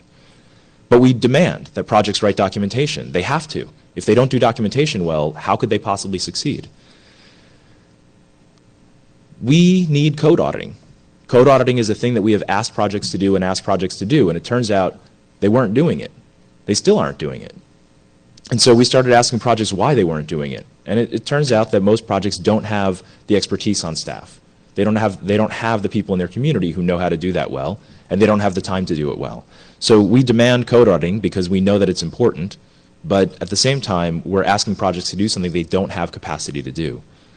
We ask people to do code-based management. We ask them to have modern usable interfaces. We ask them to do user support. Right? If you ship stuff and your users try to use it and they fall down while using it, they have not succeeded and you have not succeeded. But how many open source projects do you know of that actually have end user support mechanisms? 3? That's pretty good. How many of those projects have effective end user support mechanisms? 1. Okay. That's higher than I expected. I mean, end user support turns out to be really hard.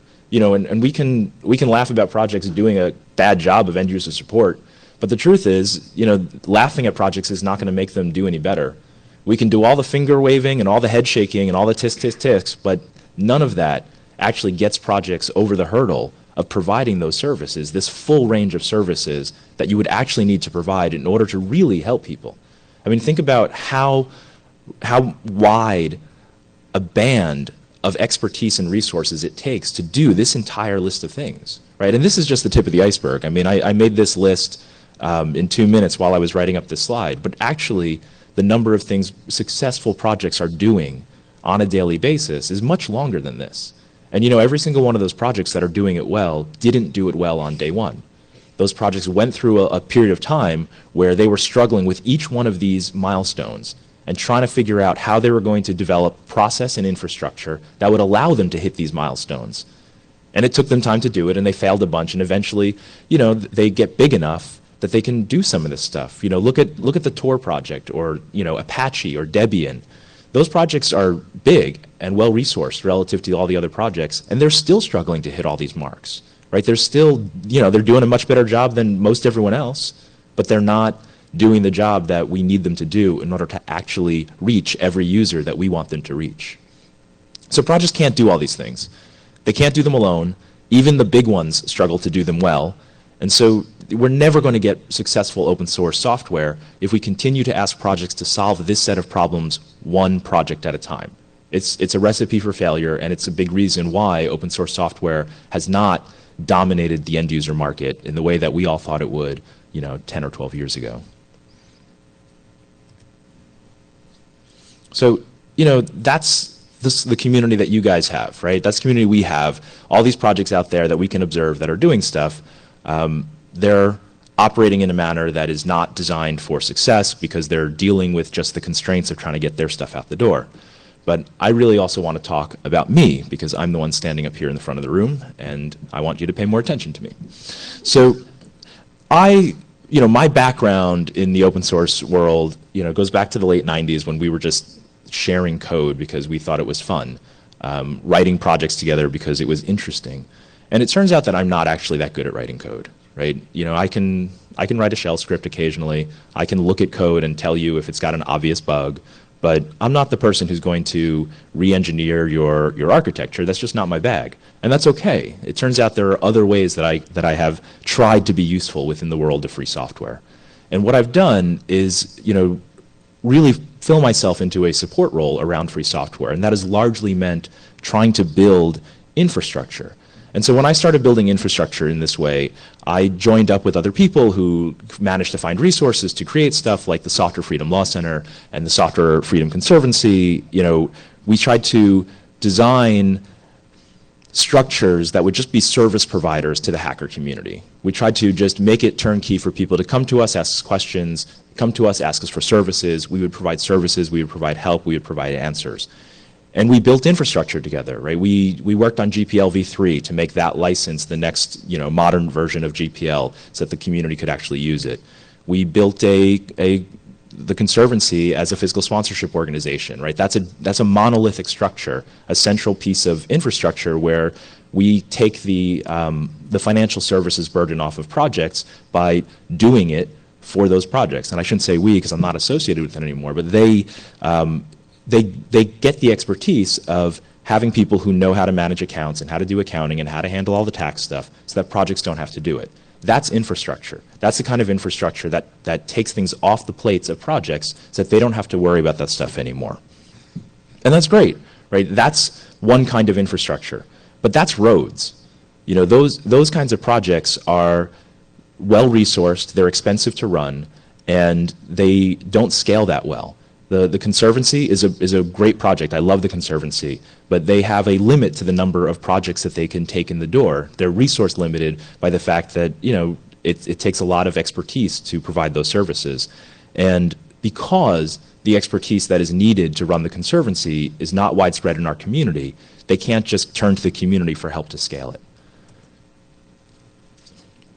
So after working in that sort of environment of building centralized, monolithic, expertise-heavy, resource-heavy, money-heavy infrastructure that I think does a good job of helping people, I looked around the community and I started thinking a lot about what was still missing. And a couple years ago, I ended up here at Hope, for the nth time, coming to Hope and talking to people about how we can solve these problems. And I ended up giving a talk on just improving the landscape of anti-censorship and anti-surveillance tools. And during that talk, I really was focused on how we fix the user interface problem and how we fix the localization problem.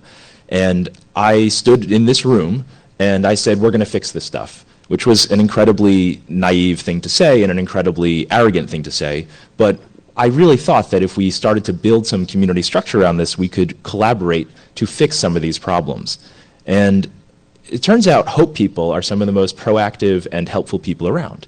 And afterwards, I got a long line of people who were happy to talk about how they could pitch in and help. But I didn't really know where we were going or what we were doing, and so I was not effective at using that help. We got some really good ideas, and we started to turn it into what we eventually built. But, Hope was where it all started, and I really just wanted to say thank you to the Hope community for making that piece of it the crucial step in getting these projects off the ground.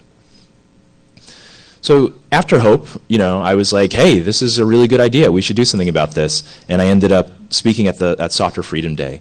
And instead of talking to the proactive Hope type of hacker, I was talking to the software freedom community of software developers.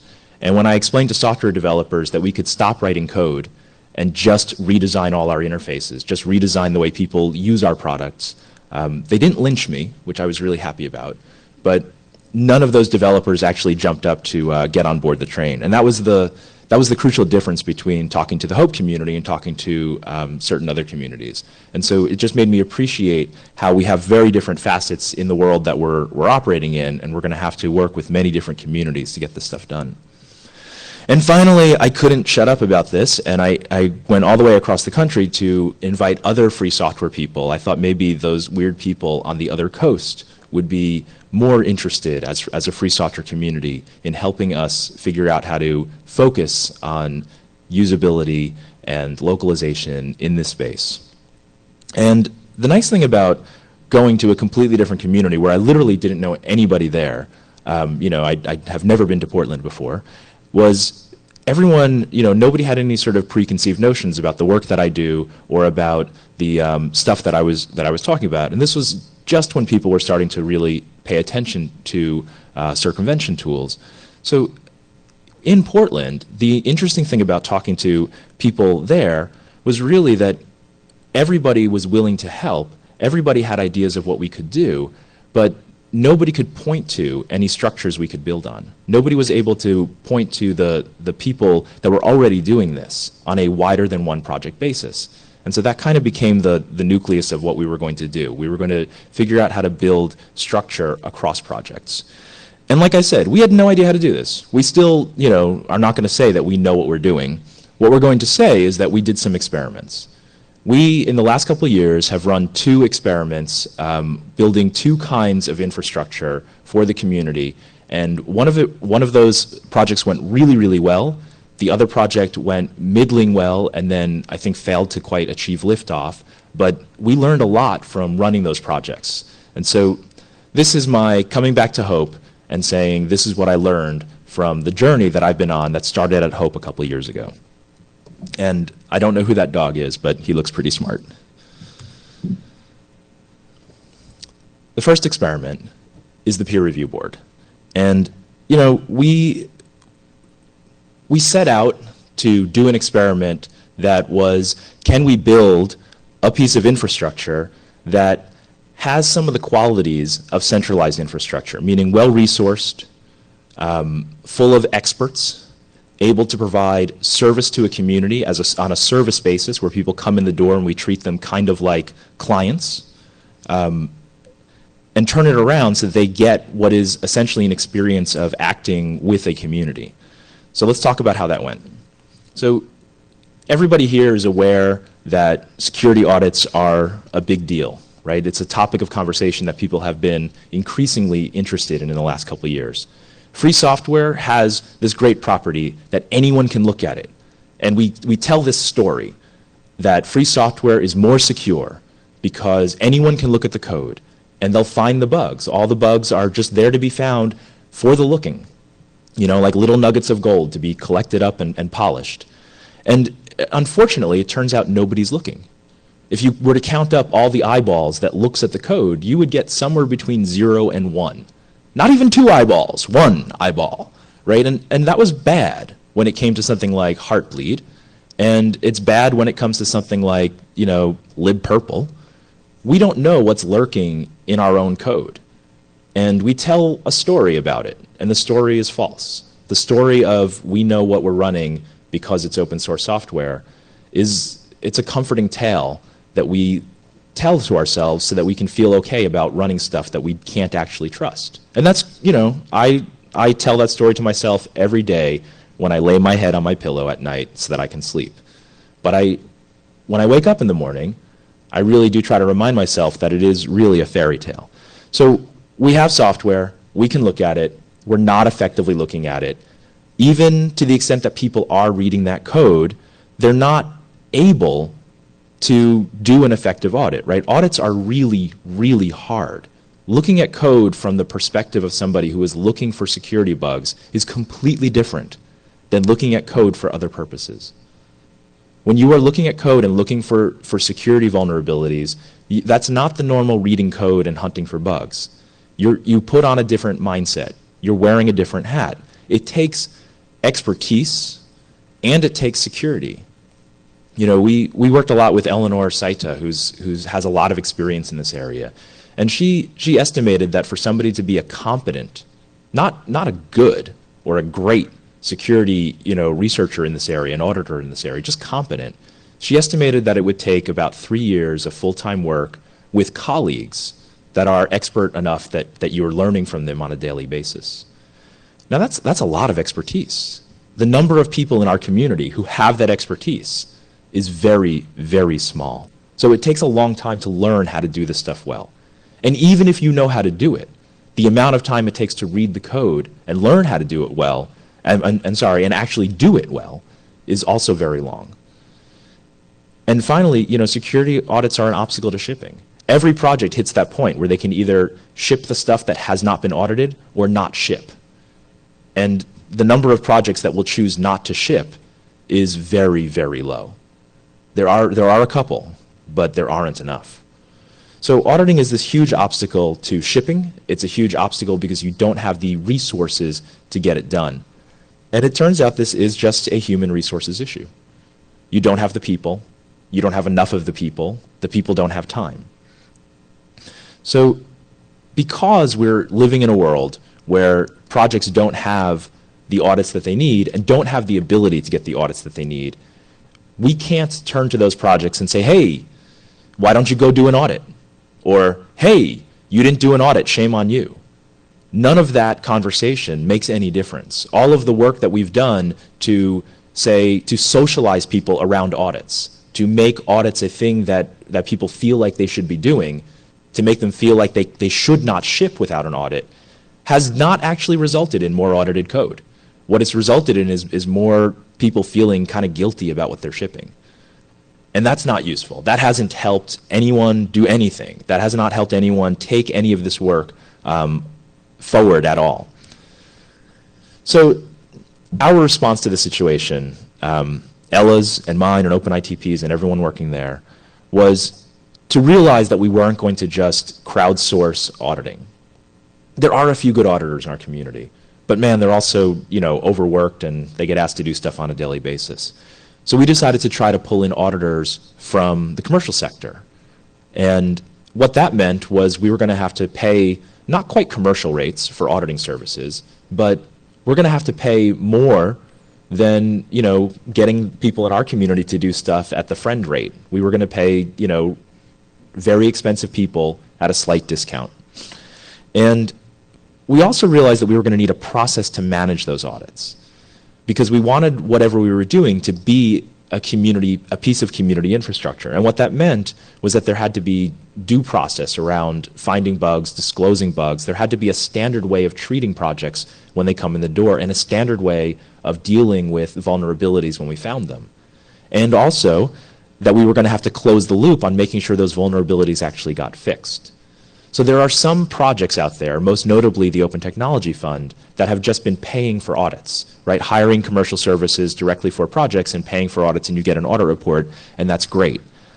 We wanted to do one step further, which was to layer on a mechanism that actually helps projects negotiate the process and finish the hard work of fixing those bugs, and also managing disclosure, helping them manage the process of getting notification to vulnerable parties if needed, all of the kinds of things that come along with a professional audit but aren't necessarily included in the fee that you give your auditor. So we built it. We made the structure. that does the audits. We assembled a diverse team, diverse in skill set, in gender, in ethnicity. We did what we could to make sure we had representatives from different parts of the community working together to figure out what an audit plan looks like. We raised some money to pay industry auditors. We built a process, a very elaborate process to manage those audits, and we even did an audit. Only one, but we did it as our first audit to make sure that we knew how to do it and that we could show people what we were doing. And that took us about a year, believe it or not. Well, primarily because we're all doing other things in the midst of doing this, but also because it turns out that every time we examined the problem, there was a new wrinkle we hadn't actually anticipated. Building process is hard, and asking projects to do it one by one and having them run up against all these problems and not being able to solve them wouldn't work. So we took the time to try to solve these problems one by one, but it did take a lot of time. So we did an audit, we squeaked to that finish line, and then we ran out of road. It turns out we spent too much time and too much money, and just as we were at the point where we had a turnkey way to crank audits through, we ran out of funding to do more audits. And so we're at a point where we can do audits, and we can turn that around for people in a reasonable length of time, but we can't actually pay for them. And so projects that want audits have to bring funding to us, which is a major obstacle because projects don't actually have the tens of thousands of dollars it takes to do an audit most of the time.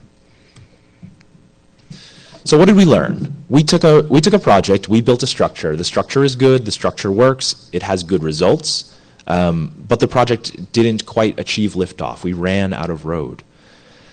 So we learned that, we probably would have been better getting out the door with something that didn't work. Quick and dirty that ships beats perfection that sits on a shelf, right? We let perfection be the enemy of the good.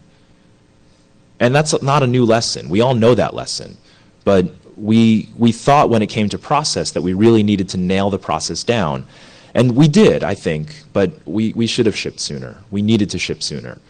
If we had done audits, even if they weren't great audits, I think we would have been able to attract the funding that got us to the next stage. And you see the picture I have there of Steve Ballmer, because he had a thing where he jumped around on stage and he shouted, "Developers, developers, developers!" And everyone made fun of him, so I'm not going to mimic what he did, but I will say that the passion he feels for developers is exactly how I feel about community. Because the big mistake that we made in the peer review board was that we built a thing with a diverse panel of experts, even though they were experts from our community, but we didn't actually build a community. We built a top-heavy structure that was going to teach people how to do audits, that was going to take our learned experience and hand it down to a bunch of people who don't know how to do this stuff. And there was some necessity to do that, right? This does take real expertise. But the cost of doing things in this top-down way is that we are less stable. We didn't have a bunch of people ready to pick up the slack when the audit funding ran out. We didn't have a bunch of people helping to push this over the top when we started losing momentum. And we didn't have anybody helping us make a case to more funders in order to keep the thing going. So what happened was we built a thing that we intended to be this really community-oriented process, and community was on the roadmap. We just didn't quite get there.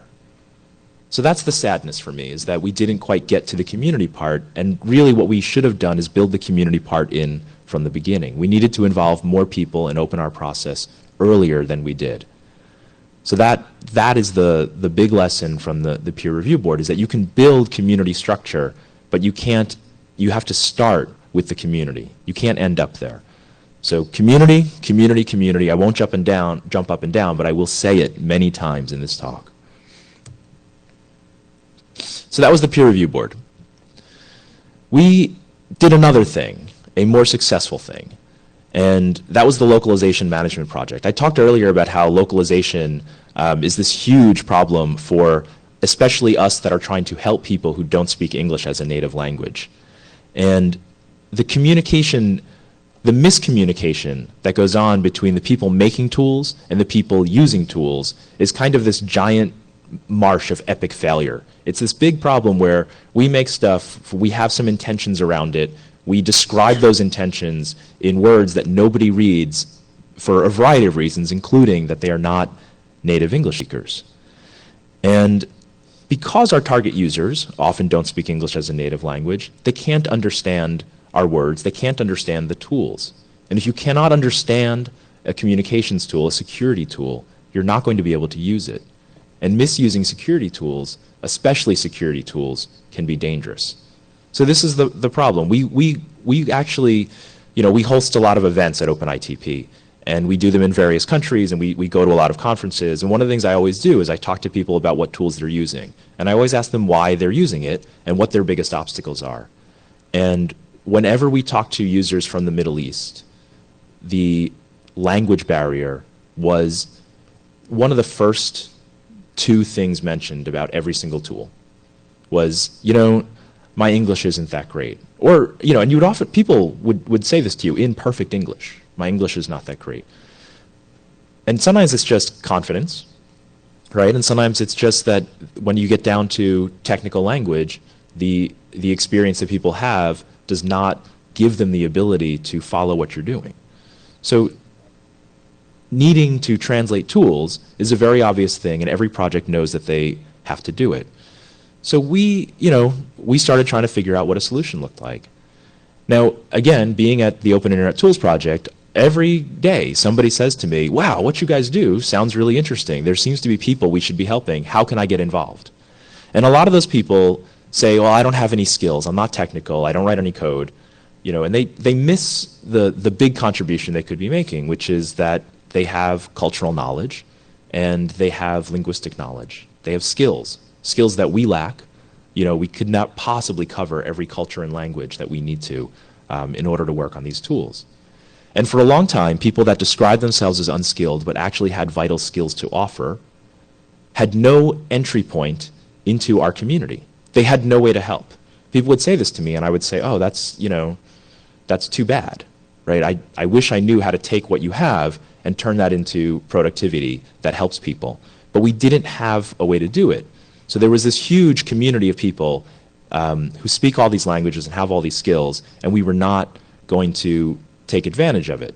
The good news for us, though, was it meant we didn't have to create a community out of nothing. There were all these people just waiting to be organized. These people, who are they? They are expats and native speakers from their home country, right? The thing about trying to make tools for people who live in difficult circumstances is a lot of people who live in those circumstances leave and seek better circumstances. And there's a huge expat community from most of the countries and most of the societies that we're trying to reach.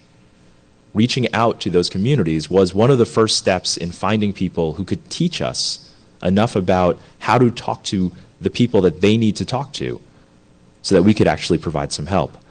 And for a lot of people, helping your friends back home is a big reason why you're getting involved. I mean, we all sort of get involved in free software for our own personal reasons, but that's a pretty personal reason, helping people who are living in circumstances that you used to live in. So the pitch around come help us localize was the easiest pitch in the world. Right? In the free software world, we're always like strategizing about how to recruit people and how to get more volunteers. We didn't have to do that here. It turns out that just by talking to people and saying that we thought maybe they could possibly help out in this way, that people jumped at the chance to join up. All we needed to do was give them a place to gather. And so, we sought volunteers. We said, hey, come. We went out, we talked to conferences, we talked to our friends. We did a lot of one-on-one recruiting. Dragana Korin, who was the person who primarily worked on this at OpenITP, basically everybody she talked to who had any kind of accent at all, she would ask them, where is that accent from? Where are you from? And would you like to help us talk to the people who come from where you're from? In less than a year, or about a year, I should say, we had over 1,000 people. 1,000 volunteers in a year for a project in the free software world is pretty good. Right? I've never gotten 1,000 software developers to volunteer for something. I've never gotten 1,000 UX designers to volunteer for anything. But 1,000 localizers, that turned out to be pretty easy. So we were onto something, right? You know, community that already exists, community that looks like the kinds of people that we're trying to help, community that includes people from every walk of life and every background that we might need to talk to, starting to gather in one place to talk about how they're going to improve tools. We needed a way to connect these people to the work, right? These are people who describe themselves as unskilled. These are people who don't spend a lot of time in text editors. These are people who don't spend a lot of time at the command line. And we needed a way for those people to work with source code. And we turned to Transifex. The Open Technology Fund, bless their hearts, licensed Transifex for us so that we have a tool, a translation platform. This is a website that allows you to translate lots of stuff in a crowd-organized way very quickly. Transifex has been good for us on that basis. Now, Transifex wasn't really meant for communities, which was kind of an obstacle. And we can't change it. You know, we can't go in and change the code of Transifex and improve it because we don't host it, we don't serve it, and it's not free software. But, you know, it's pretty good. And we're kind of locked into Transifex. You know, we've moved a whole bunch of people to Transifex and are doing work with them there. And if we need to leave Transifex, there will be some major cost in changing providers, you know, booting up our own system or whatever it is we want to do. So we're a little bit locked into Transifex. And that's a problem because Transifex is kind of expensive. You know, the license fee for Transifex would surprise you if you were to think about what you're getting and what you're paying for it. You know, it's a website that does some data management and some workflow management. And they do it well, which is why they manage to get those fees. But paying that Transifex license is a major part of the expense of running a project like this. And Transifex itself is not a community-based or community-oriented solution. It's just, you know, they're a business. So in the midst of doing all this community organizing stuff, we ended up with a expedient dependency on something that doesn't look very community-oriented at all. And, you know, that's going to be a thing that we'll have to cope with over time. But it's not going to be a thing that stops us, I hope. But we do have to deal with it, and I'll talk a little bit more about that in a moment. So we boot up this project. It's got a workflow. It's a community-based workflow. We've got a platform that does translation, but we don't have a platform for communication, right? We're getting requests from projects to ship a release, and they dump a pile of strings on the localization team. The localization team emails a bunch of people or contacts them on Transifex and says, hey, could you translate this with us? Occasionally they hire translators to fill in some gaps, professional translators, and the crowd converges on a pile of strings and turns them into localized versions in whatever target languages we need. And that model of working, and this is where we learned a little bit about community, was that it's urgent, right? We're going to ship in 3 weeks. We need people to crank on this, constantly urging people to work really quickly to hit a release date by giving them a last-minute assignment turns out not to be great for keeping volunteers, right? People get fatigued, they'll come back, but they won't work as hard. You know, they'll start to feel a little bit unhappy about their work with us. We have recently done more paid translation on the localization project than we were doing earlier. And I don't quite know whether that's because we're hitting the limits of our volunteer base or whether, you know, that's just the nature of the work in this cycle. But I suspect that one of the issues we're hitting is that we're running our volunteers a little bit ragged, even with as many volunteers as we have. So constant urgency is a fatigue factor. And we need to do something that looks a little bit more like continuous workflow as opposed to milestone-driven fire drills. So the project as a whole, I would say, is a success. Over 1,000 localizers. We've covered our key languages, you know, Farsi, Mandarin. I don't know how many languages are even on there, but I would venture to say it's over a dozen. There are major projects using the localization services that we produced. You know, Tor uses it, the Guardian project uses it. We're rather proud that some projects have just turned over their localization effort to us. So, you know, we've hit dozens of release dates. We're pretty good. And we're happy about where that project is. I would call that a success. The project needs to do a few things to move forward, right? It needs to actually reboot the community so that we have real community members that are more focused on talking to each other rather than talking to the localization managers. Once the community starts talking to each other, it can try to be self-sustaining. It can try to be a community that makes its own decisions, a community that chooses its own work, a community that chooses its own path. And what I would really like to see is that when you gather a community like that, they start doing things that we don't ask them to do, right? A community like that starts doing spontaneous work that is not in our control or at our direction, that's when you know you've got a real community. And we have not hit that milestone yet. But that's what I'm hoping for. And a community like that is the kind of community that sort of starts undertaking their own projects like native language documentation and stuff like that.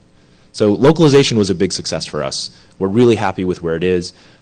We don't actually run the project anymore. The project is moved on to another agency. It was time for it to move on, but we still support it very enthusiastically, and we're really excited to see where it goes. So again, what did we learn? It turns out we learned a lot of the same stuff. Right? We never built a communications platform or a process or any heavyweight structure. Localization was a quick and dirty project. People dumped strings on us. We emailed people and said, hey, can you translate this? And you know what? We shipped. We shipped. And it was messy and it was hard, and we have a staffer who, ran herself ragged and occasionally worked way too many hours for, how much she was being paid and for what she deserved. But man, that shipped. And because it shipped, it proved its value over and over again. Every time it shipped, it proved why that was a valuable effort. And all of the volunteers and all of the people supporting us financially and logistically see that you ship. And so quick and dirty, completely beat perfection all the way down the line. And I'm sure some of the stuff we shipped was not as good as it could have been, but I'm okay with that. I think we did a really good job on that. The community we've built around localization starts to look like a real community. It's coming together. People are starting to talk to each other. People are enthusiastically, personally invested in the work. And that's the difference. That's what worked. And even with localization moving to another organization, even with localization rejiggering the way it's going to do everything, the fact that there's a community there invested in it is what's going to help it smooth over any cracks and gaps in service. And it's going to allow it to adapt and move to a model of more continuous integration. So the top-down model that we did with PRB was not stable. The more bottom-up model that we did with localization turned out to be stable.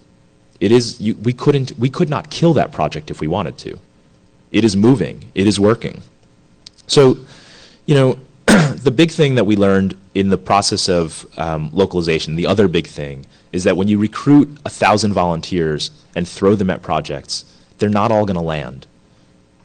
People bounce off projects, right? They show up eager to work, ready to contribute, and there's no functional way for them to contribute. And if they don't land, they don't come back a second time. They move on. They go do something else. They find another way to contribute, to serve their passion. And so one of the key functions of managing a community like this, building a community like this, growing a community like this, was really making sure that when translators and localizers showed up to work, we had something for them to do. We had a clear way for them to do it so that they could go home knowing that they contributed that day, instead of sending an email and hoping they get a vague response from a developer who doesn't really work on localization, right? They talk to people who were treating them as first-order participants in a translation community as opposed to third-tier volunteers in a software project. And that turned out to be one of the crucial differences in what we're doing. So those were two experiments. PRB, top-down, kind of worked, kind of didn't. Localization, bottom-up, worked really well. Community-oriented, worked really well. We were really happy with it. So where do we go from here? We need to scale this stuff.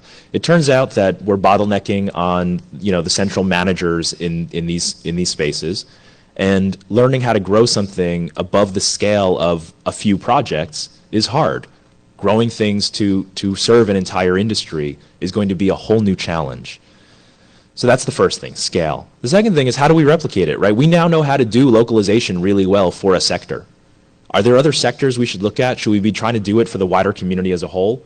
Are there other problem areas we should be trying to solve in this manner? And I want ideas from other people about how to do that. I want ideas from you guys on how to do that. If you have ideas or expertise or a community that you could turn in this direction, talk to me about it. We've started something called Secure User Practices. It's affectionately called SUP. And this is our spokesman. So the Secure User Practices is our attempt to explore the area of user interface design and user experience design and try to learn whether there are places we can go that will build a community around that stuff, around servicing projects with designers. Now, secure user design, user interface design, looks a little bit more like expert auditing than localization does. So we're not quite sure how we're going to do it yet, but we're still in the design phase. And we need more people with expertise in that area and too much time on their hands, haha, to come and join us. So if you are interested in that, please do. So that's my pitch, right? We did a couple experiments. We learned some lessons. We learned that we need to start with the community and build from there, and that the communities, even the community-based stuff that ends up having dependencies on monolithic, closed-source commercial stacks, that those dependencies are weaknesses, and that those dependencies are going to hold those projects back to some degree. And I'm not saying we shouldn't take the expedient path of using that infrastructure, but we should keep an eye on it because it might come back to bite us. So finally, I'm not too proud to beg. We need a few things. We need more ideas, we need more volunteers, we need funding to get the stuff off the ground, and especially if you are a translator, if you have language expertise, you have UX expertise, do come around, do let me know, talk to me about it. I would love to help you find a project or a niche in our field in either circumvention or the wider free software community where you will be loved and appreciated and make a real contribution to improving the world around us. That's how you can reach me. Thank you very much, and I'll take questions in the 1 or 2 minutes we have left.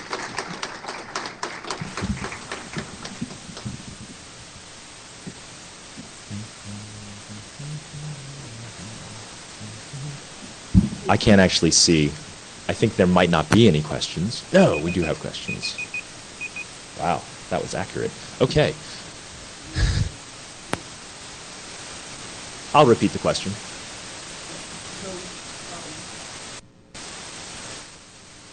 I'm puzzled about, or haven't heard yet about, what's the organizational structure of ITP? Are you an open source project yourself, made up of community volunteers?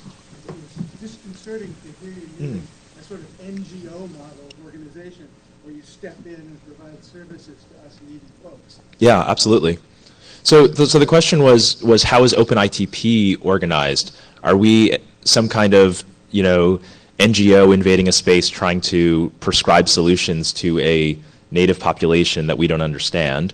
Or are we structured more like an open source effort? And I would say that we're probably somewhere in the middle, right? We're a team of people, all of us are open source folks from way back, so we consider ourselves to be in the population that we are trying to help. And every single project we have ever done at the Open Internet Tools Project has been in collaboration with a bunch of people in our community and with a bunch of people at other organizations, from the design phase all the way down the line. So we're actually too small to do anything by ourselves. So everything we've done has really, the first step has been trying to get other people excited about doing it with us. So that's kind of how we do it. We basically state a desire to do something in an area, bring some people together on a mailing list to discuss how to do it, agree with them on how to do it, and then start doing it. So that's our... It sounds to me like a change agent model would be more effective than an NGO service provider model. Sure. For what you're doing with a small group of people who will go in and instigate change in the community. One thing that, as a concrete suggestion, is that both documentation and user experience, and also, I guess, translational services are needed by all of the projects.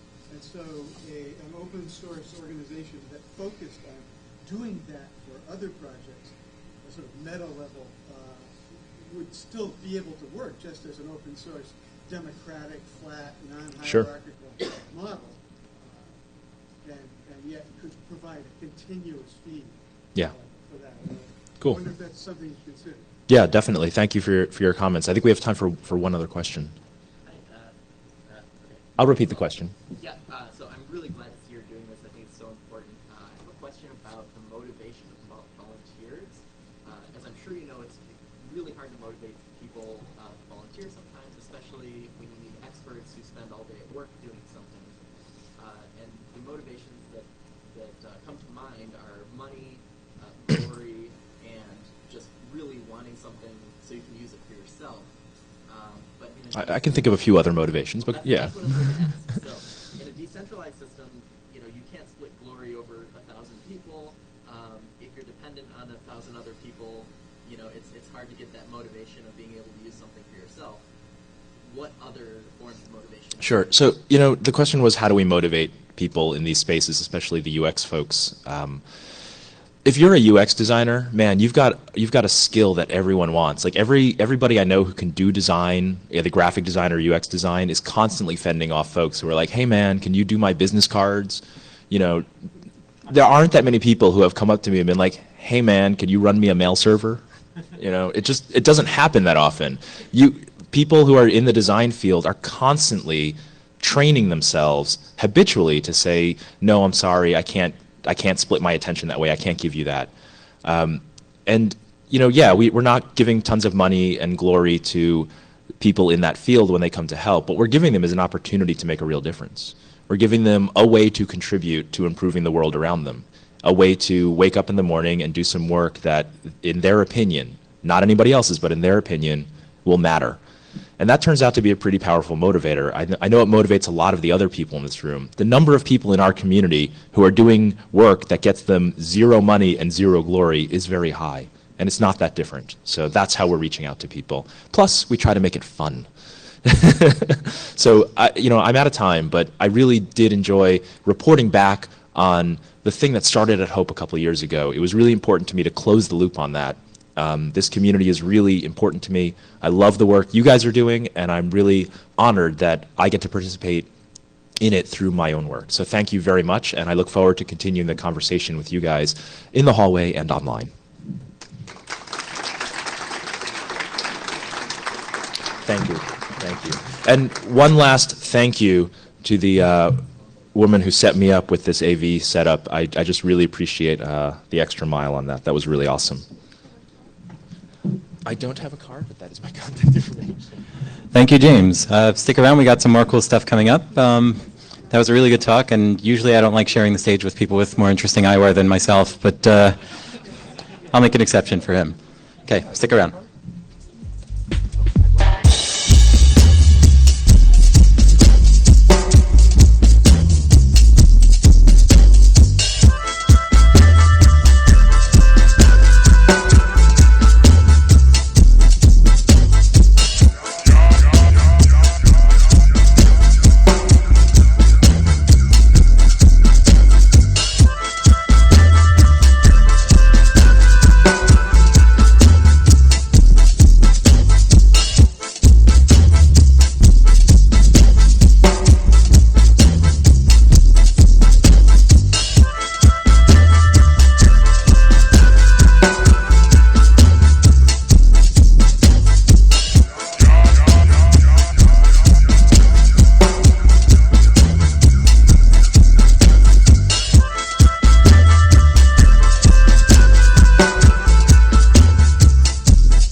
Good evening, Hope. Can you guys believe we're almost done with this again? Yeah, now that I've brought the room down, we got a cool talk coming up. First, just a couple of quick announcements. 7 o'clock, we're going to have, there's nothing going on in this room. We're just going to have closing ceremonies over in the big space in Manning. So don't miss that. There's definitely stuff going on that you will want to see. And we want you to be there when we wrap this all up and tell you how much you all mean to us. Because we couldn't have done any of this without you guys. Or we could have, but we would have just looked very silly. So without much further ado, I just want to also ask you, we don't have a cleanup staff. So if you have water cups, soda bottles, Club Mate bottles, unfortunately do not evaporate. So we're going to ask you to please take your trash with you. The trash cans are by the exit on your way out. Okay, so let's move on. Our next presentation is Stupid White Hat Tricks. Ladies and gentlemen, Sam Bown.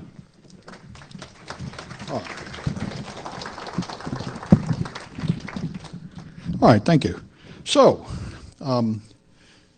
well, can you turn on those lights? Reckon they will. All right. So, by the way, it's always going to be in the top 2/3 of the screen because I was sitting out there for the conference unable to see the bottom. All right. So I'm Sam Bown. I teach at City College, San Francisco. I've been teaching ethical hacking, which is pretty exciting. It was a big deal when I started about 7 years ago. And I was unaware of the fact that the only reason I was able to get away with it was because we had no upper management. That eventually got us in trouble, but it gave me a window of opportunity to do crazy stuff that no one would let me do.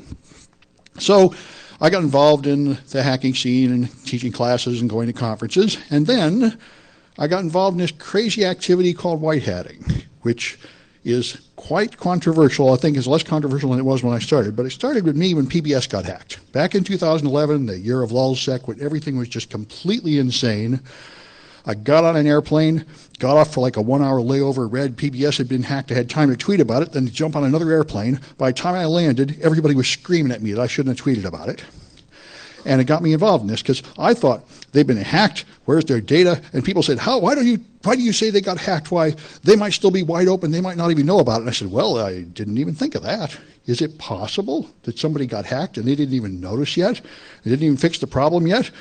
And I said, well, then time went by. They hadn't even taken down their servers. They don't even know they're rooted. And this is when I began to get a clue that there are often things that happen that are blindingly obvious to me and to the people I talk to, and the people at the other end have no clue at all, and nobody's telling them. This is when I said, is it possible that I am the only person in the room that will tell them? And that was true, and I found out that is frequently true. I don't know how much it's true now, but I think it's still largely true that things are well known in the security echo chamber, and nobody is telling the company because there's not anybody there that either feels any responsibility to do it, or the people involved are the square establishment, law enforcement, FBI, courts, and the people that know are nervous about talking to them. So I always emphasize to my students, make good law enforcement contacts early, make a clear presence as a good guy early so you have law enforcement people you can talk to and people in the government you can talk to so you're ready if you have something you want to say to them. So I did tell them, and they had no idea what to do, and I found somebody that agreed to fix their stuff for free and set them up, and they got it fixed, but it took them almost a month to close their SQL injection at PBS because they had no money.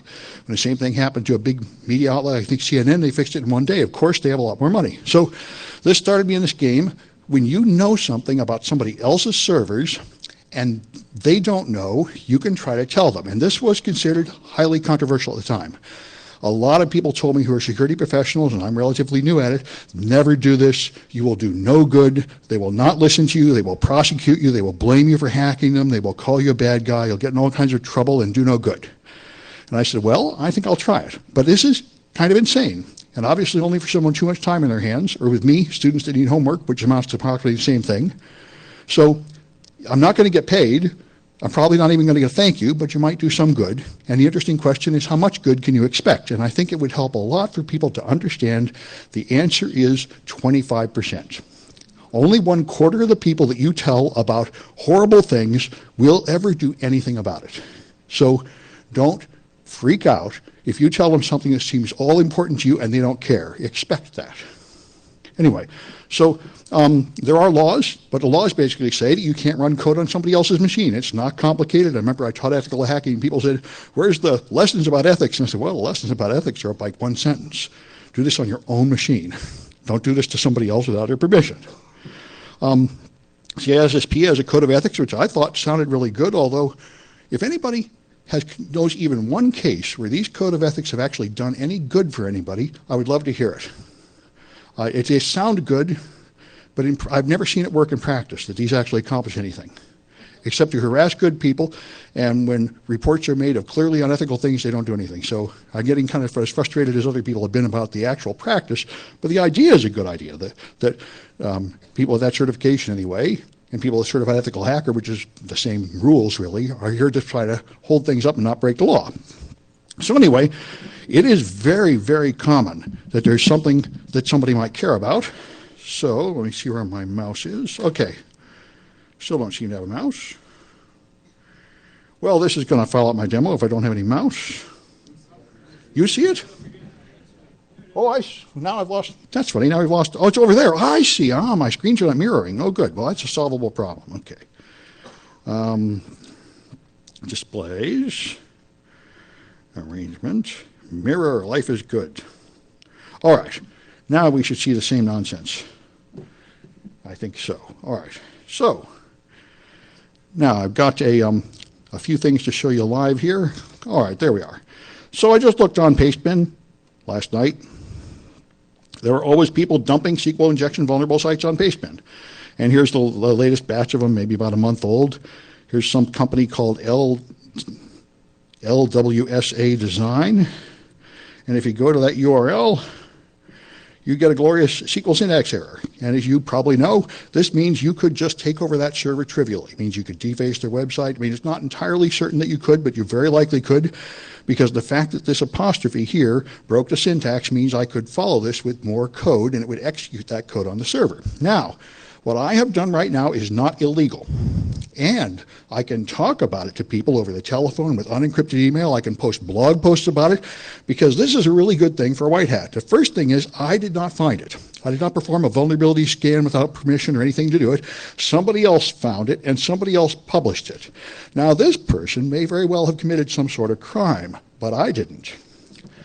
And what I'm doing is telling them, you have a vulnerability, and you can put an apostrophe at the end of a URL and see this error, and that shows that they have a vulnerability. Now, if I follow this by running a SQL map or something and dumping out their database, then I've committed a crime. Now I'm going to have a really hard time talking to that company because I'm on the wrong side of the law. But if I stop here, I know something, and I can contact them and tell them, and I've done a lot of this. All right, so get back to this one. All right, and so there's a lot of these. Here's another one of them with error in your SQL syntax. On it goes. I've seen dumps of 15,000 on Pastebin, of which are a lot are true. So you have to contact these people. First, you'll take a look at it and verify the vulnerability. Don't go any further. Don't execute any code on somebody else's server. All I did was see an error message. And then you have to somehow contact them, which turns out to be a major pain. Theoretically, people are supposed to listen to anything going to security at domain name, abuse.domain name. In practice, almost nobody does.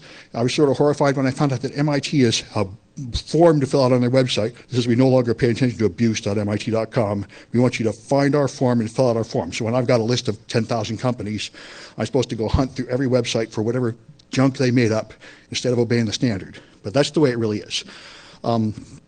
So I sent him an email, something like this, telling me I have an open SQL injection. Boy, I was surprised. A few people responded to me when I contacted the Supreme Court of the UK with a vulnerability. This person said, my heart stopped when I went to that website and I saw our URL, and I said, oh my God. I said, well, that's what I wanted, is that they would pay attention. So I try to explain who I am. I try to explain the problem in very simple terms, assuming I'm talking to a non-technical management type, and I have been moving further and further up the food chain. I'll talk more about that later, but at first, I'm now don't even bother notifying people unless I'm notifying the chancellor. And I recently went to the CEO of a major multinational company. You have to go all the way to the top. And I might as well mention it now. This is a fundamental lesson I learned at my own college. At my own college, somebody in the IT department had a great idea that they would save help desk time by putting a page so teachers could get a list of the students in their classes. And there was no login at all. So anybody could type in any course number and get the students in that class. And I made the same mistake 10 years ago. And I had students come and tell me, you can't do that. It's going to ruin my life. There are stalkers hunting me. There's a crazed boyfriend looking for me. If they find out in your class, they're going to hide out and shoot me with a gun. And I said, oh my God, like a lot of people have been talking about here. I just did not understand the fear that these people live in and the problems in their life. And that's why there's a law, FERPA, that says you can't do that. You can't publish any kind of directory of students at a college without getting the permission of those students first, without giving them a chance to opt out. So I contacted the programmer that put up that page, and I got nothing for 9 months. I contacted that programmer's boss, and I got a promise they would fix it, followed by nothing.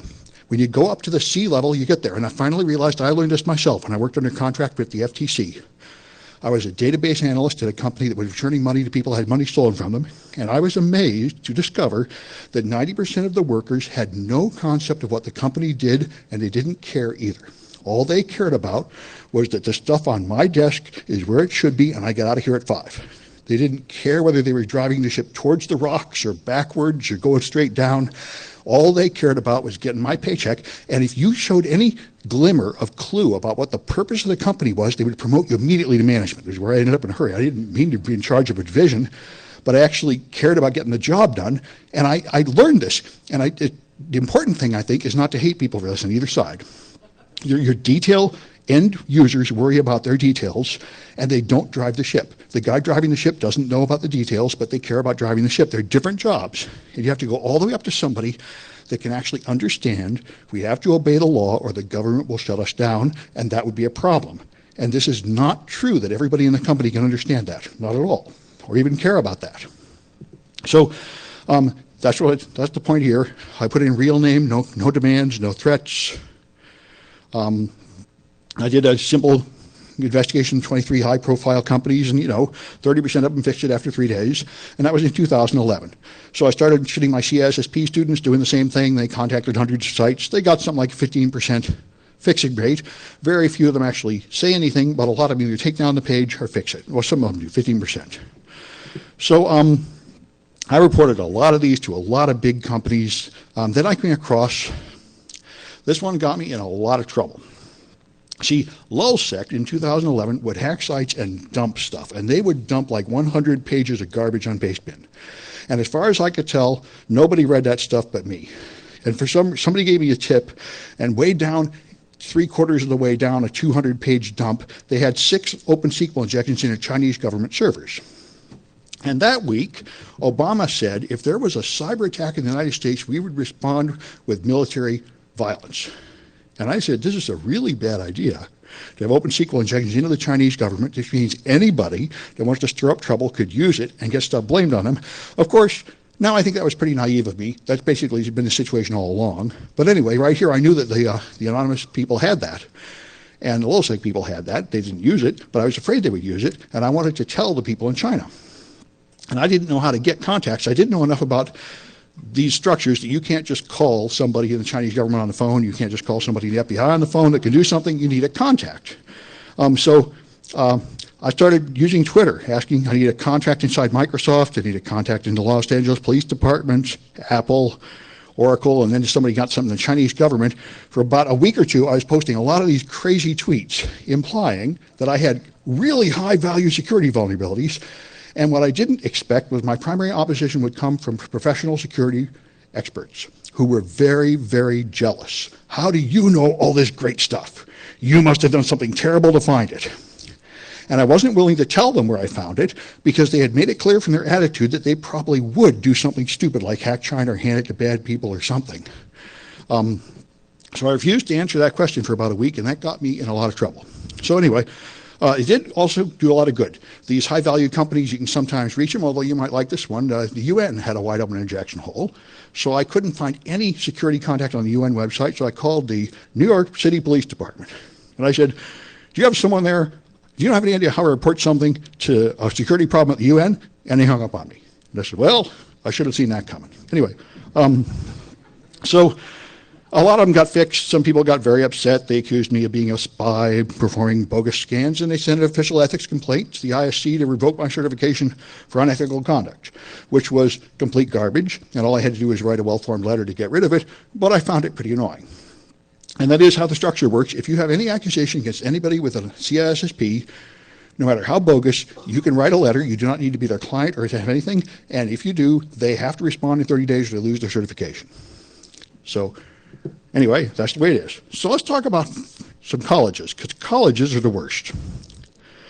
And they're sort of well known. If you want to do nasty things, you do it at colleges. So here's one live one to see. This is Parsons College. I don't even know where it is, but they're a college called parsons.edu. And if you search for Viagra shop, you get 2,500 results. And if you go to this parsons.edu link, by clicking on the Google search results, it redirects to this page which will sell you sex drugs. But if you go to the URL at Parsons, you will get a blog of some sort with a post that is not the same. So this is a very interesting thing, and that's what caught my attention about this, is I found this is a bunch of colleges. This is, in my opinion, see, here I am, this is the problem with white hatting. I can't get inside, I can't get good data. But from the outside, it appears to me that this is far more than a defacement. This is active code running on a web server, because if I go to the same link from Google, I get here. If I go to this actual URL by copying and pasting it, I go here, which is still inside their website. And a lot of them concealed this. So if you were inside the college clicking links, everything works fine. It's only when you come from Google that you end up with the sex site. So this, what's that? It is. It's the referrer. But that means they have compromised the web server so much that they put active code and filtering the results to the web server. This is far more than just replacing a page. This is, it seems to me that's got to be active code on the web server. And therefore, it seems to me like this is a serious compromise. Somebody owns their web server anyway. No, but I guess I could. I could look for JavaScript here, but I don't think it's there. I think it's PHP somewhere on the server, but I'm not sure what it is. I've never been able to get any of these people to cooperate with me enough to get samples from the inside. I've been trying. Anyway, let's see. I don't know if I had another one here. Oh, yeah, so here's the 19 colleges I found at first. I later found a bunch more. But here's I found these 19 colleges around December last year, and they're green if they fixed it.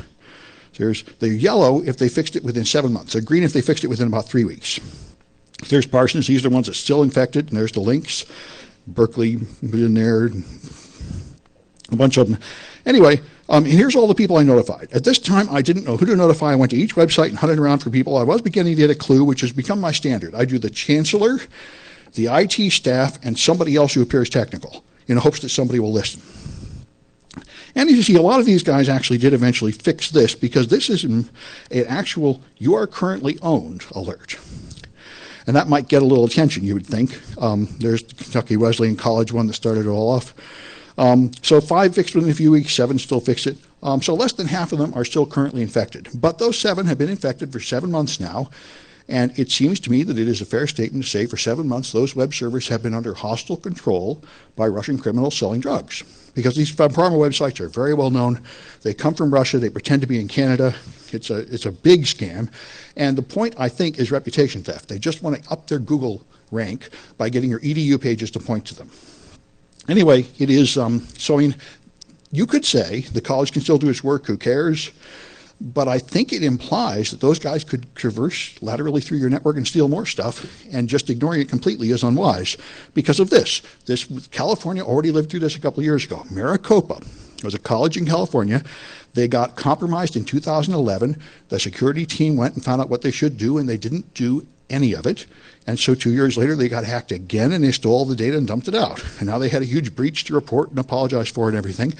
And so it occurred to me when I was preparing another talk here, in Los Angeles a few weeks ago, that this really is essentially a situation at UC Santa Cruz. UC Santa Cruz was by far the worst with these pharmaceutical infections. They had about 8,000 infected pages. When I told them the first time, they imaged one server the next day, so they were clean for a day. Then they had 4 infected servers the day after, because it's not enough to image one server anymore. That's not how modern infections work. They spread around. They're all over the place. This is like stepping on one roach and say, there, I solved that problem. So now they've been infected all along, so it occurred to me I could do something about it. So I sent a letter to Jerry Brown and Janet Napolitano. Now, the reason I did this, by the way, is because I found a problem on Jerry Brown's website in California, and I went to the web. I thought it was important. I found their phone number for general inquiries, and I called it, and I said to the random guy that answered the phone, I have a serious security vulnerability on your website, and I want to talk to somebody. And he immediately transferred me to somebody smart who immediately fixed it. And I said, wow, Jerry Brown runs a tight ship. I know how hard it is to get that. What you usually get is, what? What are you talking about? Are you buying the product? Go away. Anyway, so I thought he might do something, and he certainly did. The day after I sent this, everything was taken down. All the infected pages were removed immediately from the UC Santa Cruz website, and I'd been talking to the people there for months, saying, please let me visit your campus. It's not that far away. I'd like to go in and get samples of this stuff from inside, so I'd find out what's going on. But they wouldn't go for that. They wouldn't talk to me. So that cleaned it up. So going to the top is very good. Anyway, there's a lot of others out there. So let's talk about SQL injection at colleges. Boy, there's a lot of that. Let me clean out some of this stuff. All right. All right, so let's start with, well, here's an even nastier one. Here's probably the worst case of SQL injection you can imagine. This is not exactly SQL injection. I thought it might be at first. But these guys have student data, and they still do. I told them 8 months ago, and they haven't done anything about it. So here you go. Cambridge College, which I think is Massachusetts, MyCC at Cambridge College. If you go there, click on that link, you get an Excel spreadsheet. If you open that Excel spreadsheet, you get a bunch of student names from 2002 to 2005. So it's been up here for 9 months I know of. Just real student attendance. Now this is a FERPA violation.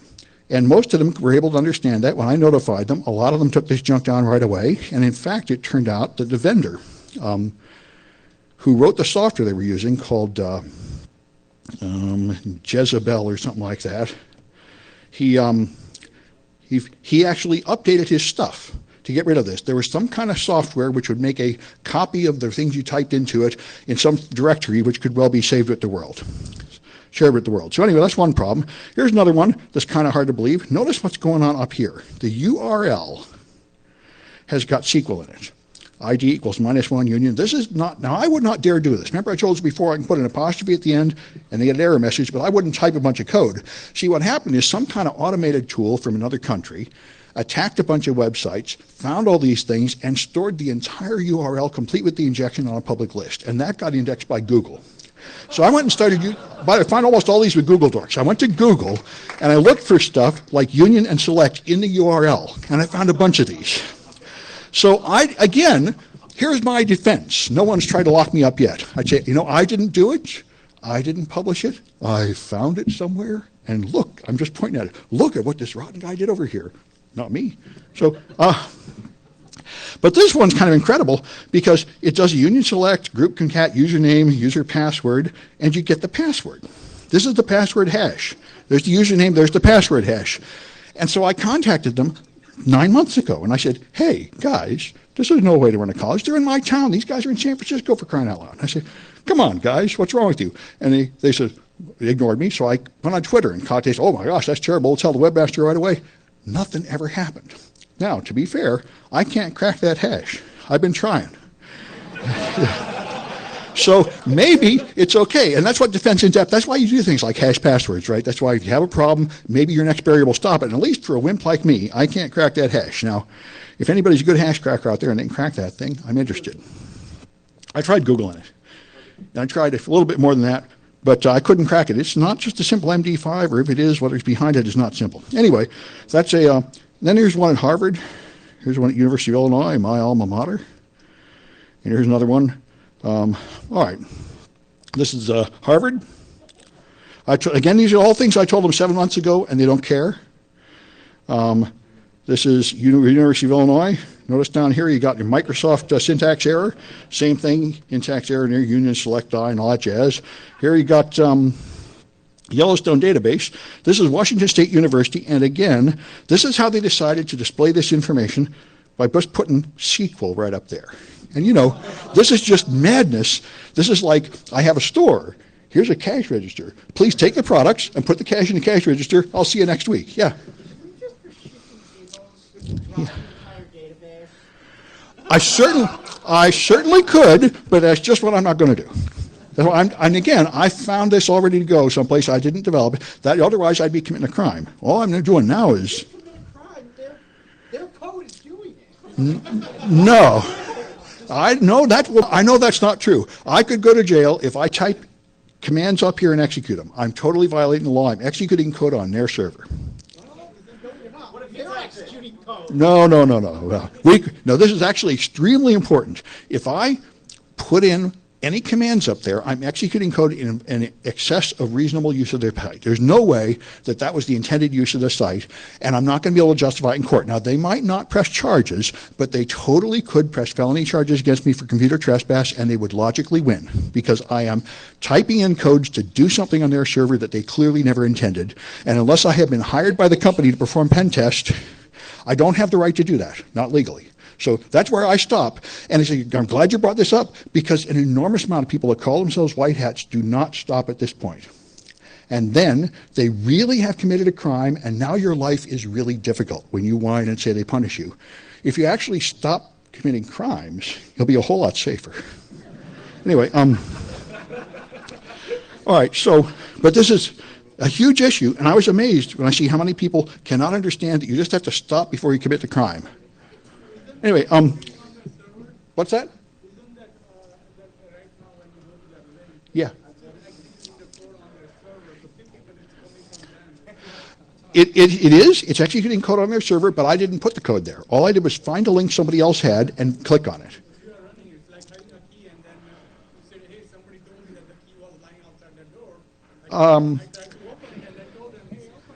Well, that's right. So I warned them at this point, but I don't think what I've done is illegal. And I certainly haven't been prosecuted or anything for it. But I did get some various forms of trouble, though. I'm pretty sure I'm allowed to click a link that somebody else posts, and you can't prosecute me if that link does something you don't like. But I certainly can't go hacking into the server by putting in commands where I know they're going to be executed without authorization.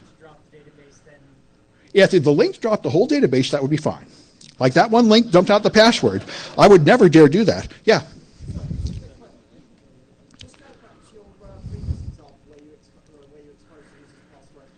Yeah.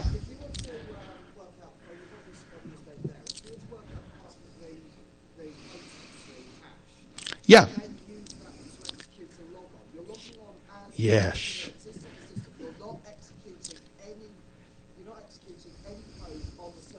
Well, no, actually, I'm glad you brought this up. So suppose I take that previous one that showed the password hash, and I crack the hash. Now, I think I'm allowed to do that. But if I then log in with the hash, I've now totally broken the law, because I've logged in with somebody else's credentials. This is like breaking and entering or picking a lock. I'm allowed to examine what other people post and what their site puts out when you send it, click on a link, but I'm not allowed to use it to go in where I know I don't belong. Yeah. Tell them that I what? Well, I would have told them, yes. I would have, if I could crack the password, I would say not only have you not a hash leaking, but in fact that password can crack that hash can be cracked. But I was never able even to get to that level of intelligent discourse with them. There seems to be just nobody at the other end. Anyway.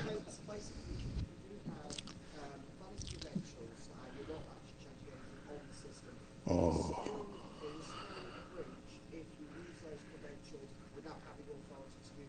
No. No. What you said is it a breach if I log in with someone else's credentials? And I would say probably not a breach in the sense that they have to go through a breach notification process, but it is certainly a crime and it's certainly a security event at their end. They will then have to spend a bunch of work trying to decide whether I took the confidential data out and how much trouble they're in, but I am hopelessly on the wrong side of the law now. I have totally taken a key I shouldn't have had and used it to go in where I know I wouldn't belong. Yeah, it's a crime. It's a crime, but it's not necessarily a breach. It's very important, though, and a lot of issues. This is a gray area of the law. Like, you're not really, you're executing their code. Whether or not We'll go ahead a bit. I think there's definitely a gray area, and I always try to stay completely on the white side because I represent a college that has deep pockets. So the point is, people tell me, why don't you download pirate stuff and have more goodies for your students in the lab? And I wouldn't even let them download pirate MP3s. I say, if you're going to do that, you got to do it at home. Now, I know it's not destroying the world, and you're not really going to get a felony. You're just going to end up getting a letter saying you have to pay a fine or something. But I can't do anything even a little shady on campus in part of my class because the college gets sued for that. So anything I do, I want to make sure it's 100% legal. So here's Brigham Young, for example. Their SQL syntax open. So again, about a quarter of these guys fixed them, and then the error rate fell to 0. So I just published all the links and everything, and nobody cares. So then, but I put this stuff on Twitter, and some people saw it, and so people started sending me stuff. And And Stephen Veldkamp sent me his server log saying he got attacked with denial of service. He got a big spike of traffic on one day here, and those things are all coming from WordPress bots. And he had the URLs and the IP addresses for them all. So I looked through them and found them, and I notified all those people. By the way, I made a mistake in my notification. I had like 2,000 people to notify. I said, I don't know how to send 2,000 emails. I could try to figure out how to run some kind of mail merge, but I'm not sure I want to do that. I sent out like 100 addresses at a time, like 20 emails. And I put them all in the to column. This is not good because some of them will start replying all, and then you've got a bunch of spam, you know. So I should have put it in BCC, and a bunch of them yelled at me about that. And yeah, okay. Anyway, one thing to know is whenever you do this, somebody's going to yell at you, no matter what you do. It's like you're telling them something they don't want to hear. So some of them are going to say, why did you tell us that way? Why didn't you tell us some other way? But anyway, you got to have a thick skin. But as far as I can tell, you need a pretty thick skin to have anything to do with the hacking anyway. So I found out this turned out to be the pingback vulnerability, which WordPress has known about for 7 years, and they don't care. They like it. If you want a WordPress blog, you can send a packet to it, which will then reply to a third party concealing your identity. It doesn't amplify the size by much, but it can be used to bounce things off. So the guy that sent me this traffic, I notified these people. They ran around figuring out what was going on. But they couldn't do much about it. Each individual WordPress user can turn off this feature, but the next time you update WordPress, it will automatically turn it back on again. WordPress really likes it for some reason.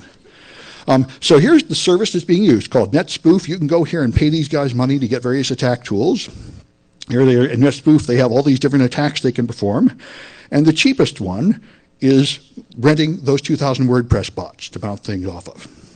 So you can, WordPress is providing a convenient DDoS anonymization utility, sort of like Tor, for us to use to attack people. And they know it and they don't care. They've known it for 7 years and they won't fix it. Anyway, so then open DNS resolvers to do the same thing. People can send DNS requests and they can amplify things by a pretty large amount here, like maybe up to 40 or 50 times. So these are used for really big DOS attacks. And there's an OpenDNS project that lists all the OpenDNS resolvers. So I went through them and I found all the US colleges on the list because I primarily focus on them just because I feel like I have some communication with colleges and I kind of understand how things work at colleges.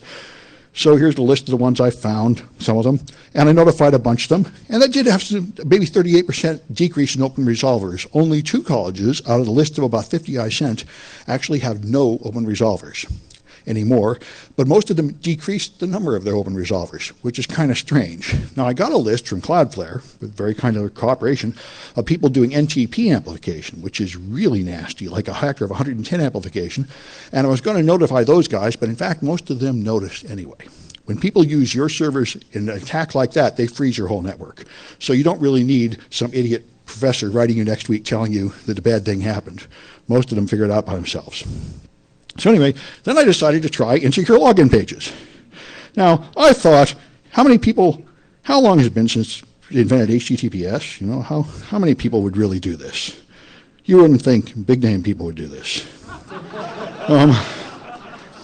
Let's open up Wireshark and let's take a look at, say, Johns Hopkins University, which seems to me like they have not only usual security issues, but also HIPAA compliance issues, but what do I know? So let's not worry. Let's just start sniffing, and let's look only at frames, contains hope. Okay, and then let's log in with username idiot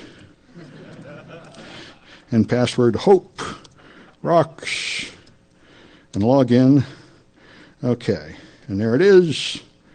So Johns Hopkins University is sending my password up in this delightful fashion. Password hope rocks. You know, so this is like, and you know, you got these are all over the bloody place. Here's Stanford doing the same thing, and here's the list of them. Now, really, a lot of people have learned what HTTPS is, like 91%. There's only 9% of login pages I could find. I surrounded my Google that have, here's the 90 vulnerable colleges I found like 6 months ago, and there's quite a few big ones. So I checked them yesterday morning, early at Starbucks, and this is how many of them fixed it. Not very many. These are the mixed mode HTTPS on an HTTP page, which is only a little bit better because you all know you can hit that thing with SSL strip or a bunch of other tricks. This is almost as bad as plain text. But I notified them and a small number of them fixed it. But it's, what do you do? like I say, you've got to have low expectations when you're going to do this white hatting stuff. A lot of big names are out there. A lot of people don't care. So again, notice these numbers. 28% have fixed it, 24% have fixed it. That's about what you're going to get. 20 to 30% response of people doing anything when you tell them. So then I was on the team to review DEF CON talks, not this DEF CON, but a previous one, which was a very interesting task. And one of the talks was about this thing called ActiveMQ, and I didn't even know what it was. So I read their proposal. They say ActiveMQ is middleware used to connect one computer system to another, and it's often deployed in a terrible, insecure way. And I said, I never heard of it. Let me just see if I can find some. So I went to Shodan, and I found some ActiveMQ servers. It turns out ActiveMQ listens on port 8161, so I went there, and I found some website with a bunch of data, and there was no login anywhere. You could just see the data. You could alter the data, delete the data, watch it go by. You're apparently, by default, logged in as administrator. So here's their log showing records going by, and when I looked at the records were checks, printing checks for health insurance. Now I found a abbreviation here, which was like a 4-letter abbreviation for the company, and I couldn't figure out what company it was for a couple of days, and then I Googled around until I found it. I found the company. It was a Canadian company that was sending their records to Texas to be printed, and they were going from some computer to another, and in an intermediate step that was wide open to the internet with no password, so you could just modify it as the checks went by. So I said, it seems like I really ought to tell somebody about this. So what I did was I sent an email to the developer and to the customer saying, hey guys, you might be interested, the insurance company and the developer that designed it, because I found the name of the developer that designed it and the company they worked at, and I even found the blog posts from 3 years ago with that developer saying, I'm having trouble with ActiveMQ, does somebody know how to get this password working? So I sent them an email, and so I sent it to the developer and to the client, saying this will probably get some attention. And it totally did. I immediately got, thanks, I'll fix that right away. And all I said was, you should at least put it behind a VPN if you're going to have this kind of nonsense going on. And next time I looked, it was gone. They put it behind something, turned it off, And so that was great. So I said, I'm glad to see effective results coming out of this, so I feel pretty good. So next time I came across a small Canadian developer, I was at a conference. I don't know if this ever happened to any of you. I was going to talk, and the talk sucked. So I had nothing to do, so I played around on my computer. So I did like I usually do, go to Pastebin and see what the criminals are doing. And I found a bunch of these SQL injection websites, and I looked at it, and one of them at the bottom said, developed by WebSmart developers. And I said, really? I wonder how many other ones are developed by this guy. And it turned out 100,000 are developed by this guy, and they all have SQL injections. So I said, now I'm thinking, how do I send 100,000 emails? Should I even try? What should I do about this? So I thought about it, and so I sent the first loop, just like the last one. I sent him a note, and I sent it to I tried 14 right there while sitting in a boring talk, and out of the first 14 I tried, 11 were vulnerable. So I contacted those 11 and the developer and said, hey, I think the rest of them might be vulnerable too, and you really ought to look at this. So this guy did not respond well. He doesn't appreciate me contacting clients directly. That's very unprofessional. I had an ultimatum. See, I thought I would tell him, I'm not going to sit on this forever. I'm going to wait like a week, and then I'm going to tell the press. Or 2 weeks or something, I said. That was terrible. You didn't want to hear that. My scare tactics, he's going to notify my superiors. I have no right or authority here. Now, I don't need authority to send an email to some guy in Canada. He can just throw it away, especially if it's true. I do not understand why this guy thinks he owns his customers and they're like his children to be protected from my abuse. Anyway, any further correspondence must be directed only to him, and you're well outside the mandate of his employer. So I said, did I really step out of line here? I mean, I thought I was doing the right thing, but I've never touched anything this big, 100,000 customers. So I contacted people I knew that were famous in the industry. Is somebody at a huge company with experience know what I should do here? I contacted journalists. Most of them ignored me. One of them said, well, you didn't work with the developer. You're wrong. I said, then anyway, so they mostly ignored me. One gave me a very nice, very polite letter. And I looked at that and said, boy, I really don't feel this nice towards this guy. But you're the pro. I'll try it your way. So there's this letter. I'm happy you responded. We got off on the wrong foot. I felt it was reasonable. Let's move forward cooperatively. And I said, I got a bad feeling about being nice to this guy. I think it's like being nice to a prison bully. And what happened is this made him madder than ever, which is kind of what I thought would happen. After that, he sent me a response saying, you're the real Sam Bound. Somebody's impersonating you, harassing me. This can't really be you. And then, without telling me, contacted my department chair to begin trying to get me fired. Now, thankfully, this is not my first rodeo. In 2011, I got in a lot of trouble. Several people tried to get me fired, from Gregory Evans to a bunch of other people. Send emails to everybody, tell them I was a racist and whatever they want. And I warned everybody at the IT department, administration, this is going to keep happening. Just get used to it. And pretty much they've gotten used to it, that guys are always trying to get me fired. So they pretty much didn't pay attention.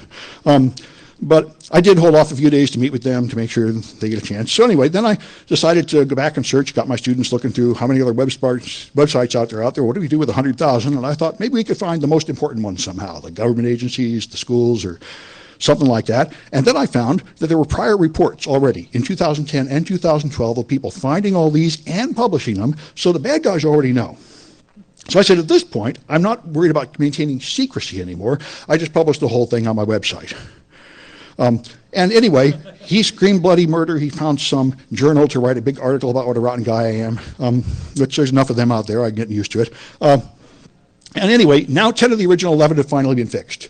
So he is fixing this stuff eventually, so I guess it worked. But anyway, that's the harassment you get, and I'm extremely invulnerable. I mean, I have tenure at a college, as you may be aware. You can do anything once you have tenure at a college. You can give the students LSD and have sex with them and call it research and get away with this for years. So I'm not going to get fired for this stuff, but not very many people are in a position of such power. So I mentioned, if you do it the wrong way, you get in a world of hurt. And here's a couple cases where that happens. This guy is Voodoo Cobra on Twitter, and back when LulzSec was hacking into the FBI, he tried to check his local chapter of InfraGard, and he found a vulnerability.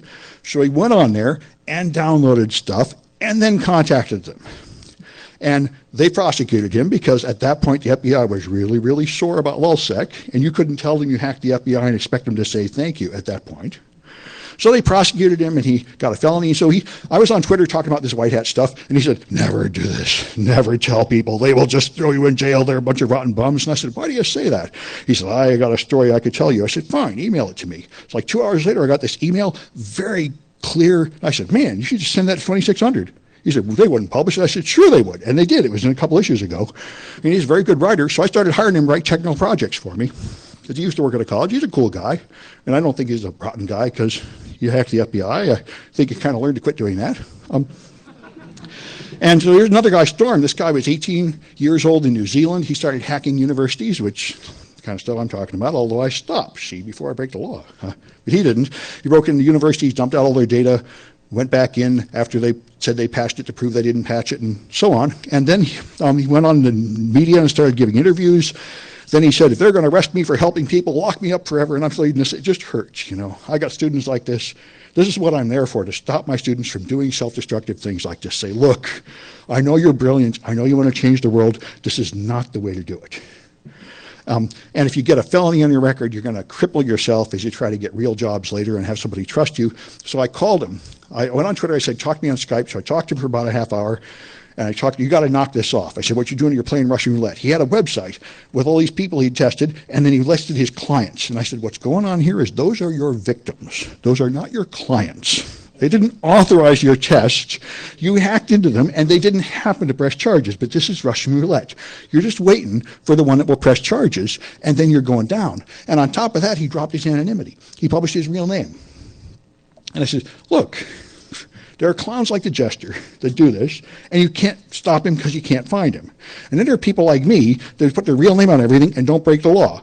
Now, if you do both of these things at the same time, this is not a successful strategy. You got to do one or the other. So if you're going to put out your real name, you got to quit breaking the law. That's how it works. So he said he would, and the next day he said, Sam Brown is an arrogant asshole telling me what to do. I'll just go on and do it again. So I contacted somebody in New Zealand I knew and said, maybe I'd like to hire this guy. So we offered him a job, but of course you got to go straight first, and that did it. So anyway, I'd like to snatch these guys back from the jaws of disaster if possible. Because, if we had a sane structure, if you had a sane structure, it wouldn't be the end of the world for people to do this hacking, but, we need to respect these people. So anyway, I'll just mention another one. Ryan Satterfield is a guy that contacted me on Twitter 2 days ago, or 3 days ago, and told me about a major website at a major news organization.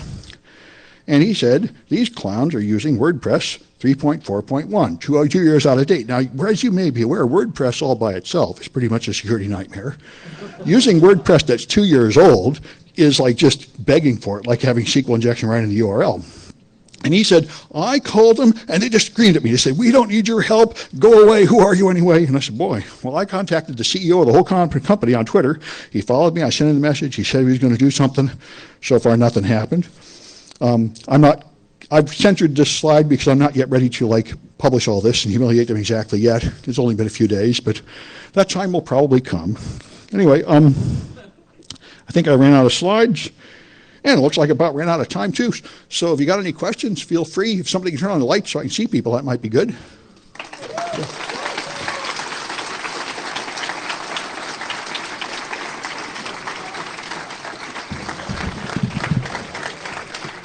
But I really appreciate the questions that already went by. You already hit on the topic points. This is a huge issue. People don't know where the law is. I don't get it. I guess my parents raised me worried about breaking the law more than other people. Yeah.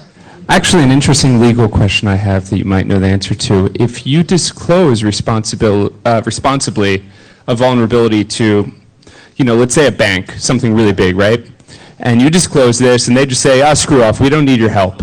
And then 12 months later, there's a huge loss of, data, money, etc. Do you know, has anyone ever been held accountable for ignoring that?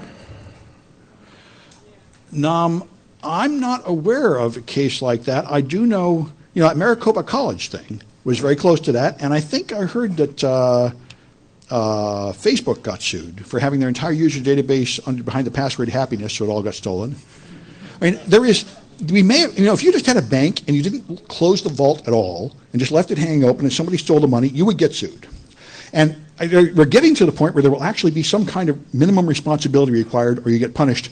Well, you remind me of something all important. Last week, or a couple weeks ago, I was looking around on the internet and I found an FTP server that had a defacement, a single file called woot with 10 zeros in the middle was on the FTP server.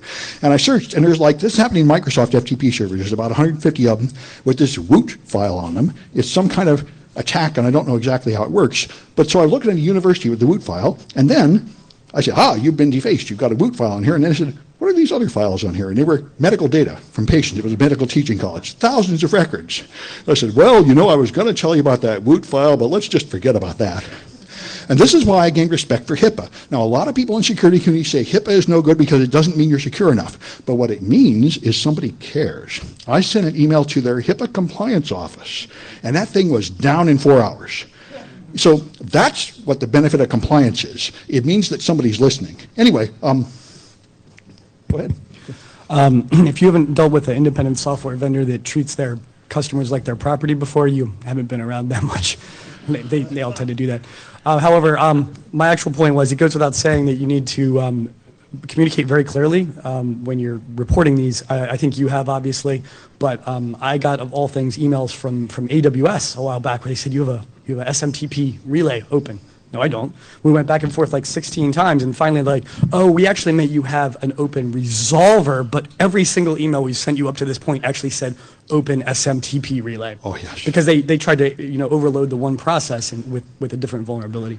Also, yeah, that's a huge issue. You need to communicate in writing. One time I verbally reported a vulnerability to a business partner site, and then with their VAX, and then they tried to get me fired because I actually bothered to log in with /no command on VMS or something, whatever. Well, you remind me of something else I wanted to mention. I recently found a vulnerability in a bunch of routers, and I made a video showing it, and that is extremely effective. I don't hate videos myself, because everywhere I go is too noisy. I like pages with instructions. Nobody reads that. I made a 3-minute video. Here I am, trashing your router. Man, in one day, they were able to reproduce it. When I send in something with 10 steps on a page, they say, our team can't reproduce it. So, man, I've learned my lesson. I'm sending in video vuln reports these days. Yeah. This kind of brought up something interesting, which is that I probably have, signed up for things that are run by morons. And we all have. I have a couple websites, and I'm most likely morons. So, they're really two of the same things. So before I go ahead and sign up for a new web service, how do I make sure they're not idiots? What are some basic tests? And B, if I have my own site, what are some basic attacks that I can run on myself? Well, the first part is very clear. Don't trust anybody. Nobody is safe. The security companies get hacked. The government gets hacked. Everyone is getting hacked, right and left. Just assume that anybody you're dealing with is going to get hacked periodically. The best thing, of course, is use a password manager. Somehow have a variety of passwords so you know which ones are more important than others. To protect your own site, there's usual stuff you can do, like the OWASP Top 10. There's services like Sakuri. I don't know how good they are, but they'll do an attempt to scan your site. The vuln scanners are pretty weak, but there's the usual stuff. SQL injection is the number one thing. I mean, I remember I went to a talk and the guy there said, forget the OWASP top 10, we'll just do the OWASP top 1, SQL injection. This is nonsense, let's get rid of it. And that you can attest by just putting strange things in the field, largely punctuation marks. Thanks. Okay. Yeah, go ahead. What's your opinion on bug bounties? Are you for or against them? I'm for them, and this is wonderful. I'm glad you brought it up. Everybody should have either a bug bounty or at least a vulnerability disclosure policy. Everybody should do this, no matter how high security you are. You should have a policy that says, if you find a problem on our site, we will not prosecute you if you do this. And you just say something general, like you make reasonable efforts not to really expose any data, you don't interfere with business, you let us know and keep it quiet so we have time to fix it, and then we won't prosecute. This costs you nothing. People think this will attract attacks, but it won't. And you can totally do it. There's a company called Bug Crowd that does this in San Francisco. All right, I only got 2 minutes, but anyway, I'm glad you brought it up. Bug bounties are great. Number 2 was, what if you work for a company? How are these steps different if you work for a company and you want to report something? I don't think they're that much different at all, except you might have some credibility. And this was another big issue in San Francisco. The prosecution of the San Francisco network supervisor proved that your company can prosecute its own staff for hacking. So if you do things to your own company on the job that you're not authorized to do, you risk the same legal repercussions. So be careful. Yeah. Okay, I just kind of wanted to go on the video at least.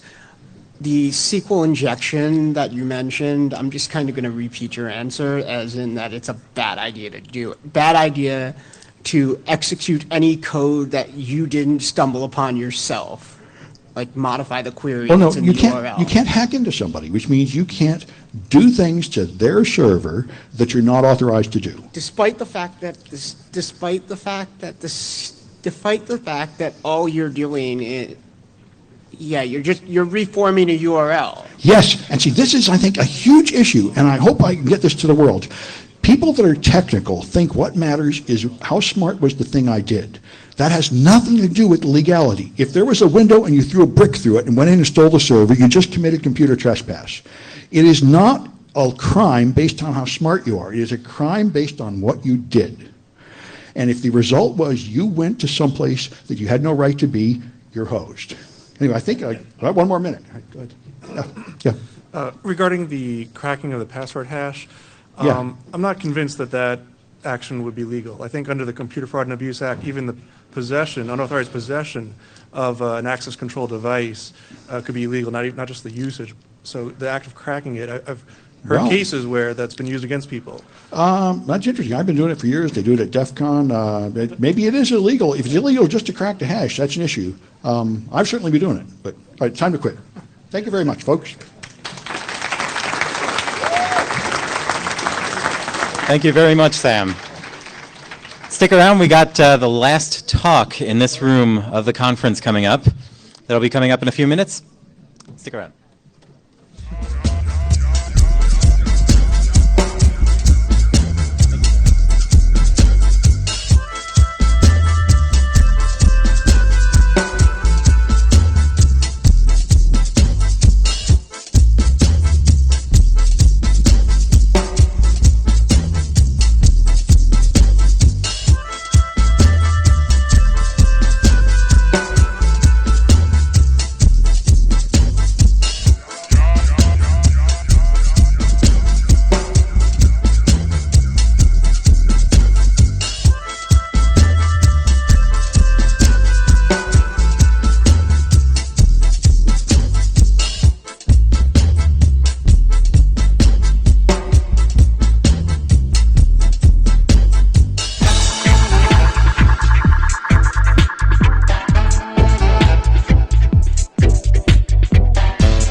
Okay, we'll be getting started very, very soon. Slight technical difficulty, but I think it'll be the last one in this room of the entire conference, which is pretty cool, huh?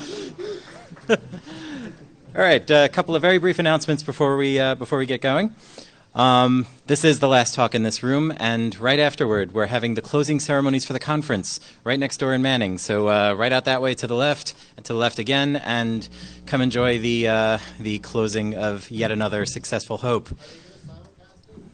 They're not going to simulcast it. You'll have to simulcast yourself into there. So astral projection is encouraged if you can do it.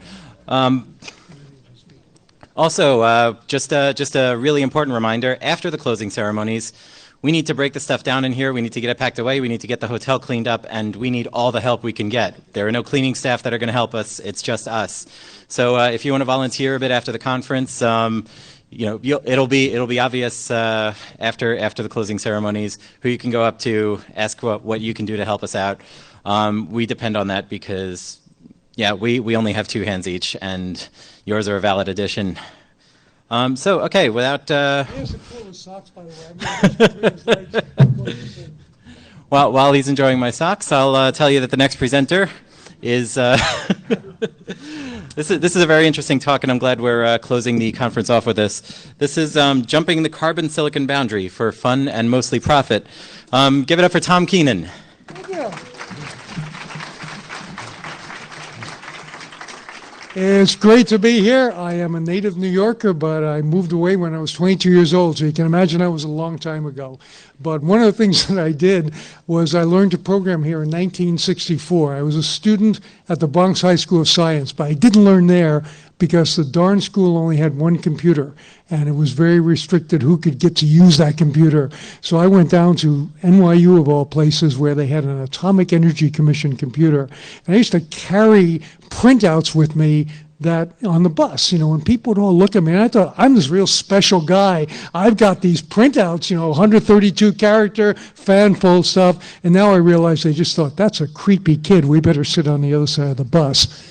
Now you walk through, you take that same bus, and every little, teenager's got his face in the smartphone, and they're all, looking up sports scores. And as you all know, they have no idea how they're being tracked. They have no idea what's being done. And my premise is that they should know more. That's the reason I've written this book called Techno Creep, which I'll be signing copies of later.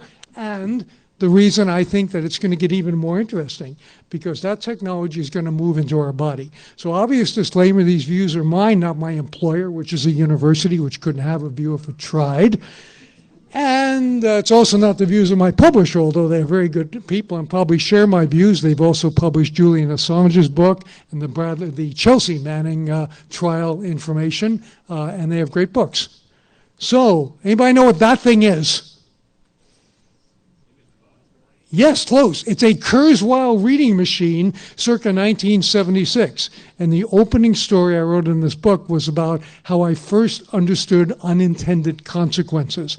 I was a news reporter. Walter Cronkite had used this machine, which read to the blind, to do his sign-off for CBS News. This is Walter Cronkite. So I thought, well, I'm working for CBC Radio. I can make it say, for CBC Radio, this is Tom Keenan. And I wrote that out on a piece of paper. And this thing was at the New York Public Library. I went up those big steps between the 2 lions, found the thing, and I had to do that. And then I interviewed the guy who was the keeper of it. And I said, what do people, how's this work? And he showed me. I said, what do people bring in to read? And without a moment's hesitation, he said, pornography. And I said, why? Well, what are you talking about? I did school book. He said, look, if they want to know about the American Civil War, they want a blind reader, a sighted reader for the blind will read to them. They're bringing in Lady Chatterley's Lover and the Story of O and all that stuff. So that's when I kind of realized that technology could have a creepy, unpredictable side to it. And I followed it ever since. And that whole image of these tumescent guys sitting there next to the machine with their headphones on in the New York Public Library never really left me. I want to give you a definition of what I mean by the body here and also an attitude. So this is a page on crack.com that talks about aura photographs and how to fake them. The aura is a concept known to hippies and other new agers, and he then goes on to give explicit instructions on how to make convincing photos. Well, first of all, my definition of the body includes the aura. So we're going to have the things that are near to your body, touching your body, in your body, but also I have that same skeptical attitude about a lot of technology that this guy has about aura photographs. Let's start by giving praise to Kevin Warwick, a very brave man who in 1998 had an RFID chip implanted in his arm. I asked him to send me some photographs for TechnoCreep of that. He sent me this. I did not use it because if you look at it, the angle from which it's taken makes Kevin look like he's getting an adult circumcision.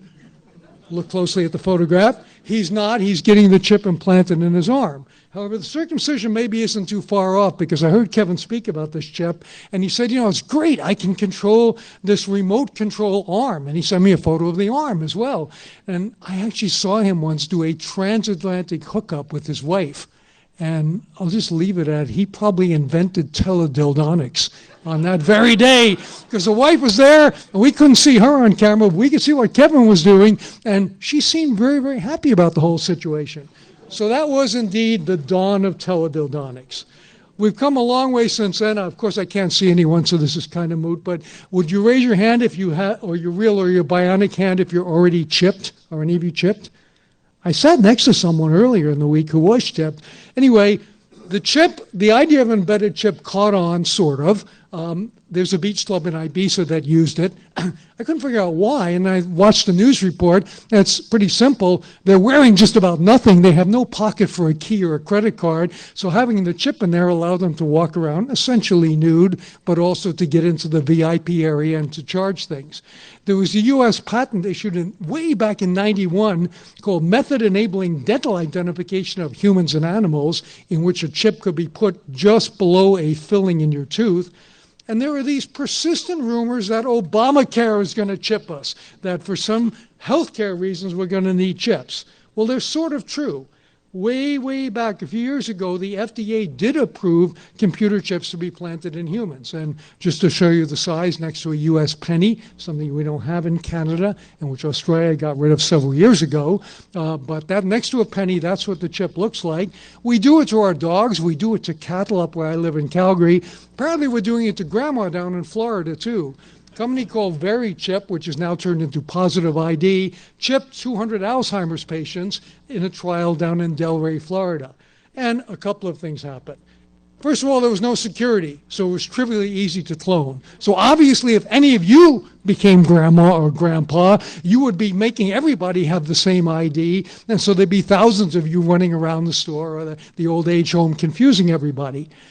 The nature of RFID is you have to chase the patients with a reader, and that wasn't really very good. There are stronger RFIDs. I was at a conference in Geneva that was quite humorous because they had RFIDs in a conference badge, not like these cheap, flimsy ones, and it was very highly secure, but beautiful, I should say, quite lovely. The ones in Geneva, they actually made you hold it up to a reader, and your photo came up. And the protocol was if you matched the photograph, you were let in. If not, there was a soldier who would shoot you. So it was a pretty high security meeting. And halfway through, a rumor spread that, in fact, these things were being read from a distance and that they were keeping track of who was meeting with whom in the halls and all that type of stuff. And the United Nations, which was running the meeting, called a press conference. And they said basically, oh, yes, they are the whatever type 2 RFIDs, and we could read these from 10 meters away, but we're not doing that. So don't worry, we're not actually keeping track. But, the reality is a lot of people feel that this is an invasion. There's a whole book by Catherine Albrecht called Spy Chips on how Walmart wants to put chips into us and track us. And it was what really kind of killed this project, and it is sort of dead now, is it got labeled by the religious right as the mark of the beast. Conspiracy theorists are pretty sure that Delray Beach firm is developing the Antichrist. Well, once you call something the Antichrist in America, it ain't going too far too fast, right? So, the reality is that the project is certainly slow, but it ain't over. First of all, parts of many of us, hopefully no one in this room, are already tagged. This is, in fact, a breast implant. Breast implants have RFIDs in them. Some do. Now, why do they do that? For the obvious reason that when you come into the hospital and you tell them you had a breast implant a few years ago, they need to know what kind. And there's really two ways. They can slice you open and find it, or they can do this. So it has advantages. However, I have this scenario in the book that some kind of wild and crazy guy doctors take one of the readers out of the operating room, pop it in their jeans, and they go down to the local bar and start, sniffing around. And that's the kind of thing that could happen. So just putting these chips in can be invasive. Designer jeans like Levi's have, some of the very high-end ones have chips in the seam, partly for anti-counterfeiting and authentication, but in theory, if some rogue reader was sitting in your chair, you could be tracked. The key point about RFID, of course, is you don't know when you've been read. You just walk by it and you may well have been scanned. But it's all kind of moot because we're chipping ourselves anyway. The average teenager today would rather leave their home naked than without their cell phone. I think if you gave them the choice, a lot of them would choose, I'll take the phone, Dad. And anyway, the IMSIs and all the information from your cell phone can be pulled out of the air. The United Kingdom had some spy bins that were tracking people who walked through the city of London. That has now been banned, but they were actually able, just from the phone, not to say who the phone belonged to and that they walked by. That would require talking to GCHQ. But the reality is they were able to find out that the same person walked by there at 2 o'clock every day. And anyway, I'd argue that with enough incentives, and I'll try to convince you of this, VIP access, discounts, whatever, many people, including you, would happily accept being branded and tracked. So here we go. First proof is the Antichrist herself. Flo from Progressive Insurance. Well, what does Flo sell? She sells all kinds of things, but the little thing that she's got on her hand there is the Snapshot, a device that's inserted into the OBDI port of your car and keeps track of your driving. I must tell you, as I explained in the book, it's really kind of a scam. It's usage-based insurance. Yes, you could get lower rates from it if you don't drive much, if you never brake hard, and also if you, in fact, don't drive it between midnight and 5 a.m. when there are a lot of drunks in the road, possibly including you. So if you go out there and obey all those rules, you might get a cut in your insurance. It won't cost you more, but as I was investigating this, I found out two things. After the Snowden revelations, the adoption rate of this thing went down. So a lot of people said, wait a minute, I'm like tracking myself? That's terrible. And the other thing is, it saved at least one guy from going to jail. And the story is, he put his Progressive Snapshot in, he drove for a month. It turned out, ironically, it didn't save him any money. He forgot that he had it, but he was then accused of murder. And in fact, he was able to prove by asking Progressive to produce the records of where he was, that he could not have committed the murder. So that was the evidence that exonerated him. So there's at least one person who's happy. And I would say with a lot of these technologies, there's one person who's happy and 50,000 people who are screwed. So, my favorite example, a nice woman in Ontario bought a lottery ticket recently and forgot about it. Kind of sad because it won $50 million. She gets a knock at the door, and her sister sells lottery tickets in a store. She thought they were investigating her sister. In reality, they were there to tell her that she might be the winner of this. How did they know? Well, they had her credit card record from that day, and they had a surveillance camera from the drugstore where she bought it. So most of us would go, oh, gee, they're keeping that surveillance footage around. She went, oh, great, I won $50 million. So sometimes things are good for some people and bad for others. Okay, insurers are highly interested in the very chip. The Blue Cross Blue Shield of New Jersey has been implanting chronically ill people to test them with this. And the next level is probably the Japanese smart toilet. These have been big in Japan. Many of the creepiest things I write about in the book originate in Japan, and we can only speculate why and how, but they do have you can buy girls' underpants in the vending machine type of mentality. So the smart toilet by Toto has been around there for a few years. It's come to America. It does an instant urinalysis, instant blood pressure check, instant weighing of you, and that's fine, except who does it tell? And it can be rigged to automatically send the information to your doctor or to your insurance company. Why would you want your insurance company to have it? Because of Flo. Flo will come along and say, we're now doing this life insurance, but you have to keep your blood pressure down. So every time you go to the toilet, we want to check on you. And that is not beyond the realm of possibility. How do I know? Because your Nike Fuel Band knows when you're having sex. So many people are wearing fitness monitors now, and it was revealed by Adam Clark Estes in a Gizmodo post that if you're a male and burn 150 calories, it's fewer calories for the female actually, but a male burning 150 calories at 2:30 a.m. without taking a single step is probably only doing one thing. And the only question is he alone or with someone else, and is it the right person? Now, if that information was then shipped to, your Facebook profile or your doctor or something else, it could get very interesting. So we do know now that your Nike Fuel Band knows when you're having sex. If I haven't got you yet for why you might want to be implanted with a chip, there's this whole thing called recreational marijuana. Well, yes, it turns out they only want to sell that to people, particularly in states where it's medical marijuana, who are authorized to buy it. So there is a suggestion of a green machine that will automatically check your chip and make sure you are the authorized vendor. So the reality is, I guess what I'm getting at is, if I keep raising the ante and give you more and more incentive, like recreational marijuana, you might want to go there. Another possibility, I know most of you don't care about your jobs, but if you did, you might need to sort of be branded to actually keep your job. This is Regina Dugan, who used to run DARPA and works now for Google via Motorola. And she gave a straight-faced speech, which I was amazed by, in which she said, well, I have this tattoo of magnetic ink. That's going to be my password. I can't remember all these passwords. But anyway, she said, we'll start to swallow password pills. So every day you would get up in the morning and before reporting for work, you would take the pill and that would identify you to the computer. And most people gave her the finger, right? So this wasn't exactly a popular idea to put something like that in your body.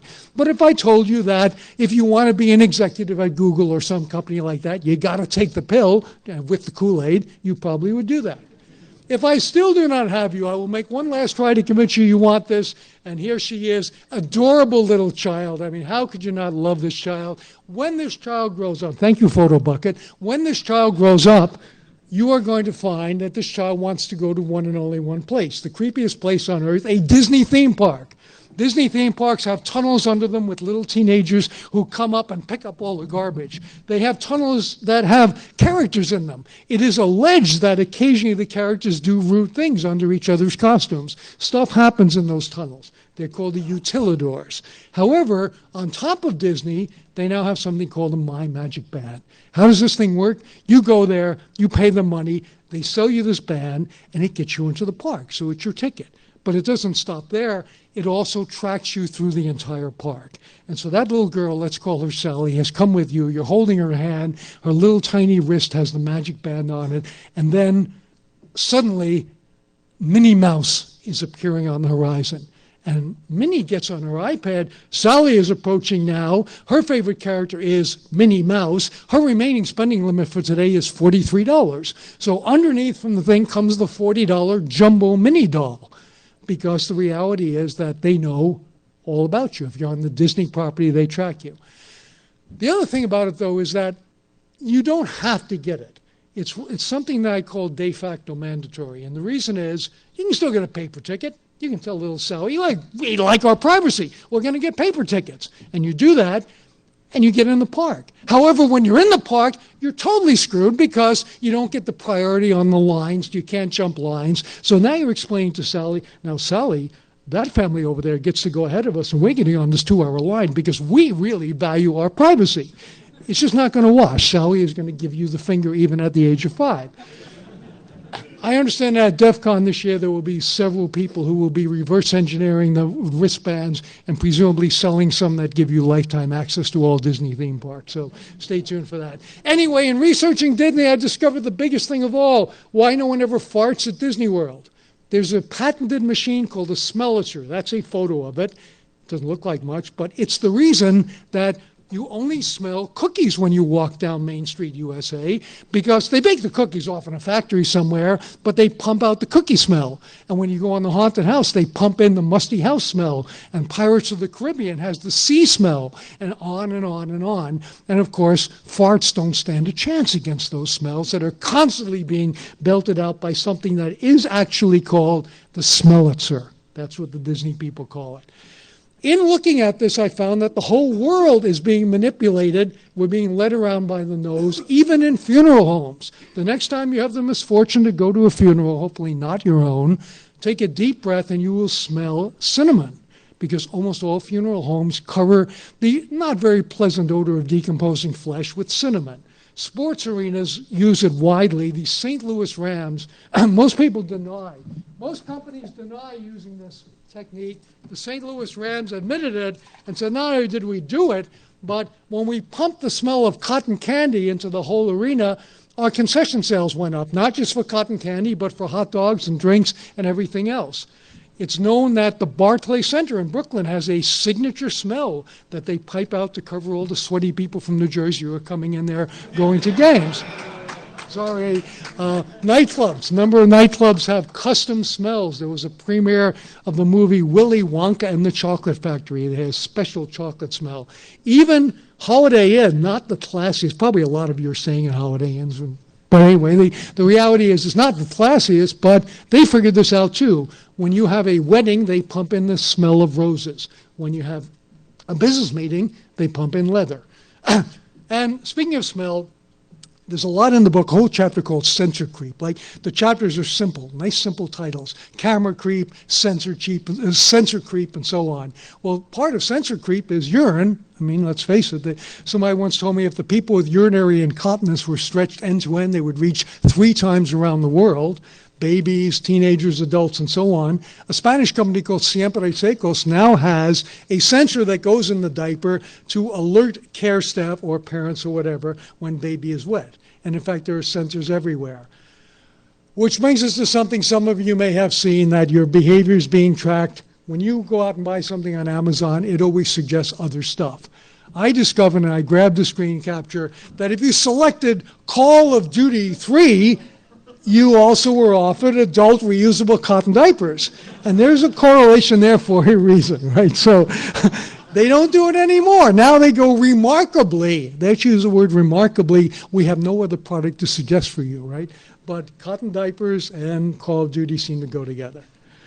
Soon when you walk into a store, your behavior will be targeted by smart shelves that will decide that that woman there is a fat woman, and therefore the price on the Oreo cookie should be modified, possibly in the upward direction.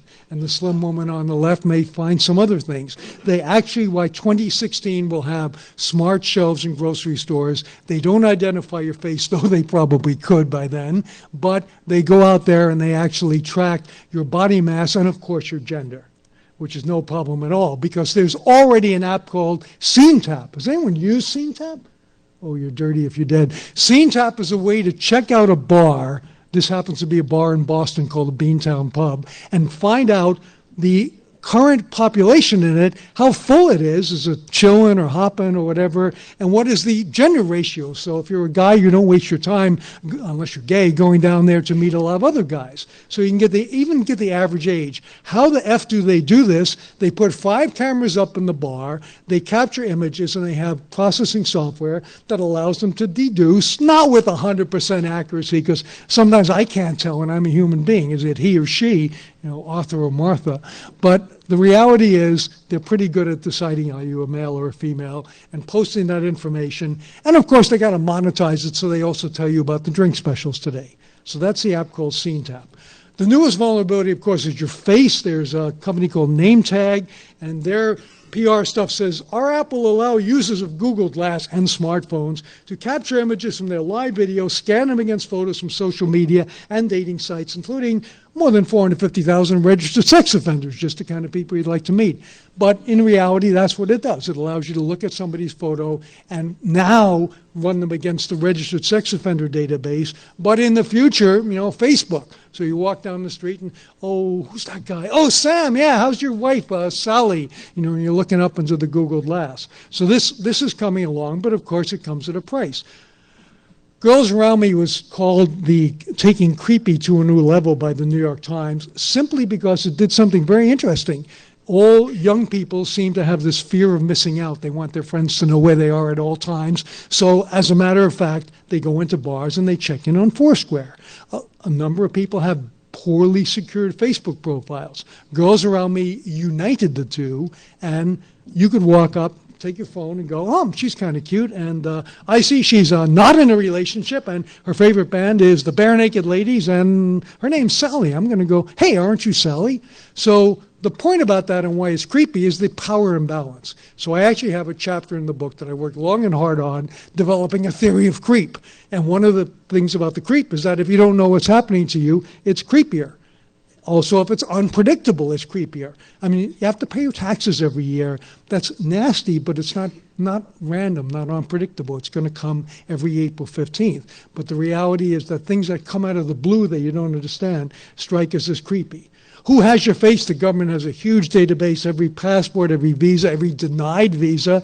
Facebook probably the largest private collection. And then as we learned at this conference, or I learned at this conference, there are perverts out there like Steve Rambam who collect photographs just, because he's creepy, right? So he said he's got several million of your Facebook photographs. Well, I collect them too. So here's a guy who posted his taking a bath at Burger King. Okay, his name is Jaron. And the point I'd like to make is great. He got fired. All the employees at that Burger King got fired. He went on to become the spokesperson for an adventure travel company. So he actually had a career upgrade as a result of this photograph. The woman who did the Queen of the Sky blog, who was fired by Delta Airlines, has a new career in movies that you probably don't want your children to watch, and I'll leave it at that. Okay, speaking of things you don't want your children to watch, Chat Roulette, another great source of photographs. You're all, I know, wheezing or thinking now, oh my God, he's going to show penises, because that's mainly what you see on Chat Roulette. However, I'm not. I'm showing you one of my favorite captures. You say, WTF are you? And he says, a cat. And then the conversation ends because there really is nothing else to say to this man, right? Creepiest thing, there's many creepy things. One of the creepier things I found is children's photos being appropriated for virtual adoption. If you want to adopt Instagram kids, follow me. First person to comment on this pic gets the baby. And then they do like online stuff, online breastfeeding. I don't know how that works. Anyway, the woman whose baby this is contacted the Hamilton, Ontario newspaper and said, duh, that's my baby. That's Allie. She's not up for adoption. Of course, law enforcement has your photos. In the United States, where sheriffs often are elected officials, they show they're doing their job by posting information. So Sheriff Allen down in Florida, Hernando County, posts all the sort of seedy-looking people he's arrested this week, and what they did, and their real names and their real birth dates, and it stays up there for 90 days, or in my presentation forever. But I caught him. I watched his files, and I caught him once doing this. Okay, so I've sanitized this a bit, drew on the eyes and changed the name a bit. But little Bobby here was arrested in 2010. He was born in 1997. I'll save you doing the math. He's 12 years, 2 months old, and his real name and photograph have been posted. So that's obviously stepping over the line, and that kind of stuff shouldn't happen. Particularly if he winds up in this database. Big industry in the United States, very hard to kill. They say that they're doing this as a public service, that we want people to know that these people have been arrested. And there's famous ones, you can see the ones that are up there. However, they're not that public-spirited, because the reality is for $499, they will unpublish your photograph. Or for $499, they will permanently publish someone's photograph. And I can't get an answer as to what they do if they get conflicting requests like that. Okay, I want to talk about genetics because it's really cool. You can send if you don't know who your daddy is or want to know who your daddy really is, you send your DNA away to a company like 23andMe, and you get the results back on the internet. It's down to $99.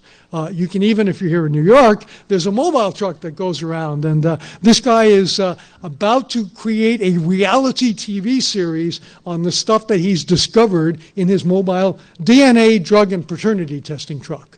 And his real story is that he couldn't afford an office, but he had an RV, so that's why he does it this way. But his TV show is going to be called Tales of the Swab. Why do we worry about DNA? Well, first of all, your whole family history is in it. That somewhat bizarre company called Ancestry, which we all know is run by the Mormon Church, more or less, and lives in Utah. They have 6 billion records on people, and you can sign up for free for Ancestry. Again, I won't ask you if you've done it. You get, for the first 13 days, you can use all their files for free, and then on the 14th day, they'll bill you, but if you cancel, it's free. But they don't give back your data. So they've got your family tree forever. That's how they get 6 billion records. They go to public records and people who contributed. They've been offering a genetic genealogy so you can trace yourself back to Adam and Eve or Joseph Smith or whoever you want to be tracked to. And by doing that, they basically get your DNA. And I'll be very careful who I gave my DNA to, particularly if you are a male and have ever donated semen. And that's a business that people do sometimes. And I can tell you that there is now a technique. A 15-year-old boy was able to find his sperm donor father solely from DNA information and without the father ever having given up his own DNA. And the reason is he had some circumstantial information, like where he went to school. He had his own DNA, of course, and he was able to find other men who had the same surname as his father, and eventually the phone rang, and it's, "Hi, I'm 15, and it's time to pay for college soon." Well, the reality is that that could happen. There's a sperm donor in New York who has apparently 293 children running around out there. His semen commands a premium, as it turns out, because parents who have used it, mothers who have used it, want their siblings to be genetically related, so they actually bid on his bodily fluids, which are kept like fine wine in refrigerators. And there is actually a trade in human semen, if only because if you're Cleveland, Ohio, to pick on a city, you don't want everybody getting inbred there, so you got to trade some with, California or something. So there actually is a whole creepy world. But I did find one sperm bank that has a selector, so you can go, I want to know the race of the donor, I want to know the education of the donor, PhD or whatever, and you can even submit a photo like Brad Pitt. So I submitted Brad Pitt, and it gave me some supposedly lookalikes. It didn't actually show me their photo, so I had to take it on faith. So being a good computer scientist, I specified should also be Negro, and at that point, they were African American, I guess they said. At that point, they said, we don't have a really good match for you. So it is doing something, we just don't know what. Why is that woman in love with her printer? I put this in because there was a great talk, on how many of you heard it, on biohacking, and the young people, I was going to call them kids because one looked like he was 12, but the people who did that talk last night, who I have a lot of respect for, are kind of like we all were when we were first getting computers. Anything's possible. Well, yes, anything's possible, and you can print something that will wipe out the world. Let's be careful about that. So the reality is that it's getting quite consumer friendly to mess with DNA just as it is with 3D printers. I didn't write in this book, maybe I'll write another book about DNA hacking. I did write about 3D printers. Okay, so obviously there's the gun. I mean, now there's much better ones, metal sintering ones, but he was the pioneer. That's the guy from Defense Distributed. But then I thought, let's get into the bio realm. So I called a wildlife sanctuary in Arlington, Tennessee, who had a duck whose foot was backwards. And they turned it around surgically. Actually, they amputated it, and they made a 3D printed foot for this duck whose name is Buttercup. And I think I spent an hour on the phone negotiating the rights to the photograph of Buttercup. So Buttercup appears courtesy of the Feathered Angels Waterfowl Sanctuary in Arlington, Tennessee. And I thought, that was a good day's work, but what else can I do? So I called a buddy here in New York who runs a company called Maker Love. Maker Love is a repository of open source sex toy designs that you too can make on your 3D printer and be spared the embarrassment of having something come in the mail that you don't want to have come in the mail. Anyway, I said, look, what do you got? He said, I got the dildos, I got this, I got that. I said, no, I got to have something like, for the book, I got to have something special. He said, well, we did recently have a contest. Okay, we have a vibrator cover that has Sigmund Freud's head on it, and that's a standard item for us. But we said, let's pick somebody else, somebody new. So my book is the only one to have Justin Bieber dildo in it. That is the head of Justin Bieber as realized, and you can download the plans for that, and you can have, and I had to interview him, and I said, do you actually think people want to masturbate with this? And he said, I think there's an ironic element here, Tom. Remember Furby? Okay, Furby, great little story, not really too relevant to this talk, but let's tell it anyway. In the book, I have the letter from the National Security Agency that says all recording devices, including toys, especially Furbies, are banned from our building. It is true the NSA banned Furby. Why? Because they thought that Furby would go and listen, because Furby's key proposition was that it came speaking only Furbish, but then it learned English as you touched it. And one great blog post said, as a matter of fact, you could read the thing Portuguese porn for 2 days and it would still say, pet me more, or some word like that. And someone disassembled a memory and discovered it knew 200 words, 100 words of Furbish, like mamieo, and 100 words of English, like more, and things like that. Basically, the NSA didn't seem to, they didn't have any Furbies, they don't have any technical expertise maybe, I don't know. For some reason, they couldn't figure that out, so they banned Furby by this official memo from their premises, because Furby was gonna tattle. One thing about Furby, and the reason he's actually here in this presentation, is he's come back as Nekomenes. So nekomimis, notice, the secret parallel between the two. Nekomimi are brainwave cat ears that, of course, come out of Japan. And their promotional video, which you can find online, shows a young girl like this, and she sees, except she's Japanese, and she sees this attractive-looking man going by, and her ears erect immediately, and then he ignores her, and her ears flop down again like this. So nekomimi basically communicates some brainwave information to show if you're aroused. We had to have equal time, men, woman here. So here's a guy wearing the NeuroSky headset. And you can say it's pop neuroscience, you can say it's junk neuroscience, but there are people going around actually doing this kind of interpretation. There are games that can be played with your brainwaves and so on. And in the book, I'm very circumspect about the word on the bottom, wireheading, except all you need to know is that word. There are people out there who are applying electricity to their brains, and just be very careful if you do that. I have a scenario in the book about the 50th anniversary Woodstock concert. And basically I say in the book, well, Woodstock, I didn't make it to Woodstock. Our car broke down on the way, but that was 69. And in 2019, there'll be a 50th anniversary concert up in the same place. I said, the first problem you're going to have is all the robot, cameras, the drones flying in front of you that people have launched because they're basically disposable. I said, but if you go down to the medical tent, it won't be, as it was in 69, problems with chemicals. It will be problems with electricity. People will be stimulating their brains and messing it up. And I did actually interview a great medical expert, Leroy Hood, and he said, by 2019, we'll be able to take a drop of your blood, sequence your DNA, give you specialized medicine just for you. Oh, and by the way, you won't be able to run out on the medical bill because we'll have your DNA, right? So I want to tell you how artificial intelligence plays into all this. For a brief, shining moment, Coke had a virtual representative. Why did Coke have a V-rep? Because they were getting tired of phone calls at their switchboard in Atlanta, Georgia. Hello, I'm from such and such a school. I'm doing a report on Coca-Cola. Is it true it contained cocaine, whatever, codeine? When was it founded? So they got tired of those calls, so they automated it with Hank. So you could ask Hank friendly questions. However, sometimes you could ask him challenging questions.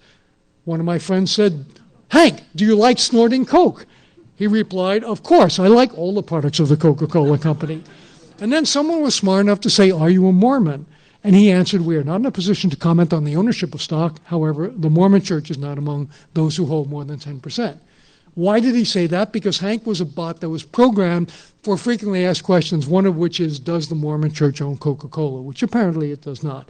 So, the reality is, poor old Hank eventually got pulled down, and now, only those with very good eyesight can read this, and I'm not going to read it aloud, okay? But those in the front row got it. You'll have to buy the DVD if you want to get in on that one. Today, Hank is a pale shadow of his former self. He's a frequently asked questions page. He still says, I'll be really glad to answer your question, and if he can't help you, he'll let you know how disappointed he is, which leads us to the basic fallacy of AI, which is that this thing can't be disappointed at all. This is Bina 48 to be exact. Martine Rothblatt, who used to be Martin Rothblatt and started Sirius Satellite Radio, is an eccentric entrepreneur, designer, artist, whatever, and has created a very lifelike face made of rubber, or frubber actually, and you can see from the back that Bina's got mechanical stuff, and Bina carries on conversations. And the New York Times, having no better news to cover, sent Amy Harmon up there to interview Bina. So there's a photograph of the interview with Bina 48 up in Maine, and Amy apparently at one point got quite seduced because Bina looked her in the eye and said, Amy, what's it like to be a reporter for the New York Times? And she said, you're looking at me, you're relating to me. And then Bina said, if you want, I can play a game with you. So, clearly there was no thought going on, but there's that fallacy that there's thought going on. So I want to leave some time for questions and discussion, give you a few conclusions, though. Don't assume anyone is your friend. You probably knew that already. I just have to say that because you have to say that. Invasion of privacy really begs whether we have any privacy. Well, we've learned here in the last few days, casts a lot of doubt on that, let's put it that way. Be very careful posting anything because you can never get it back. And I go wash that water glass because there's something called touch DNA. I haven't been able to document that apparently Madonna has a full-time handler, or as we call them in Canada, fart catcher. And this fart catcher runs around collecting glasses that her lips have touched so that somebody doesn't culture her DNA and clone Madonna.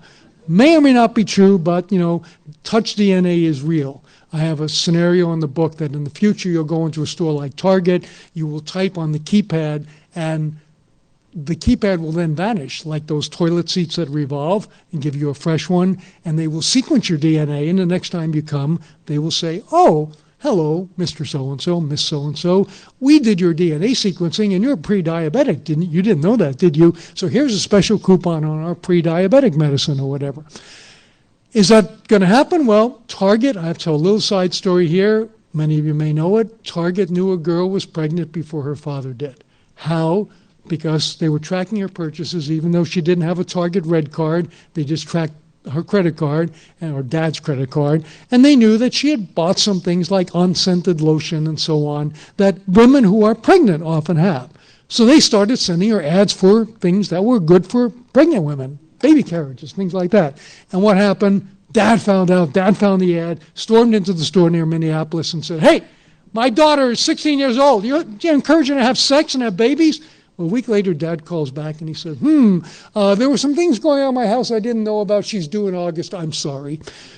Now, Target could have reacted by going, oh, that's nice. But instead, they apparently, and this is in an article in the New York Times by Charles Duhigg, they decided, yeah, it's creepy. We shouldn't be creepy. What can we do to not be creepy? Okay, we got it. So they started mixing in ads for power tools and barbecues into the baby flyers. So she would now get it and leaf through it and go, oh, they have barbecues I don't care about. Oh, look, they have baby carriages and prams. And they did this because when a child, woman, whatever, is about to have their first baby, they, in fact, are worth a lot of money to Target. And the money quote in Charles's article was, as long as she doesn't realize that we're doing it, it's not creepy. Well, my goal was to make sure that you realize that they're doing it. I want to close with the moral of the story, which is be nice or else. There is still a website out there called Dirty Phone Book. You can put any 10-digit number in there, and you can say whatever you want. I had to censor some of the comments here, but most of them are rude comments. Luckily, this is gone. This is a map of my city, Calgary.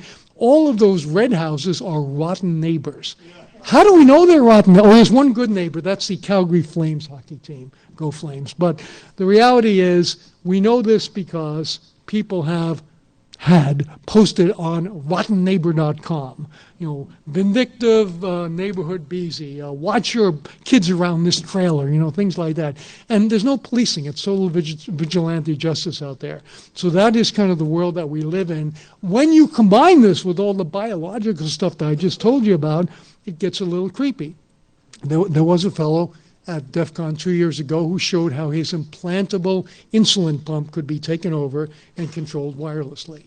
Now, he left out some key details, but I still think, DEF CON is 14,999 really smart people and one jerk because he, called a press conference to demonstrate this. But the reality is more and more equipment is being enabled, and they don't always think about it. When they put that wireless control in there, they go, yeah, we'll put that Bluetooth on there. That'll be fine. Well, if you're designers of systems, you want to think about it.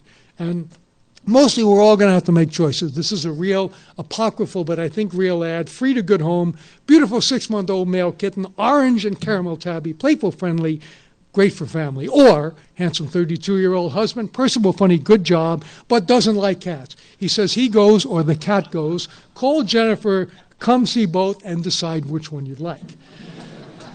Why do I show you this? Because of a lesson I learned from Alan Alda. I heard a talk by him recently, and he said, when they really want a lesson to sink in some primitive cultures, they pick a local 6 or 7-year-old kid who can't swim and throw him in the river.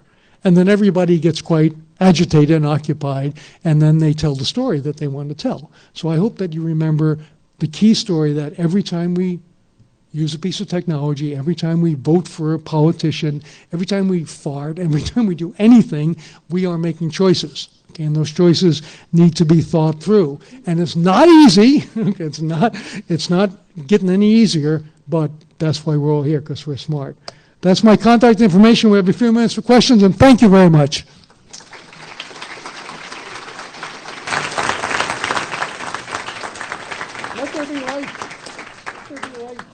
finding books in the back. Let there be light. Do we have a little bit of question time here? We do, yes. Yeah, please come to the mic, yes.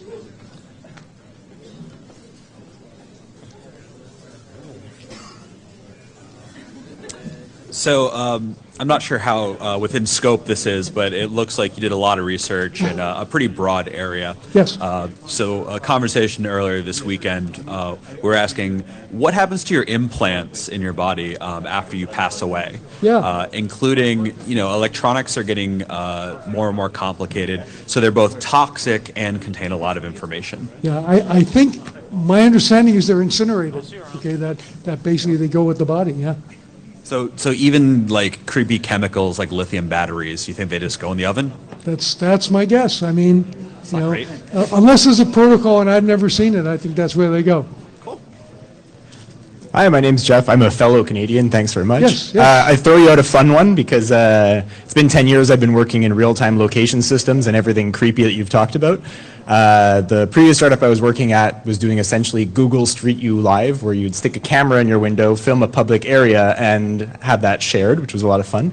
And the startup I'm at right now, I'm carrying actually 2 radio identifiers on my badge, one of which is Bluetooth, so anyone with a decent phone in the room can find me. I'm shamelessly self-promoting is what I call it. And another one which is in proprietary radio, which is a little bit more subdued and harder to find. What I wanted to ask then is really, what I found working in this space, and I think of myself as a good ethical Canadian, is that as long as you're giving people good value and there's, number one, excellent transparency in what you're trying to do and what you're doing with the data, that generally people will respond well. And I'm just curious of your thoughts there. If they know. I mean, there's a great film, Terms and Conditions May Apply, that says that you're worth $500 a year to Google. If you use Gmail, YouTube, G Drive, they sell you to the equivalent value. And one might think that there's an option to give them $500 and not have them do that, but there's not. And that's what's creepy, right? And as somebody pointed out yesterday, even when you delete a piece of mail in Gmail, it's still sitting in the all mail folder. When you take, Facebook strips off the location data if you happen to send a photo with location data, so when it's posted, it's not there, but they have it. Yeah, I think the challenge there is people have been trained to want free things, but if you can put on the table very clearly what the value to Google is versus what you might pay, then it's possibly interesting. So staying with the Canadian, the University of Alberta has moved to Gmail as their default provider, and their students' mail is not read by robots. And Google agreed to that, and for free, on one condition, that when the students leave, they'll still be Gmail customers. So they basically keep them as a customer. Thanks. Yeah. Hi, Tom. Ed, I got to meet you right before the talk here. Yeah. I had one brief statement and one brief question. I just wanted to defend, Hope and 2600. We have done a lot with RFID badges, including the last index open, releasing an open They're fine source. So I just wanted to get that on record. For those who don't know, badges are a thing at DEF CON, right?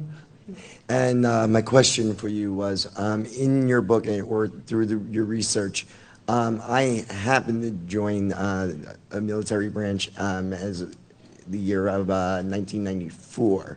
And there was always rumors at that time that when you got your wisdom teeth taken out, that something was implanted. I don't know if it was RFID chip exactly, but it was pretty much a common thing we talked about. And when we get that, you get that headache, oh, yep, that's it. Yep.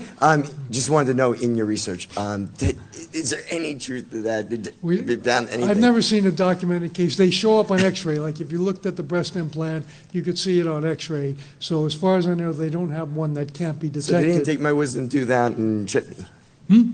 They probably didn't take my wisdom teeth out and chip me at the same time, without me knowing. Go get an X-ray. All right, thanks a lot. I blame them for this. Yeah. Hi there. I am a glasshole. And, Oh, good, yes. Welcome, glassholes. This is a subject that I guess is a little relevant. I get into debates often about the camera on glass specifically. You could divide people with glass into kind of 2 camps. You have people who are very, very adamantly pro-camera, and you have people who are ambivalent. The ones who are pro-camera say that people think it's creepy now, but the societal norms and the way people act and the way people perceive stuff will change over time. What's that on your arm? It's a smartwatch. I suspect that I suspect we'll eventually hit some hard limit. There is some. That there might be some level of creepiness that's baked into the human or primate condition. What does the research show? Okay, so what you have to think about, I have in the book the first crime and first arrest recorded on Google Glass, and it was posted instantly to YouTube. And what's interesting about it is it's a takedown of some drunk in Atlantic City. And the video is like 2 minutes, 14 seconds long, and in it, you see hundreds of people. You see children. You see people who probably, are mafia figures who don't want people to know they're in Atlantic City. So the problem with the video is that although we're in a public place, I mean, it comes down to that fundamental definition of what's public, and we can all look at each other, the thought that your camera is showing or permanently archiving that these people are here might get them in trouble someday. We might get into a world where having come to hope is the kind of thing that gets you into trouble. You think I could? I know everyone wants to leave, but can we rephrase it? There are a lot of people who think that if Google keeps throwing PR money behind this, they'll make wearable cameras cool and it'll be okay to wear a camera on your face all the time. Others suspect that it's impossible. They could throw infinity dollars behind it and people will always be creeped out. Are there certain things that just people just will not and cannot get over? It depends on what the value is. In Russia, everyone has a dash cam because there's a whole industry of fake auto accidents. You go to Russia, rent a car, within an hour, someone will have thrown himself or herself in front of you and be claiming the insurance. So it's automatic that you have a dash cam. If we get to a world where you have to document stuff, it's called surveillance instead of surveillance, right? My friend Steve Mann, professor at the University of Toronto, wears a camera. He says, I'm a cyborg. He tried to go into the U.S. Embassy because he's American and register his child, and they said, take that thing off your face. And he said, I'm a cyborg. And they said, see that bench over there? That's where cyborgs sit until they take that thing off their face. Thank you very much, everybody. I'll sign books in the back.